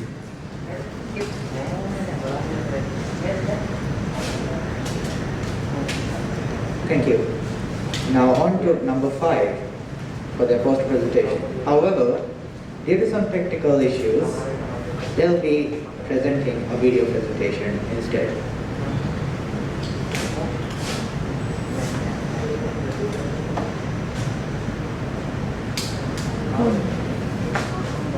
Rodrigo from Sri Lanka Military Academy. My research topic is career development of young construction professionals in the millennium, the application of some source R4 principle. Construction industry is one of the high investment industries which is as a significant contributor for the national economy. Also, it plays a vital role in the gross domestic production index of the country directly and indirectly. Industry constitutes with wide range of activities and professionals, including architectural design and consultancy, quantity survey activities, engineering surveying activities, production and services. It requires a variety of skills and abilities within the workspace of different professionals. To meet the demand of the current workforce has been changed, and still there exists a skill gap of young professionals who best fitted for the shortage of skills in the industry.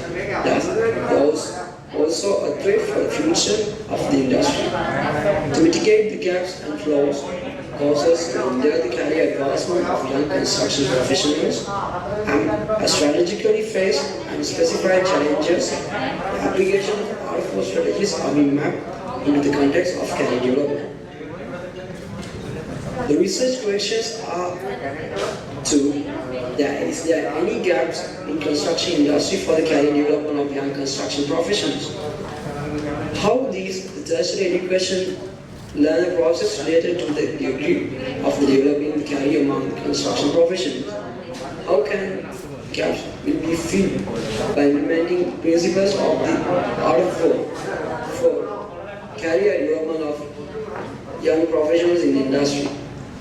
The primary objective of the study is to identify the strategies that would enhance the career development of young construction professionals in Sri Lanka.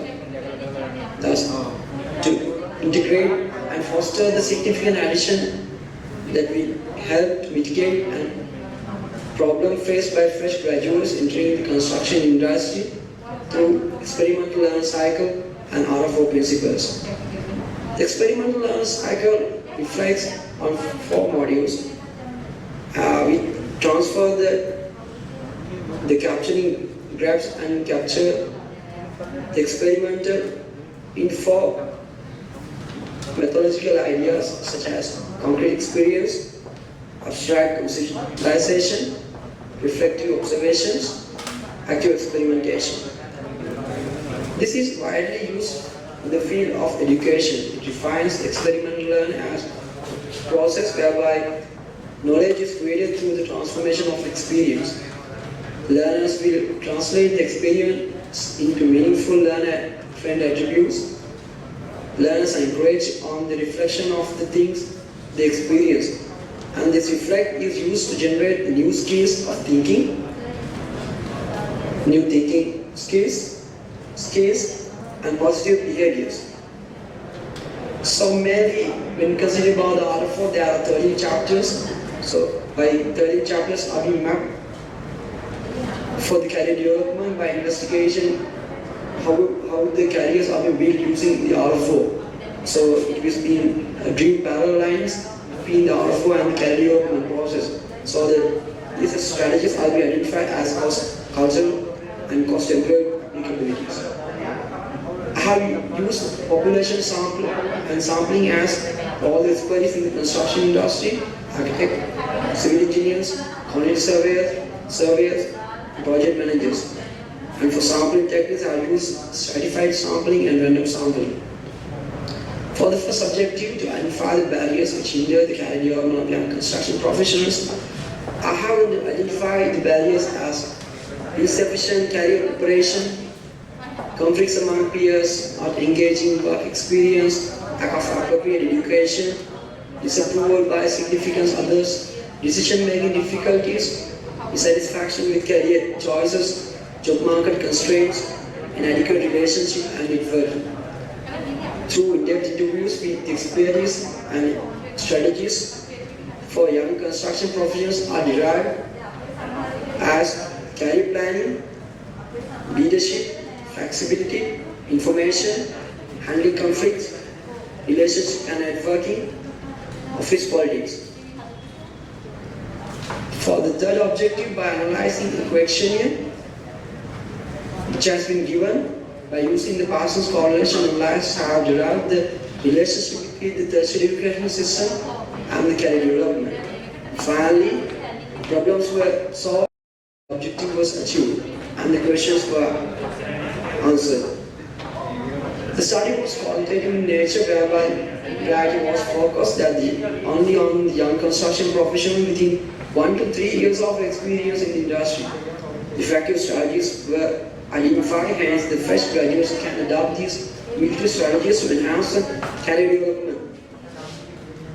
Thank you.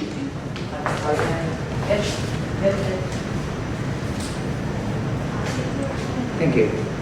Well, you said, where's the presenter? I could not see his face.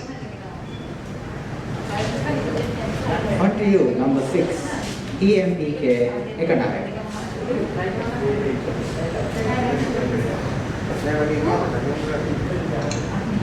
Okay. Is that you who did the presentation, Mr. Ratnayake? It's the next one, Professor.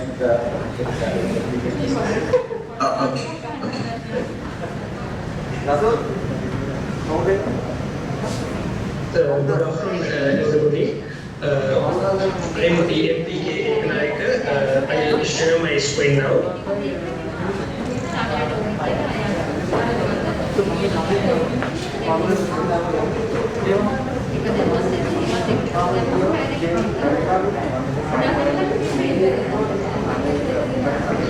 I'm EMPK Ratnayake, a former student from University College Spatiality attached to University of Vocational Technology. Me and Mr. G.M.P.M. lecturer at the same institute conducted research named Study of Community Serving Goals and Skills Requirement under Marine Building Development in Sri Lanka and forwarded to the 14th International Research Conference of Nottingham Defence University under the paper ID 454.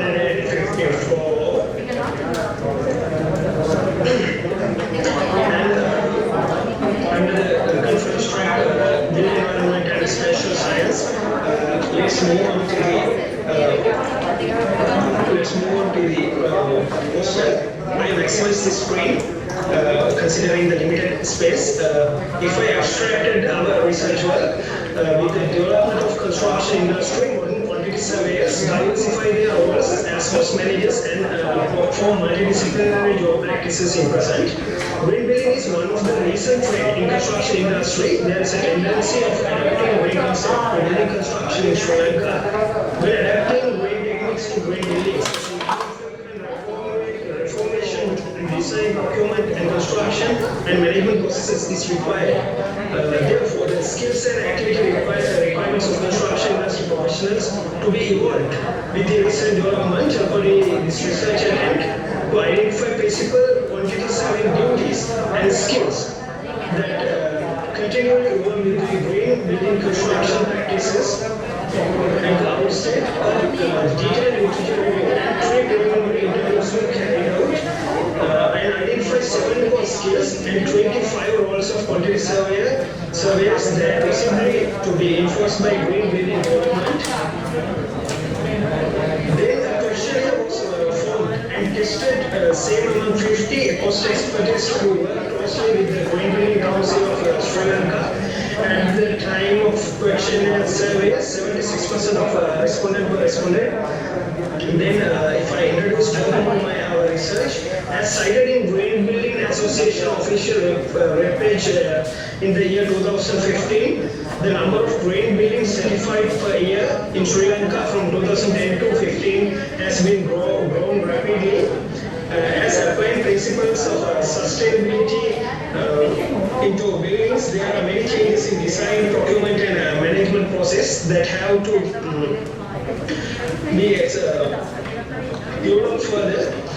And the objective of our research is to identify the changing role of quantity surveyors to green building development in Sri Lanka and depicts the additional skills in quantity survey profession need to improve under green building development in Sri Lanka.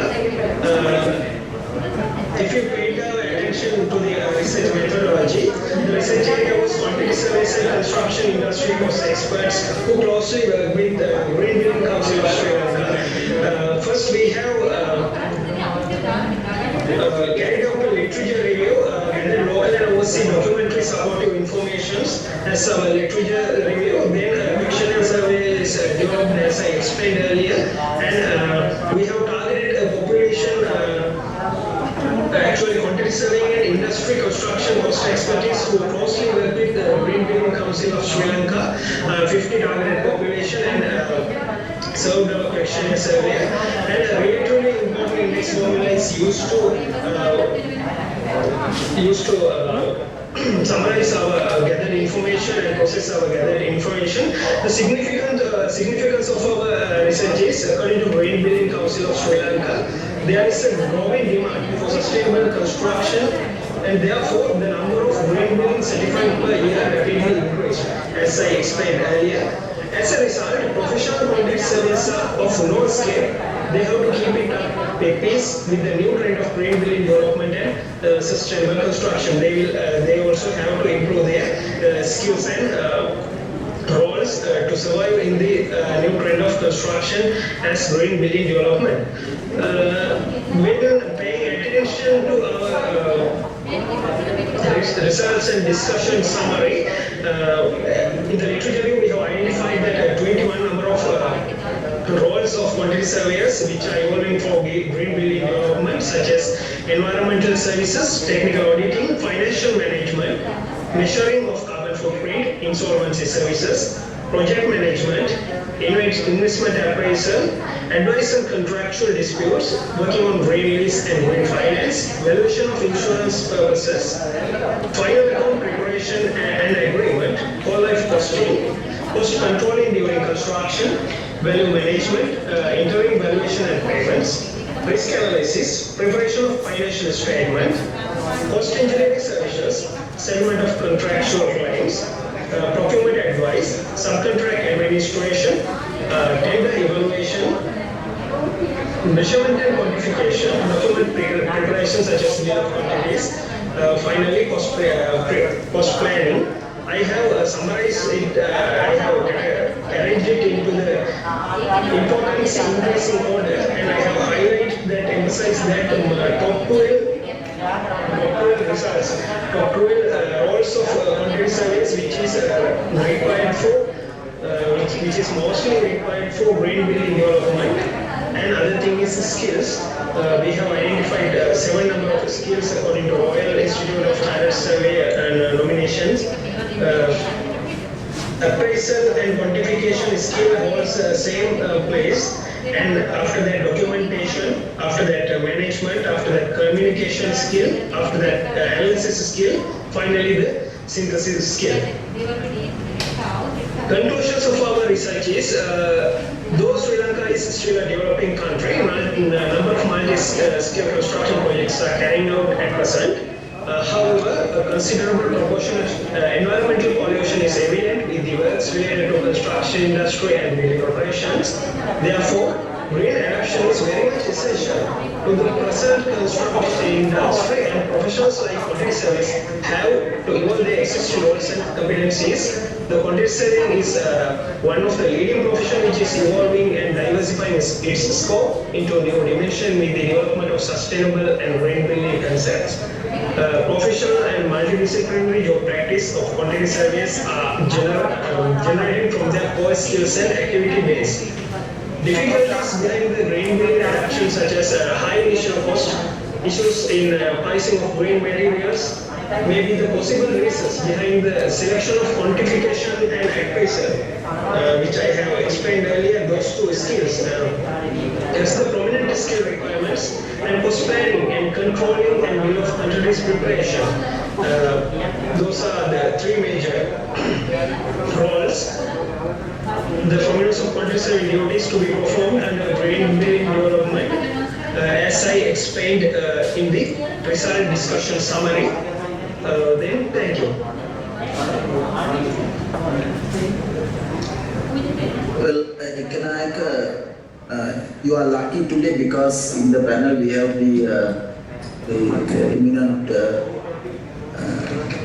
personality in the building, green building side, okay, Dr. Kasunandapala. And also, you said you adopted the stratified sampling, I can't remember if I'm not mistaken. What did you do there? How did you partition your population into sub-categories and maintain collecting data and so on? Yes.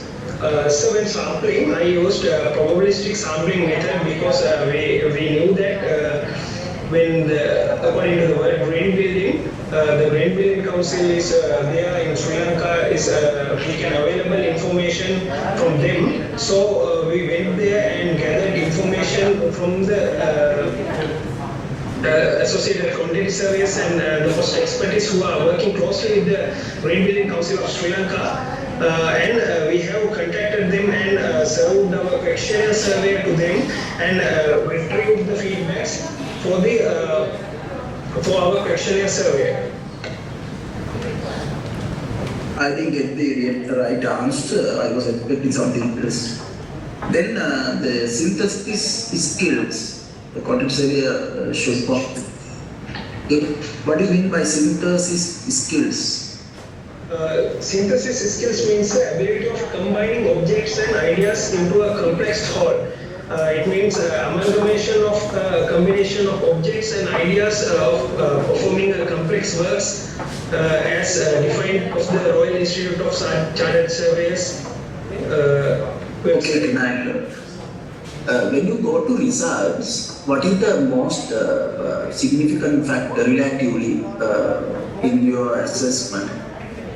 The highest factor that achieved the highest rate out of your RIR calculation? When considering the major roles, post-planning held a major place as the first important, and second one is preparation of bill of quantities. The third place is measurement and quantification. After that, tender documentation. Likewise, do you think those are modern roles of a QS to embrace building technology stuff? These are those are existing roles. We wanted to find out then from the existing roles, what are the major roles which a Sri Lankan quantity survey should develop to contributing green building development in Sri Lankan context. I was asking that. What is your answer?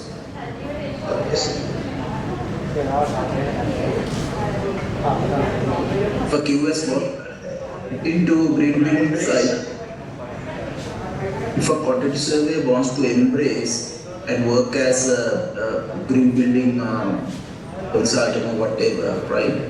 What kind of roles he or she has in undertaking such a role? Out of your results, I'm asking. Okay, sir. He should consist with post-planning role and he should be improved the preparation of bill of quantities works, measurement and quantification works, tender documentation mostly. Wait. You were talking about carbon footprint and that stuff, no? Yes, sir. Are they the least important factors or the highest important factor in this case? When considering the Sri Lankan context, I also hope that it will be a major role, but somehow we are considering the received feedbacks from the Green Building Council associated expertise, it was given the interest of the measuring of carbon footprint held a later phase.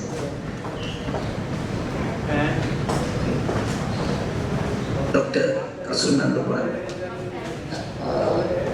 Now, I have the same concerns that Professor Jayala had. Now, how how did you select these 50 people? You said that they are closely working with Green Council of Sri Lanka. Now, have you asked how many green projects that they have worked in? Yes, sir. I have given a place to at our questionnaire survey to mention how many green projects that you have contributed, and especially two or more names. Some have written names such as Mars Thorulia, likewise they have contributed, and Kanchana Hotel Development, likewise. Yeah. How many of your sample of 50, how many of you have worked in at least one green project? In accordance with my memory, more than 75% from the target population are contributed. So that means all these 38 community surveys have worked at least in one green project, is it? Yes, sir. At least contributed in one green project in consultancy services or in construction services. Is it a figure that you are saying now, or is it a result that you have got? Because it's extremely difficult to find this 38 people. If you have done that, it's a marvelous achievement. Yes, sir. I have followed the slow technique. We have contacted one member and asked how about the other members which you have worked with, worked with your team at those days, and collected telephone numbers and email addresses. Your point is all these 50 quantity surveys have worked in at least one green project, is it? Yes, contributed at least one green project. Yeah, because your conclusions suggest me that the conclusions say that I feel that those conclusions are derived from the person who has not worked in projects than reading in projects, because now, as Professor Diana said, these visas look too traditional for me. I don't know. That's what I feel. Now, one graph, why don't we start this graph as 2014 or 15? Paying for the significance graph.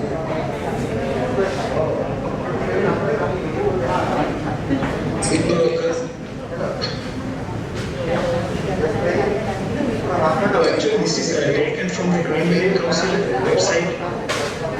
Contact in the national. Yes. No, what I feel is it's more like a general set of products than those who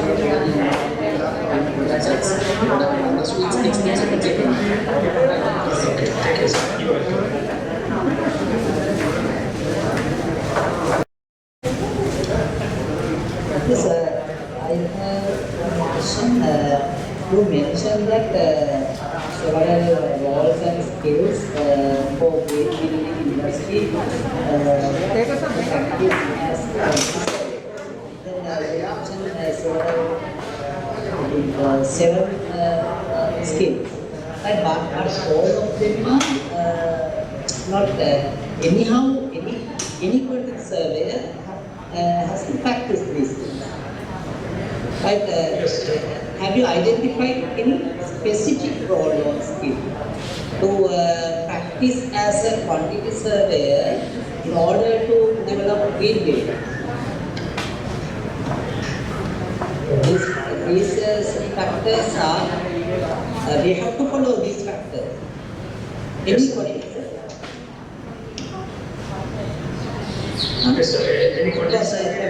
say the communication. Any person, any professional person, he has to practice that communication skills. Then have you identified any specific things? Specific means first and second ranking. You are talking about green buildings. Yes. Yeah, right. Then from these factors, we are talking about the roles and skills to be practiced by the quantity surveyors in order to develop green building. Yes. Right.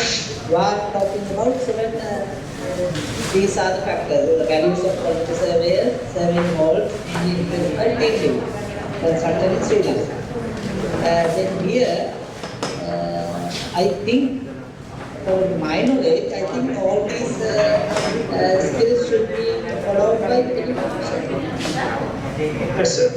Yeah, the doctor has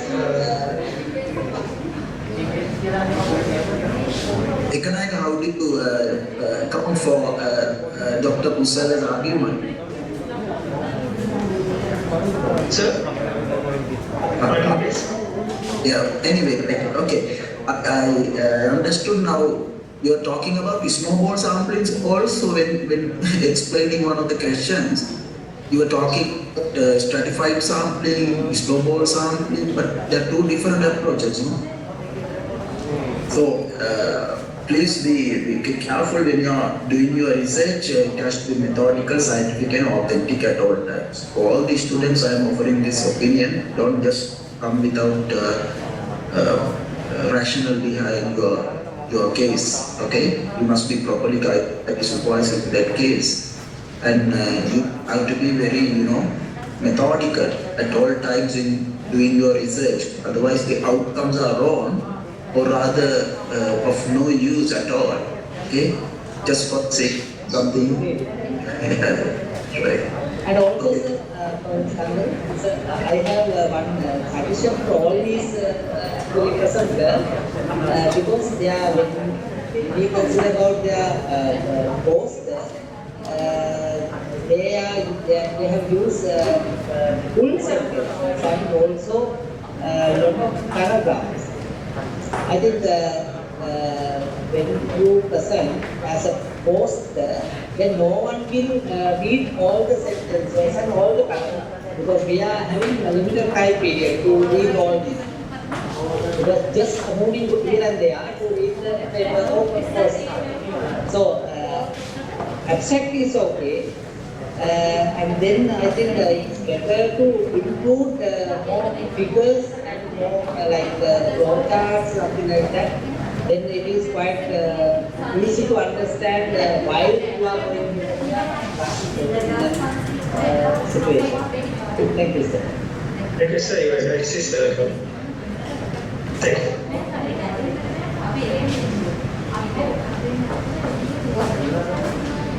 Thank you, number 6. On to number 7. Once again, due to technical failures and difficulties, with the author being unable to present to the being online, we'll have another video presentation. I would also like to clarify that due to this, there will be no Q&A session right after this video presentation. Thank you. Good evening, I am from the I'm Janvi, and my authors are the research about the right sector and science Ningbo. This research is based on the adequacy and transferring to the constructor within Sri Lanka. The secure payment method can promote the success of the construction project, and construction project will be successful when they are funded. Adopted payment method, specifically the payment is made by the contractor and it is made for the contractor for initial expenditure in products with materials, plants, labor, and fair portion of the profits. Advance payment is an important method used to solve the financial problem of contractors in developing countries. So that advance payment is the basic process for contractors at the initial stage of the construction, and continuing of the construction will be value of the advance. Therefore, advance payment should be dedicated for the mobilization activities to continue the construction project.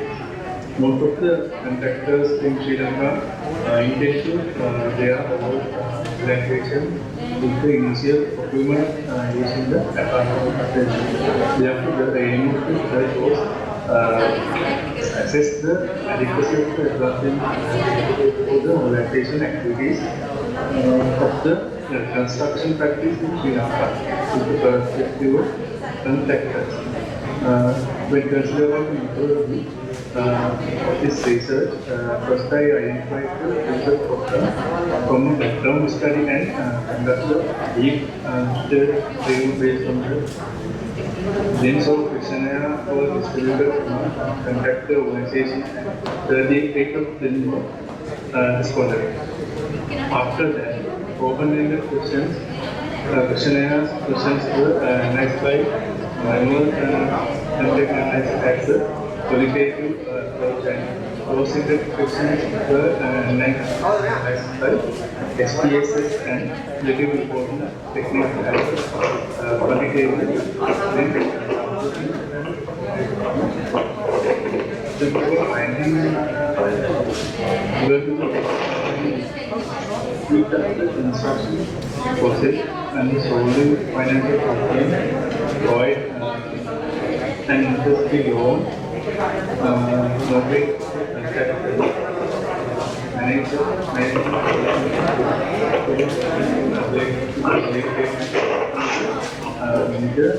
primary finding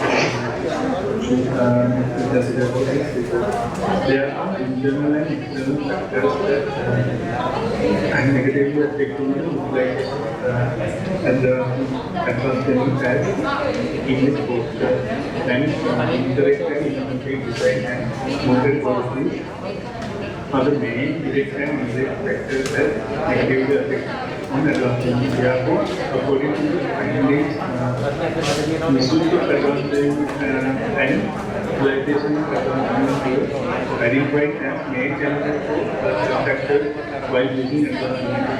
The adequacy of SDG and PD solution. Accordingly, 60% of respondents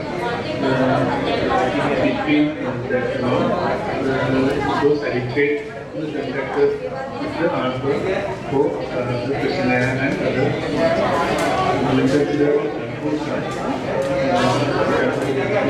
funding and basic owned by contractors at the initial stage of construction project. However, there are standards that have to be followed while issuing the allowance, even though this research in construction benefits and negative factors effect on advancement of the will motivate the factor of an extent of cash flow to advancement in order to maintain the cash flow and will provide benefit and possible challenges with the advancement with the aim of balancing of the mobilization.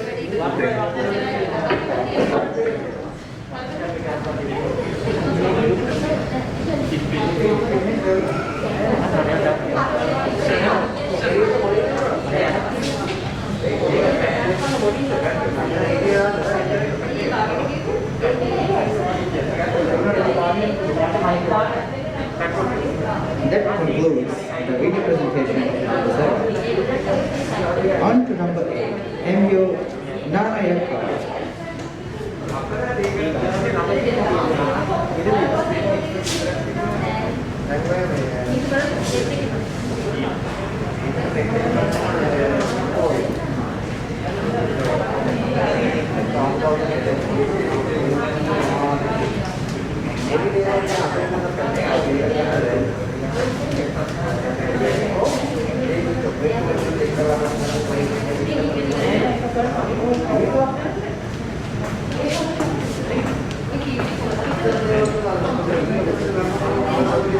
Nanayaka, we don't hear you, please.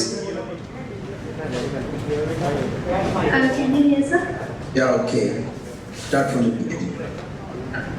I'm Maisha Nanayakara and I'm a graduate student from University of Spatiality, Faculty of Technology. And today I'm here to present you about developing a cost-effective web-based information and communication management system for construction projects in Sri Lanka.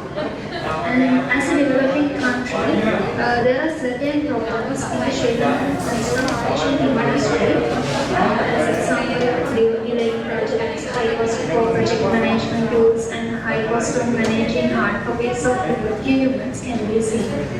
Among them, most of the problems related due to lack of communication and information management. Therefore, we suggested a new web-based system for the Sri Lankan construction industry to minimize communication and management issues.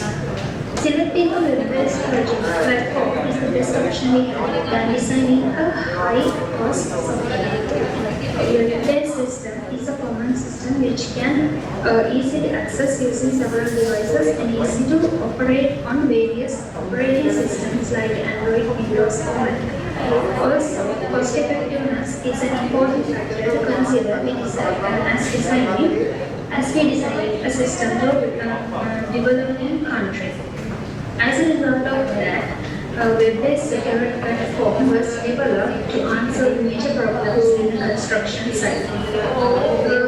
Commonly, on wide area construction projects, most of the employees are uncomfortable in accessing documents which are placed in the site. Sometimes they have to approach the site office and relevant officers several times due to shortcomings of the provided documents. In these scenarios, the common modern answer is a virtual platform which can easily access in documents using the application updates, comments, and receive quick responses to the problems and access the diagnosis. Other than that, each area of the project was named for the easy recognition in the construction site.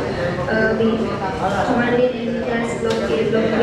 Like that, in this project, we also name those blocks, and each block consists with a unique space for the relevant documents like drawings, space for the task, and real-time Q&A communications. Relevant officers can submit the completed task and the approval for the approval, and after the approval, it will be added to the approved list. Completed tasks, and each block shows the reviews, pending approvals, and completed tasks separately. Officers are daily updated for new tasks by the notification system, and this web-based system is very advantageous as it is easy to initiate and maintenance. Also relatively low cost for the hardware and for the easy to provide technical literacy about the system. And also, I would like to find this prototype can be modified to any construction project, also to any construction company manage several projects.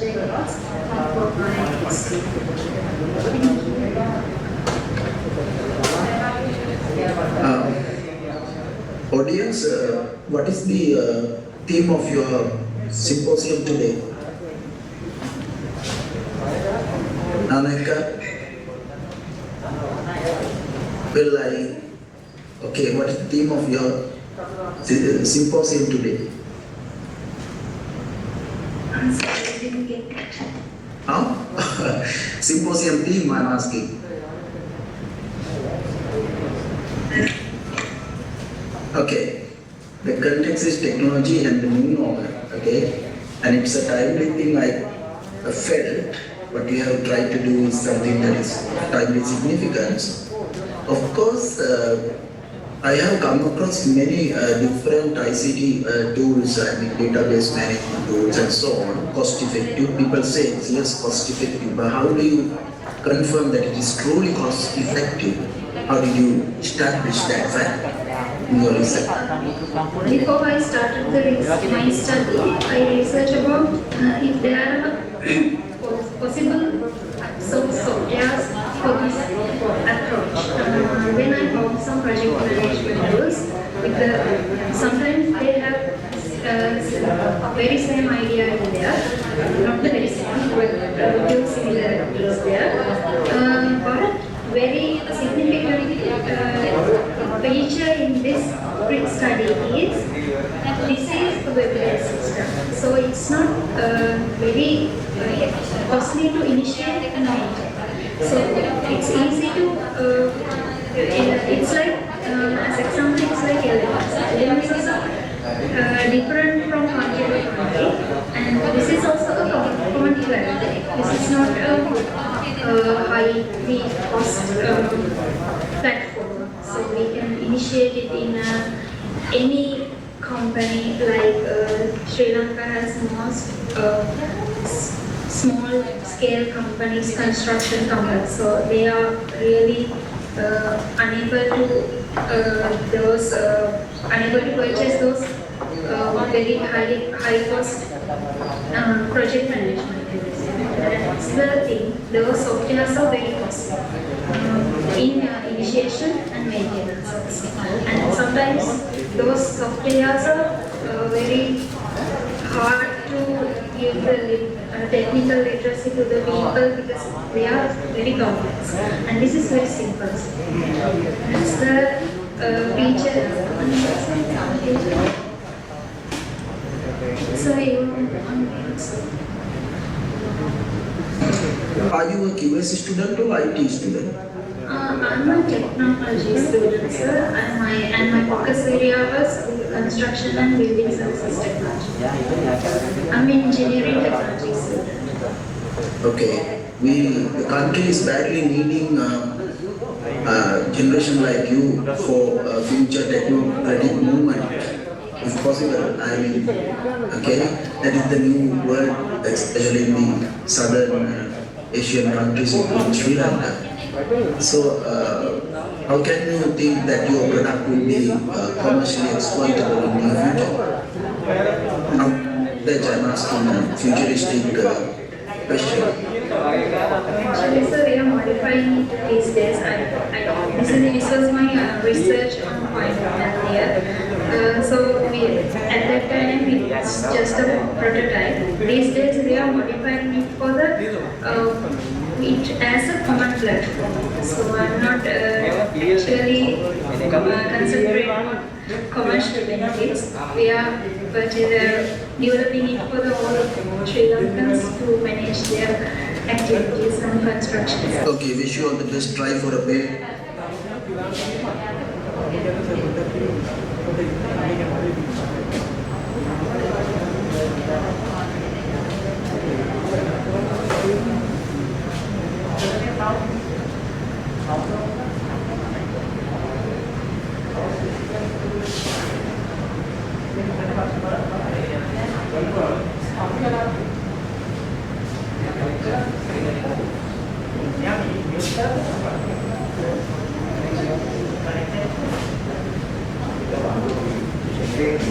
Recording stopped. Recording in progress. When we considering about a software, they need a separate database for that. So therefore, that's the one thing they cost highly for the software, for the database, data collection. And here we can web-based website is only hosting on a virtual. So we can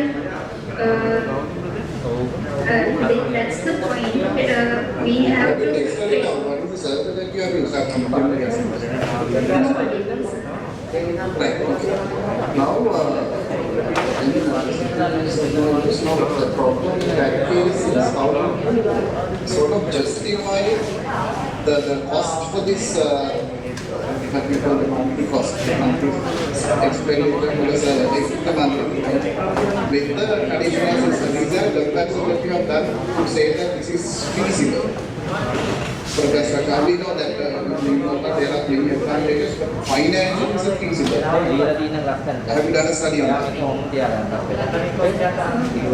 For now, according to my knowledge, it's feasible as the traditional method is not online. It's only gather data in the system which we connected locally in a network. In the online systems, this is feasible, I think, that rather than using separate software. You haven't done a study?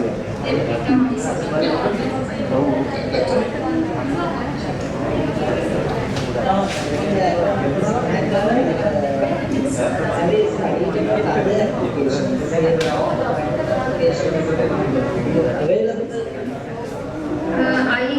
did some researches and I get to know about that there are some project management tools and ERP systems that I can do these features from there also.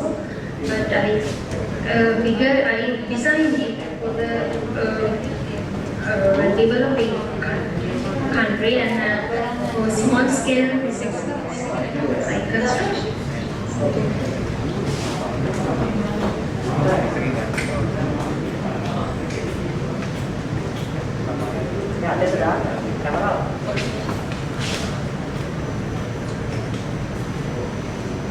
Okay, thank you very much, Ms. Nanayake. I wish you all the best. Thank you, sir.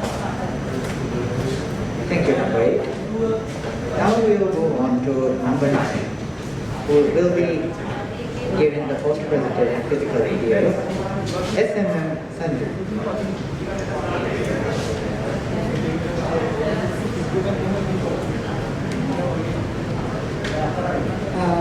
I'm Inosha Sanjuni and let me share my screen.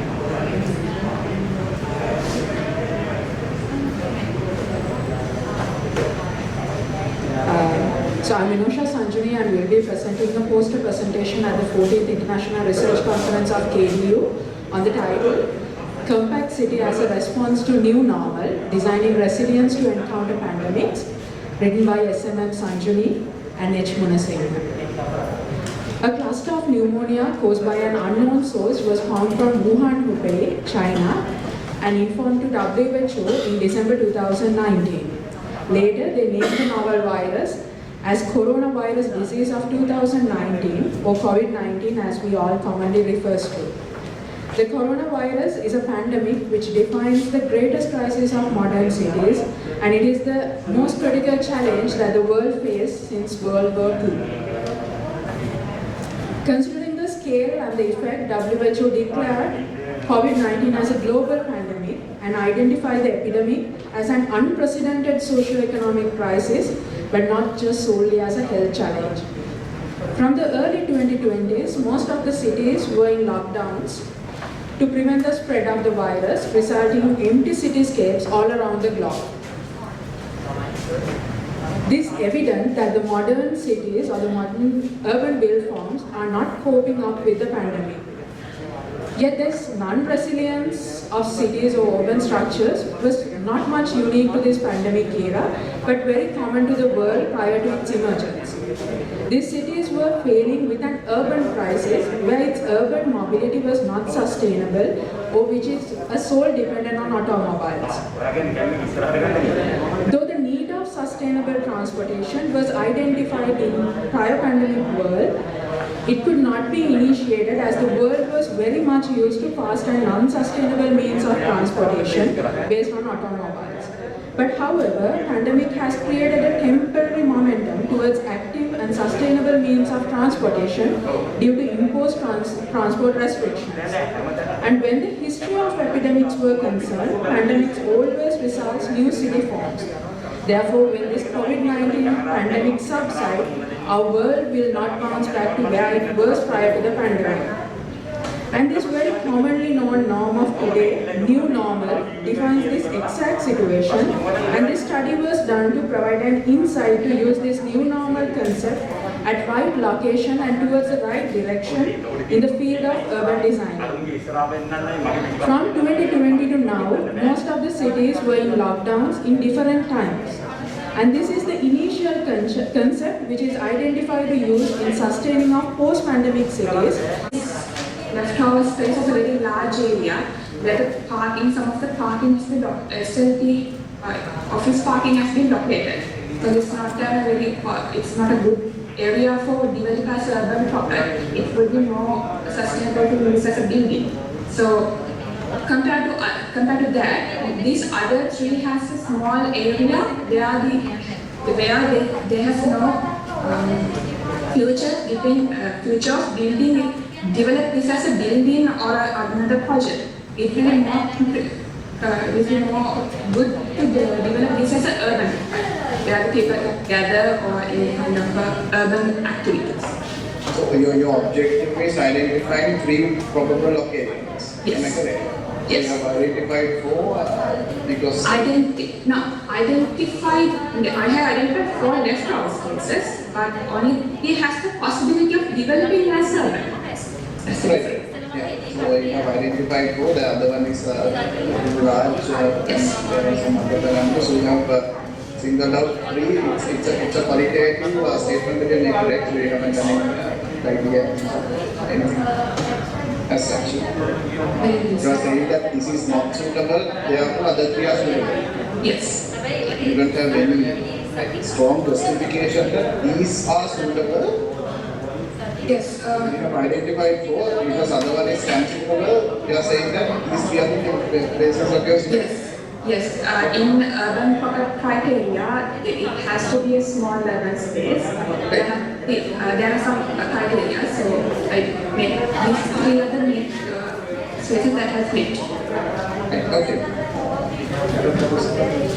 Yes, actually, she answered the question. I also wanted to ask what are the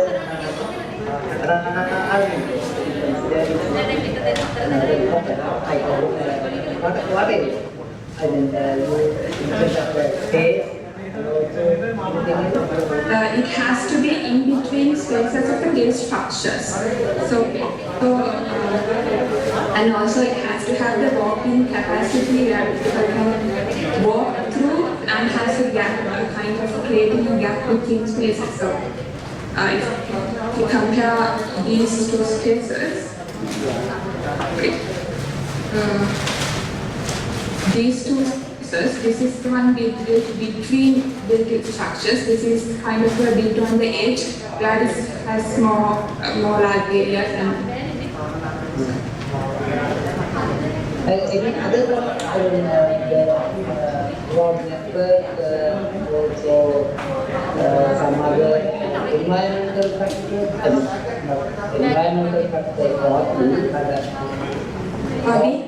yes, it can be considered as a social-based activity. We can consider that social activity factors as important. Here, my walking flow chart, you can see a hotspots and to increase. You identify these places manually or? Manually, I use observation like street surveys, tracings. Can individually. That means there may be some other places. No, in Colombo, for this 4th area, I already covered every inch. Yeah, that means you use, I think, GIS or something like that. Yes, I have considered. Yes, I have considered that, but in order for activity patterns, I will be better to use tracing of street side method, so I can individually access each person. I use video method. I use some videos, and then I identify how they are behaving in this spot area. That is the part to identify the walking patterns without identify the possibility of this left or side tilting as to go. Thank you, Ms. Ratnayake. Well, I can see a little bit competition now aroused in selecting the best poster presenter. Okay. Well, for good papers, I always suggest to try for journal papers also having, going by more advancement with the support of your supervisors. Okay, that will help you a lot. Thank you.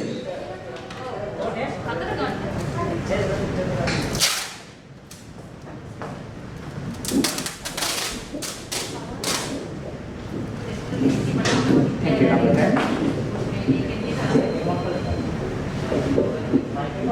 Now we'll move on to speaker number 11, HMYM Abhayavaradhan. It should also be held online.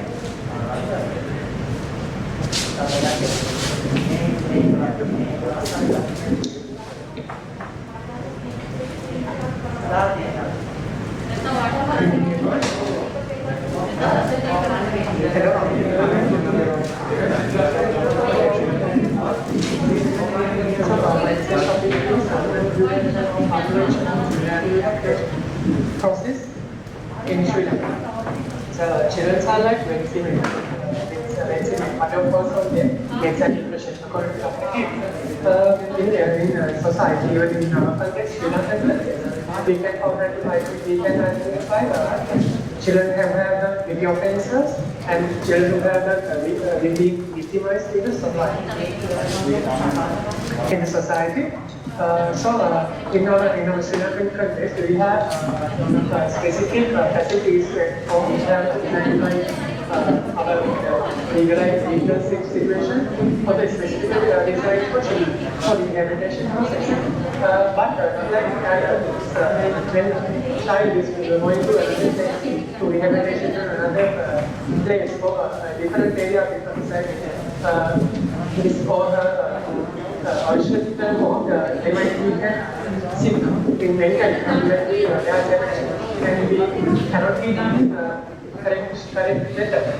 So in my research, as objectives, I have three main objectives to identify the relationship between rehabilitation and rehabilitation in the environment, and to identify the application which affect rehabilitation and rehabilitation process of students, to identify the architectural collective within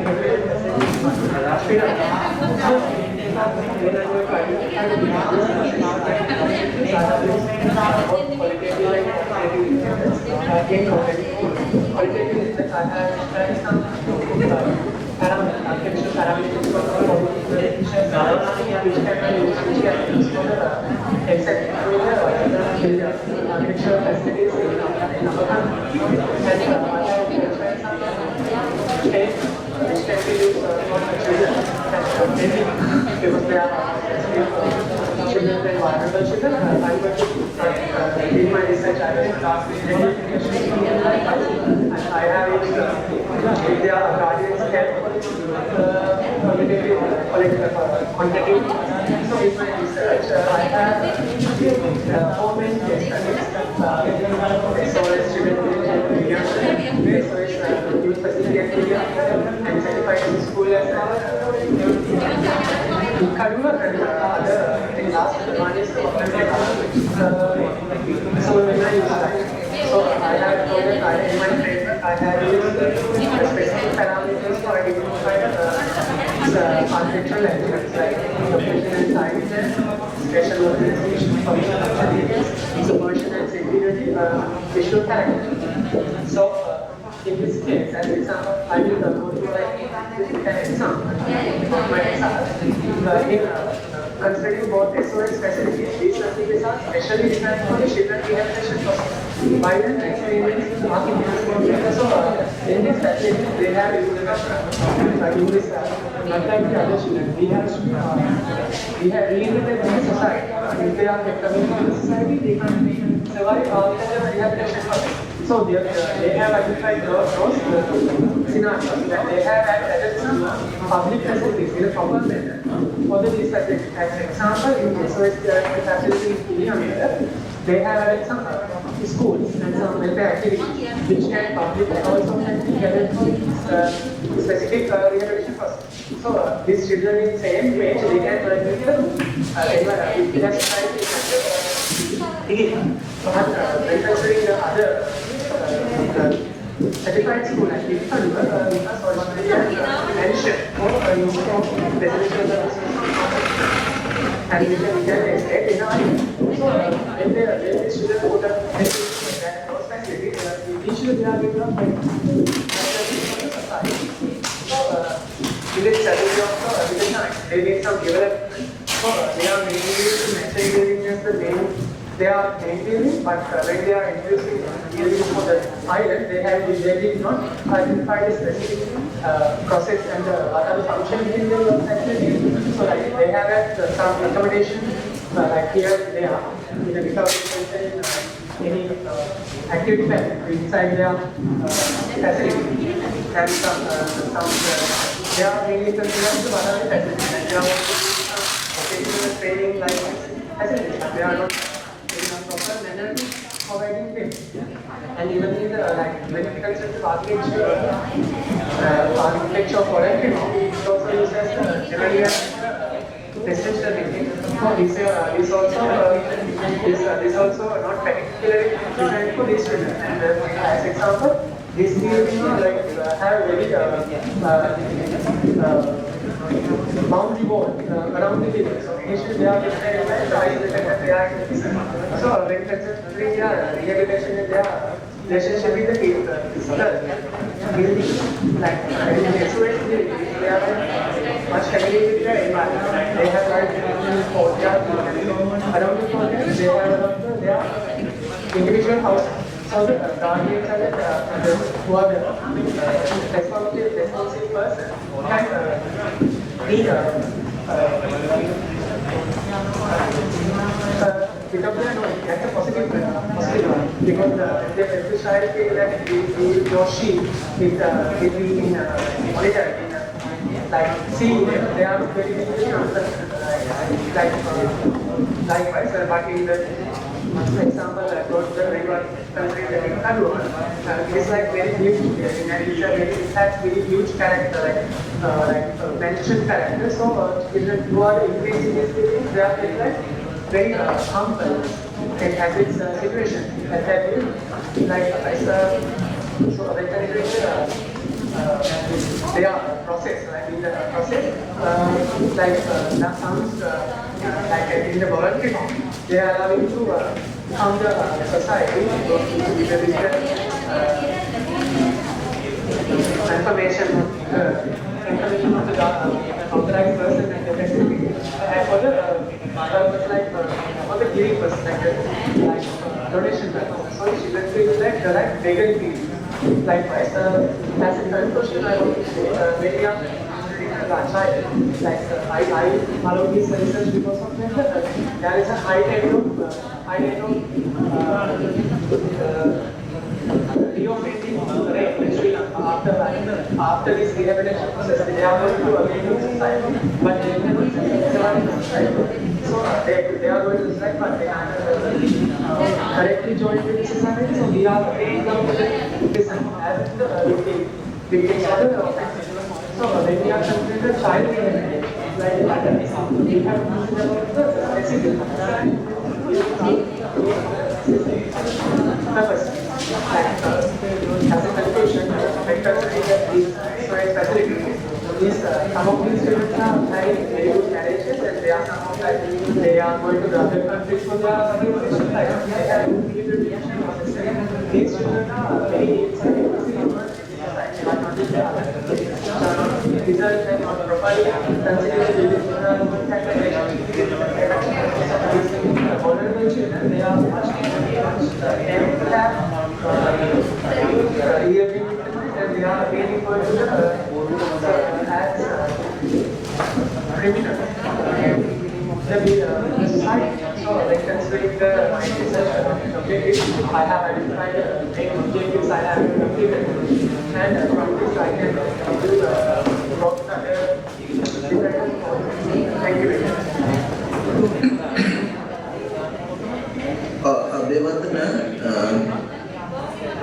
I have read interestingly a couple of world-renowned architectural disciplines or the scholars of architecture, like even Christopher Columbus, right? There's a segment called community architecture, right? And even John Crayer. So they're all eminent personalities in the world that came to mind having to get the topic of your research. It's good for a big book actually. It's not just a research paper, it will serve the whole community. If you can, in one fine day, use it as a book. Okay. Nevertheless, my finding out of your whole presentation is that the structure of your presentation is lacking, because you are jumping here and there and you confuse our mind. Okay, so we are trying our best to, while you are talking, we have mentally struggled to locate your research vacuum, your research methodology, your outcome and the contribution, the implication, and so on and so forth. Okay, trying our best to put you in our format. Okay, okay. So Abhebandana, actually, what did you do with all these things? What inspired? Let me make it very specific. What inspired you to carry out this kind of a vacuum that you come across in your initial pilot study before you kickstart your research?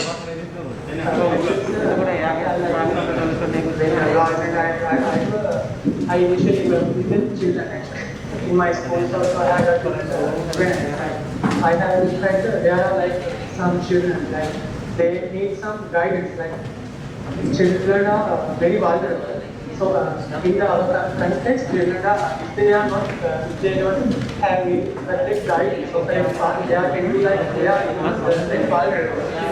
Okay, we know that generally children have been exposed to various bad things. The society is one of the societal issues. But the thing is, when you are trying to establish the vacuum of the research and the gap of knowledge, then there must be statistics in hand. Okay, there must be figures, numbers, and how authentic enough your literature sources are that we have to tell. Okay, this is just a piece of opinion for everybody else in the audience, the novice researchers. When you are doing, you must always come up with proper facts and figures, authentic enough that otherwise, nothing will be scientifically, rigorous for a research paper. Okay, always try to answer the question of why I am saying, what is the rationale behind? Okay, why can't, if then, okay. Some kind of approach you have to take in developing your research design. So research design is very, very important. Spend more time on the design part before you straight away go to embark on the questionnaire survey or literature survey. Okay. So, but the topic is interesting. It's timely, and it is really will benefit for the whole research. Your intellects, whatever, right? In the side of architecture, I'm not an expert in the architecture. Okay, other than my own, I'm the engineer, QS, and the architect of my own house. That's all. Okay, thank you very much. Over to you. Thank you. Yeah, I have several suggestions for you. Because in other countries, normally, practically, we know that most of these children are homes, they may not be specifically or purposefully designed for this purpose. Normally, what they have is, what they do is, when they are having a foreign exposure, and then they select a house, maybe a small house or a big house, and then converting that one as a house, children's home. Right? I think except SOS today is something like purposefully designed because it has direct foreign grant, foreign funded projects are there. So that's why I think it has been developed or built up in a very good manner to cater the needs of the children. And then actually we have to worry about these things, but the thing is, are we economically strong? Are we having us economically strong enough to cater separate houses? Yes, we want, but that is the problem actually. Economy is the problem in the country. So then you can consider that also in your previous time. Yeah, I have similar comment other than any comments have said. I personally feel that you are doing this from your inner self and you are really interested in this study. It's very interesting for us even to listen. Yeah, but as a pure academic perception, pure research perception, what we feel is that, what I personally feel is that you are too enthusiastic to jump into conclusion than doing a systematic sort of an analysis. That's what I feel. So yeah, the enthusiasm is good, your inspiration is good. What I feel is that if you have done that, I may not have understood that, but what I feel is that you are too eager to say what you want to say than the process. And do you have a proper method that you are saying that, like, yes, we understand by observing, yes, do you have a proper analytical method that you have used to say that there is an effect? Do you feel that there is an effect? Yes, sir. Considering that I have used academics, like they have put as an example, in Nigeria we have this research, they have used these plans like architecture, location, site plan, Sorry, there are case studies that you are having. Base for your analytical technique that you have used to say that okay, there is an effect. I have identified there are two particular buildings which are related design for this specific person and so I'm going to say that the area first is like Dr. Kusal says, we don't have economical background for the basic case of our case also. But in the context, if I do a case study, they have used their economic for buildings also. They have given a bit of time. But that's descriptive, fine. But what I said, I want to give a comparison. Okay. Yeah, the basis of comparison is not really clear for me. There is, yes, we know there is. He says, I was listening to a very keenly. It's a very interesting research area, but there's something lacking here in the process. That's a domain you can improve. What I feel is that don't be too enthusiastic to jump into conclusion. Just think of the process to check whether as if there are any effect on architecture or is there no effect. Right? So if you can prove that something like that by there are many techniques that would be better as a research, but as a study, yes. Yours is perfect, it's inspirational, but as a research, I feel that there's something like it. Right? That's just a comment.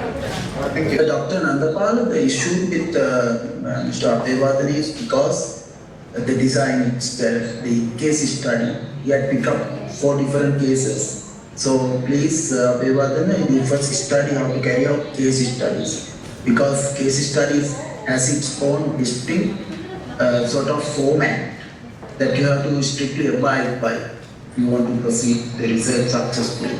So please leave it for the time being your research at the moment, but you start reading something on quite a lot of papers on how to carry out good case studies. Okay? Okay, right. Thank you very much. Thank you very much, Thank you for the case.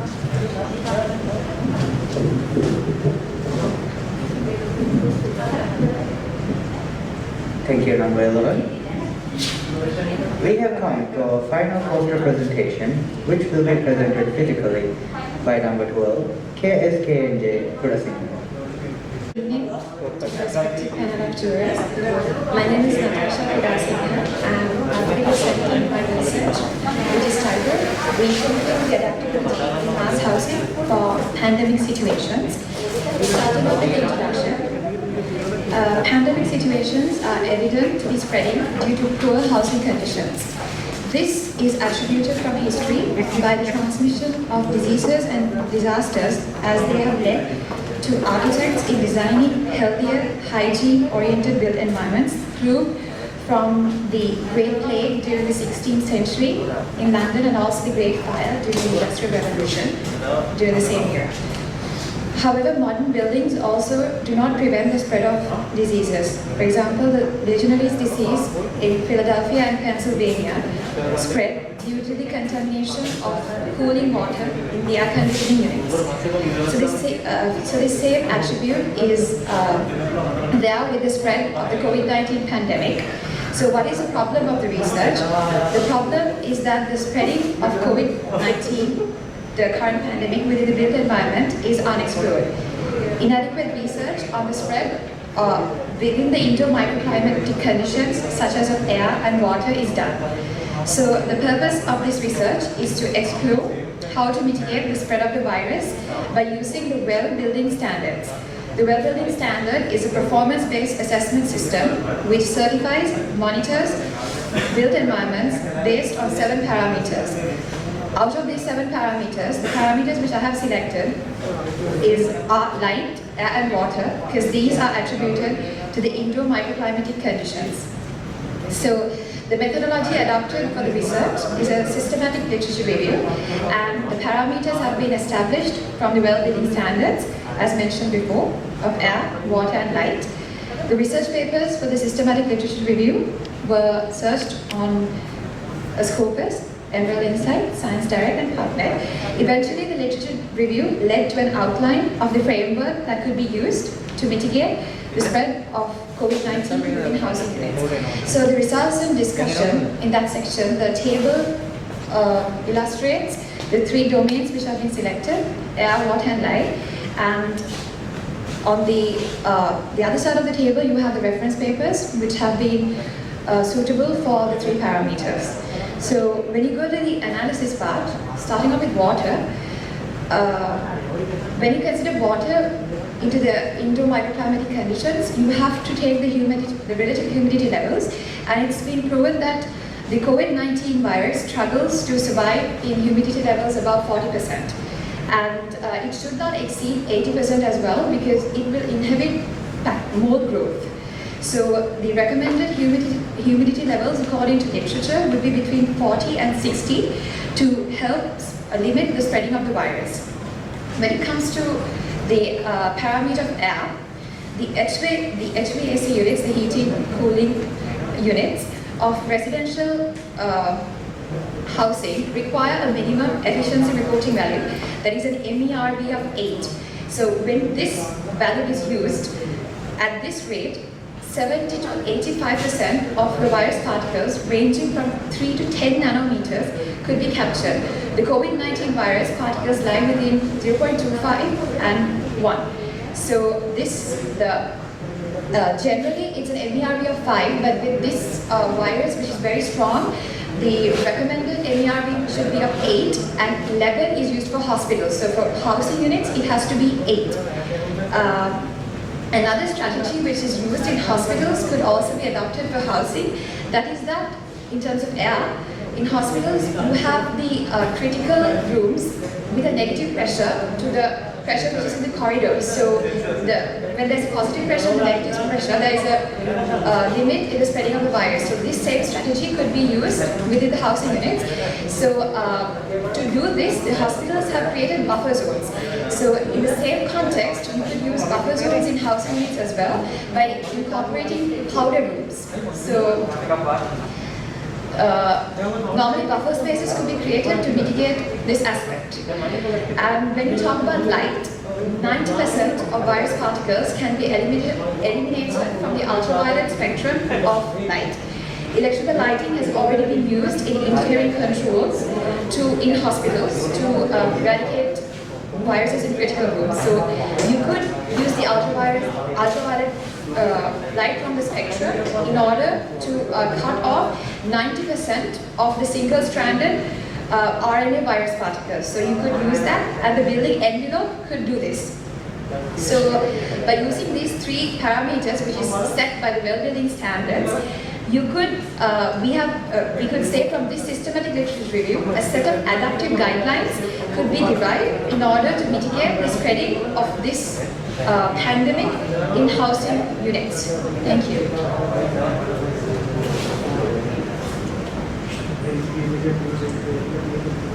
Well, thank you, Ms. Kudasinghe.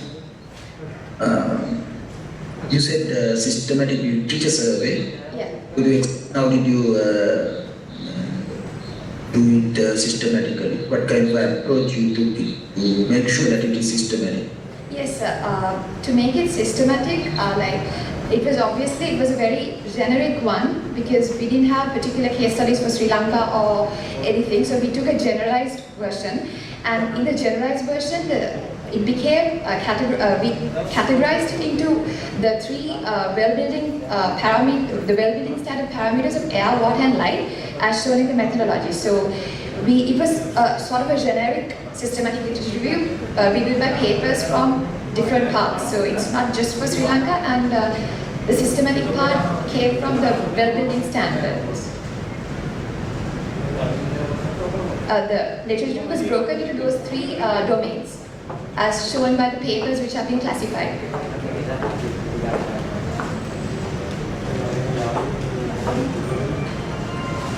Professor, you are mute, right? Sorry, sir? No. What kind of a classification you say yeah.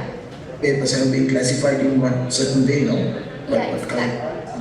The well-building standard is an American standard which is used to monitor and certify built environments in order to create a healthier built environment in terms of comfort. There are 7 parameters.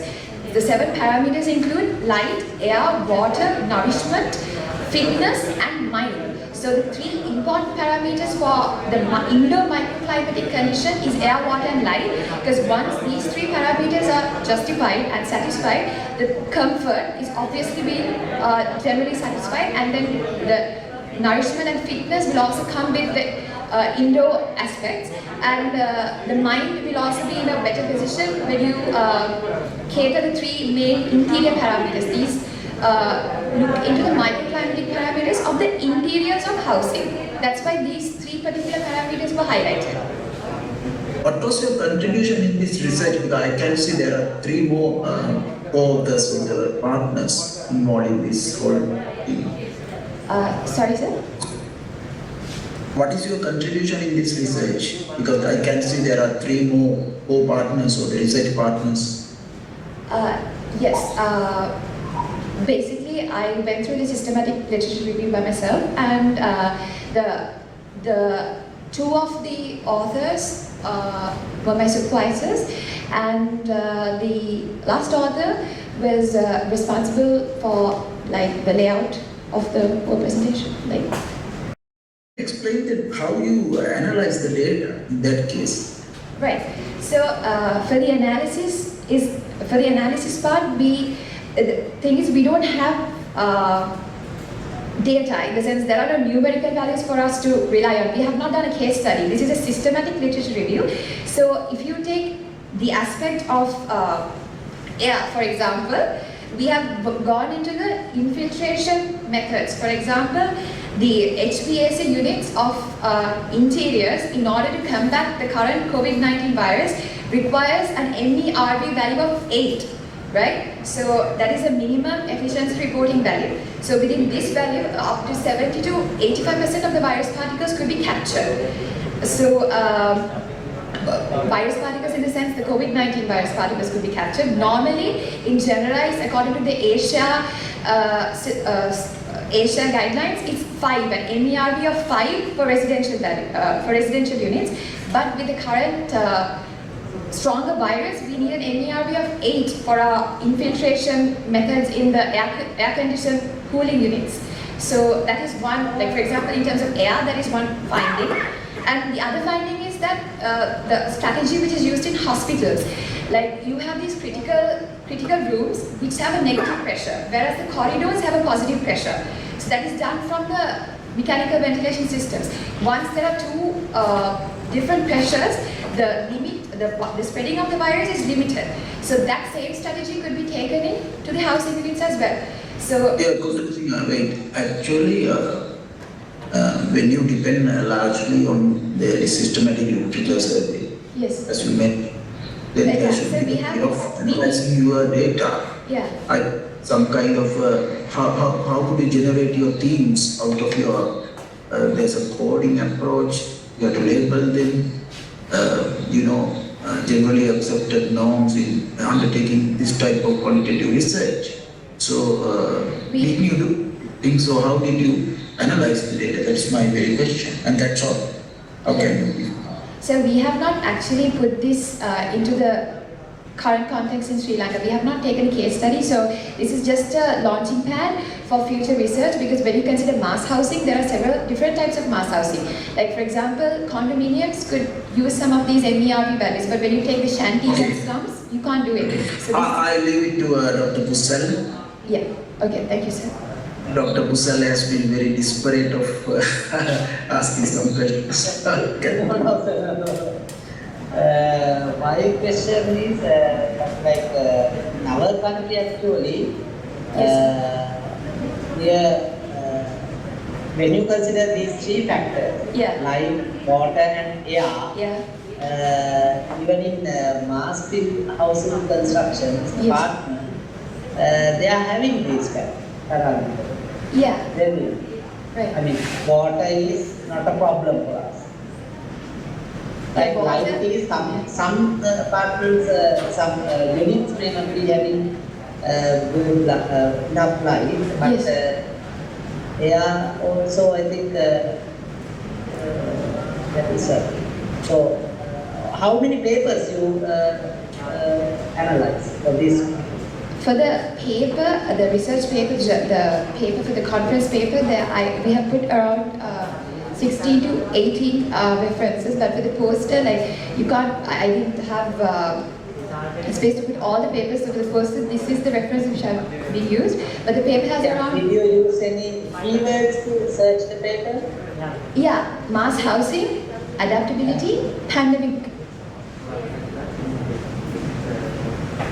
And also COVID-19. Okay. Right. Okay. Thank you, sir.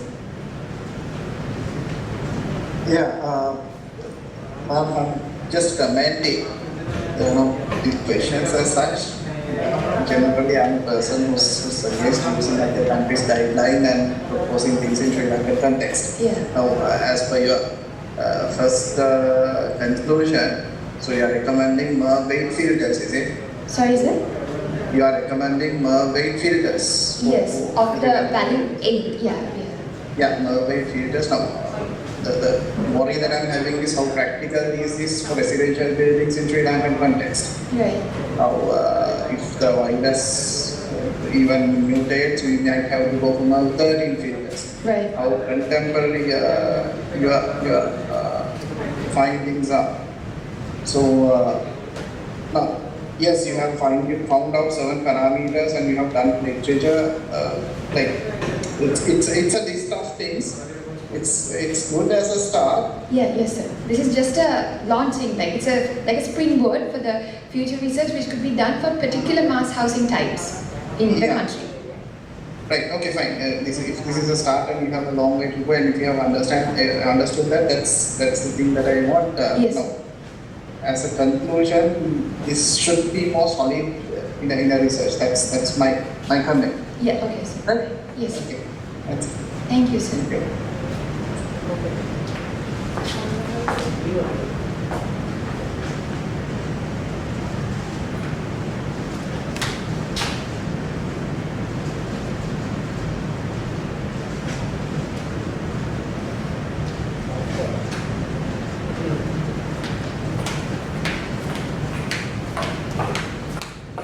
Thank you, Manawadu.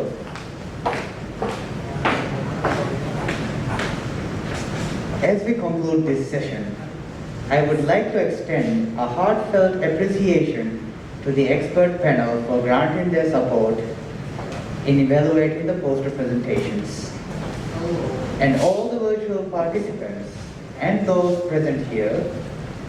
I would like to also extend a heartfelt appreciation and thanks as well. Last but not least, I would like to warmly invite all of you to take part in the technical sessions which will be held on 10th September 2021. Thank you all and have a nice day.